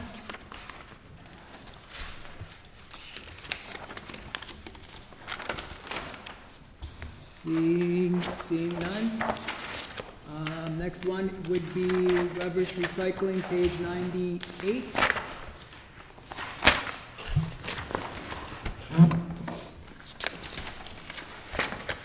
Mr. Chair? President Ossing. Thank you, Mr. Chair.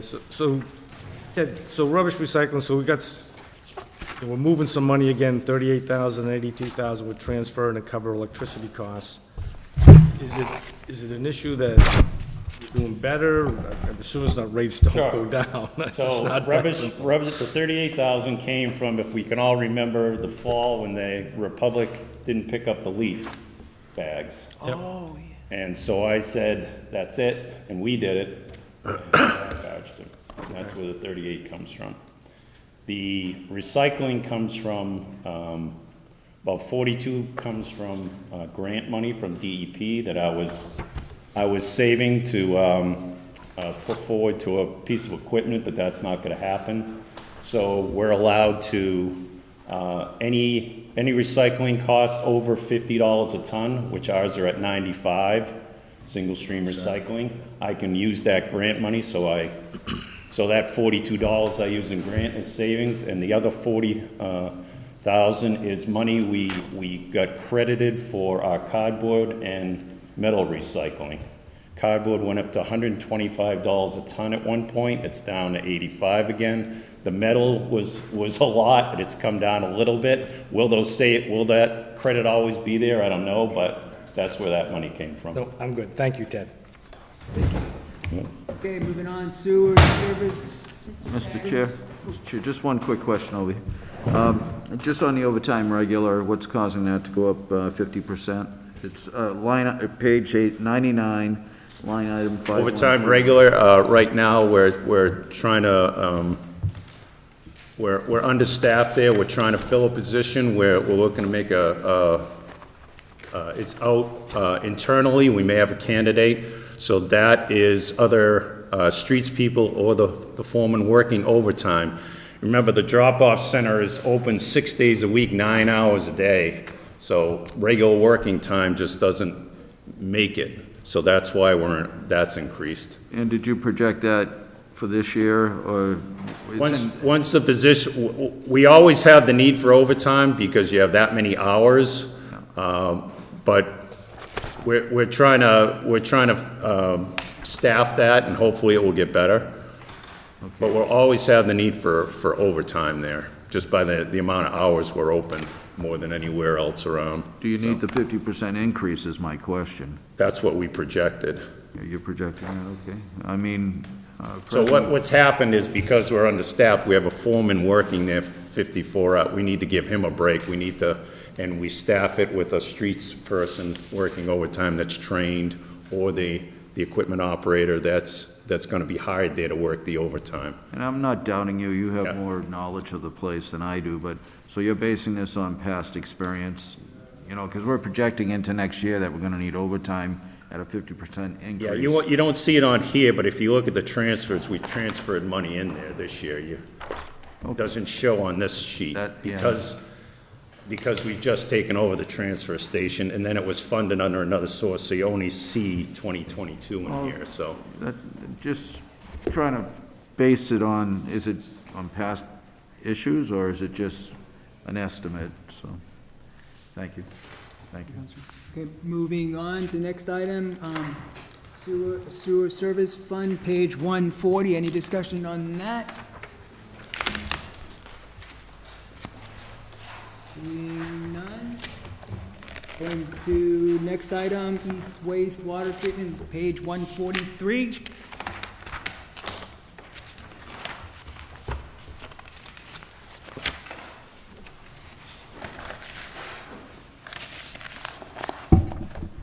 Council Perman. Thank you. So I'm on page 144, line item 53174, about the contract services and lab testing. And if I remember, is this referring to the PFAS treatment? Or there was something in here around that, so I wanted to know what the lab testing was for, given the increase. Yep, there's a couple different components to that increase, and one of them is the PFAS testing. Per our new west and east plant NIPD's permit. We're also, as part of the west plant NIPD's permit, we're being asked to have our industries in town do a evaluation on their contaminant limits. So there's evaluation costs on that, and a general increase in lab costs that we're seeing. So all of those combined are adding up to that. So would this be an anticipated increase moving forward, given the rising costs? Yes. Thank you. Mr. Chair. President Austin. So, Chris, MWRA, we love them, but they supply our water. They don't test for PFAS. We have to test ourselves as part of that? So this MWRA does test for PFAS in drinking water. This PFAS testing is actually in the wastewater. Okay. So Mass DEP and EPA want to get a handle on the Nope, that's good. No, the wastewater. Thanks for clarifying that. Thank you, Chris.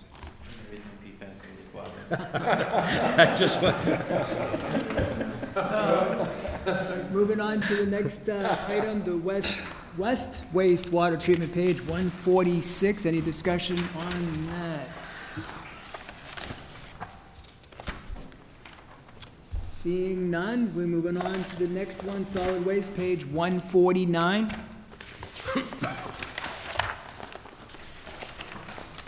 Discussion on page 149.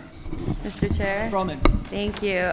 So I know in the past, I see this is, increasing for the solid waste disposal, at least on the main page, and this has been a continued discussion I think we've had about the rising costs moving forward. Is that where the trend is? It's just gonna keep rising? Are there contracts to it, or what are we able to do to get the best rate for that? So we're under a 5-year contract with Casella Organics right now to dispose of our sludge. There is a yearly increase in those costs. What we're also seeing, Maine is in the process of passing legislation that is imposing a a $10 per ton surcharge on all sludge being landfilled in their state. And after discussing with the commissioner, we think that it's likely going to be more of a New England initiative that's taking place. So we're building in a contingency to expect these surcharges being imposed on us moving forward. Okay, and when you just said you can expect a yearly increase, is that within the contract, or you're saying when the 5-year contract is over, there would be an increase? No, this is going to be a surcharge that is put on the vendor by the state that they're landfilling in. So it's got nothing to do with the contract. Well, it may end up being a contract modification because of an unforeseen escalation in their costs. And are there any other mechanisms to dispose of it besides landfill that could be utilized, or that's typically what people are doing by shipping it to Maine? Yeah, right now we're shipping it to, we've got 3 states that we're sending it to now: New York, Vermont, New Hampshire. There has been discussions about Casella sending it down to an incinerator to incinerate it, but that's ultimately up to their discretion how they want to dispose of it, and it seems like their preferred method is landfilling it. Okay, thank you. Just so the contract does have a fixed increase. Councilor Doucette. Thank you very much, Mr. Chair. We are talking about basically the solid waste resulting from the sewer lines. This isn't the normal trash or sludge. And that, there's not much more you can do with that. So it's pretty much close to matter, dirt anyway, so, okay. Councilor Roby. Thank you. There may not be much you can do with it, but there are ways to reduce it.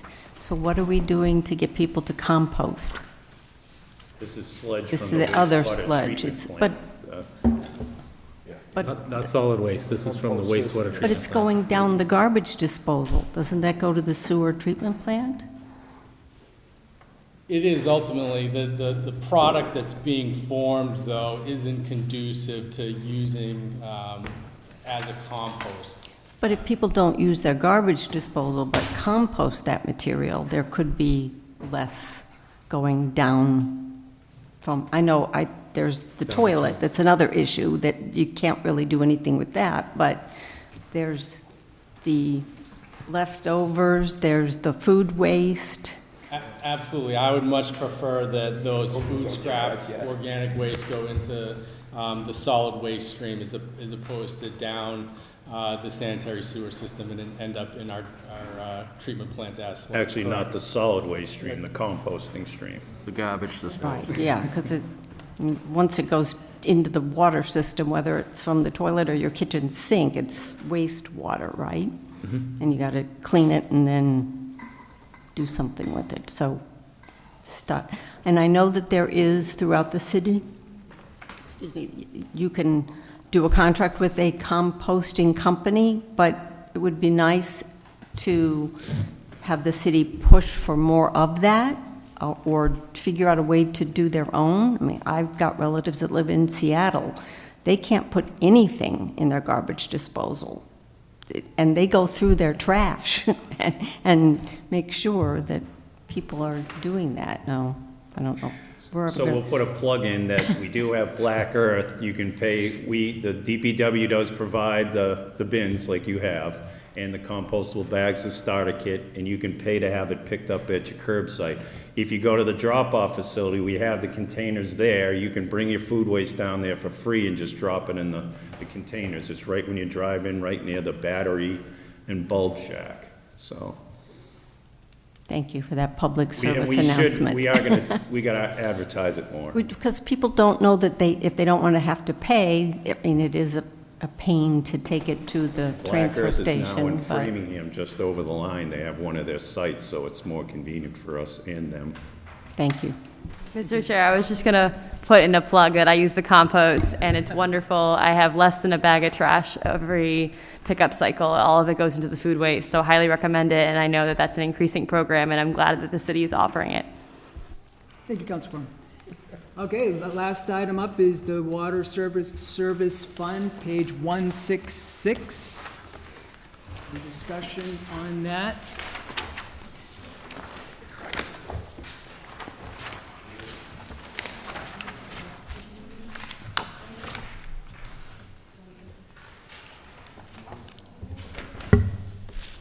President Hussey? You guys better tell the commissioner you were grilled Yes. mercifully. Right. Thank you, Mr. President. Council Foreman. Just because we've been commenting on the overtime as well, just wanted to know the reason if this is the vacancy or the after hours on page 167, 51380.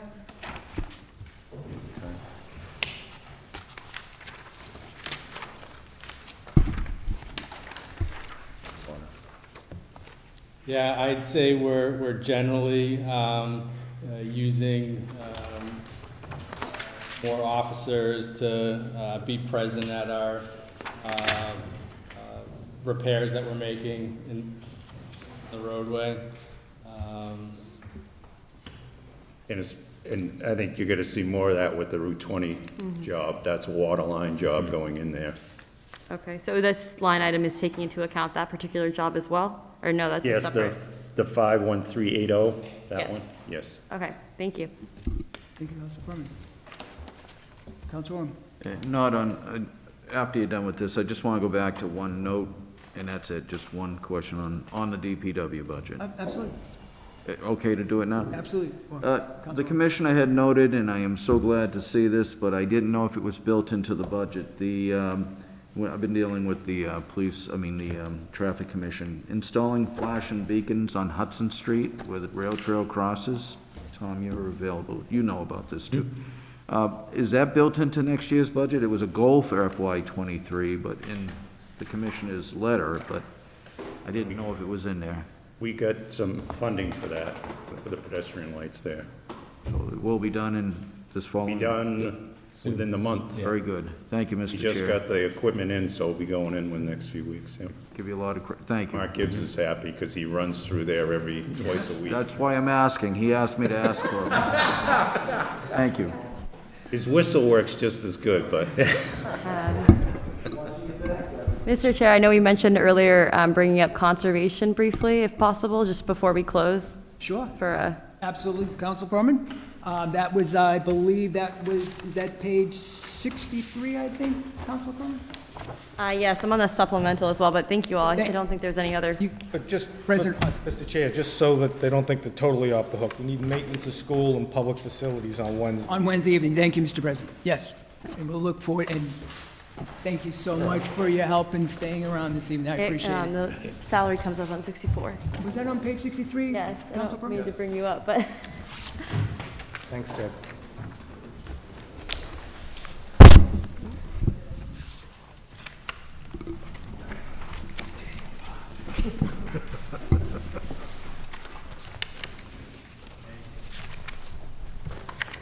Good evening. Good evening. Good evening. Thank you so much for being here this evening, and my apologies that we were near the tail end to call you up, but I just had a lot of questions just based on, there's so many grant opportunities that run through your department, and I know they've been increasing, whether it's with the municipal vulnerability, climate preparedness, and a lot of different ones that have come through, and I'm just wondering, is that something moving forward, we're going to continue to go after these grants, and is there high likelihood that we'll be able to achieve them to do even more green and sustainability initiatives here in the city? Yes, yes, and yes.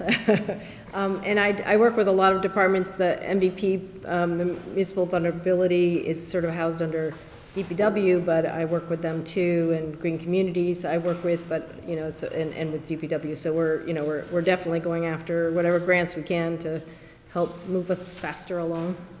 Right, because based on, I guess, in the line item, it's just, I guess, like the salary for you specifically, but there's not necessarily, there's the stipends for the different, like zoning board of appeals that's listed, but is there there's not other line items directly? Nope, we're in the inspectional services line item, and we're just all, we're sort of in one big group, and we all do different things. Okay, well, I was going to highlight, I'm excited to see that the open space plan will come up. I know the public is really excited to participate in that, and I'm looking forward to the completed Panther Trail and big celebration. I think that's a huge highlight, and there's so many open space aspects of the city that are incredibly important and residents really appreciate. So I think the work of you specifically and the whole team has been well received. Thank you. Thank you, Council Plum. Any further discussion? Thank you so much. Appreciate it.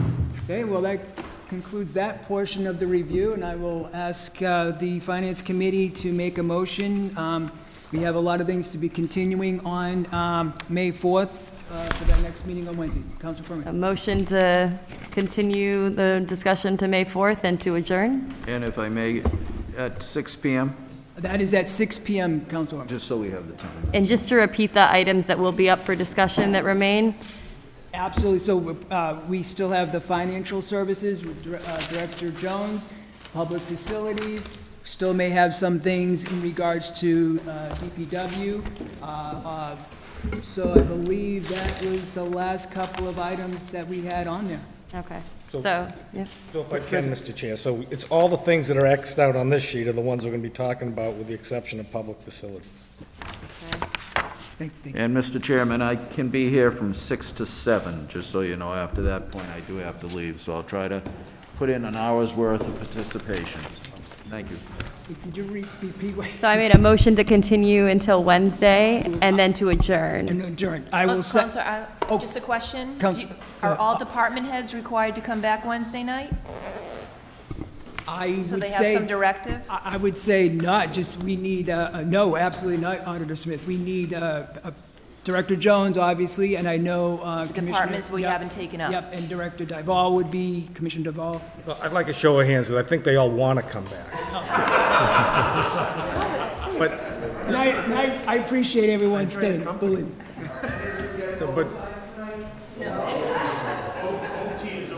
So, Mr. Chair, it would be the comptroller, Comptroller? the DPW. Yes.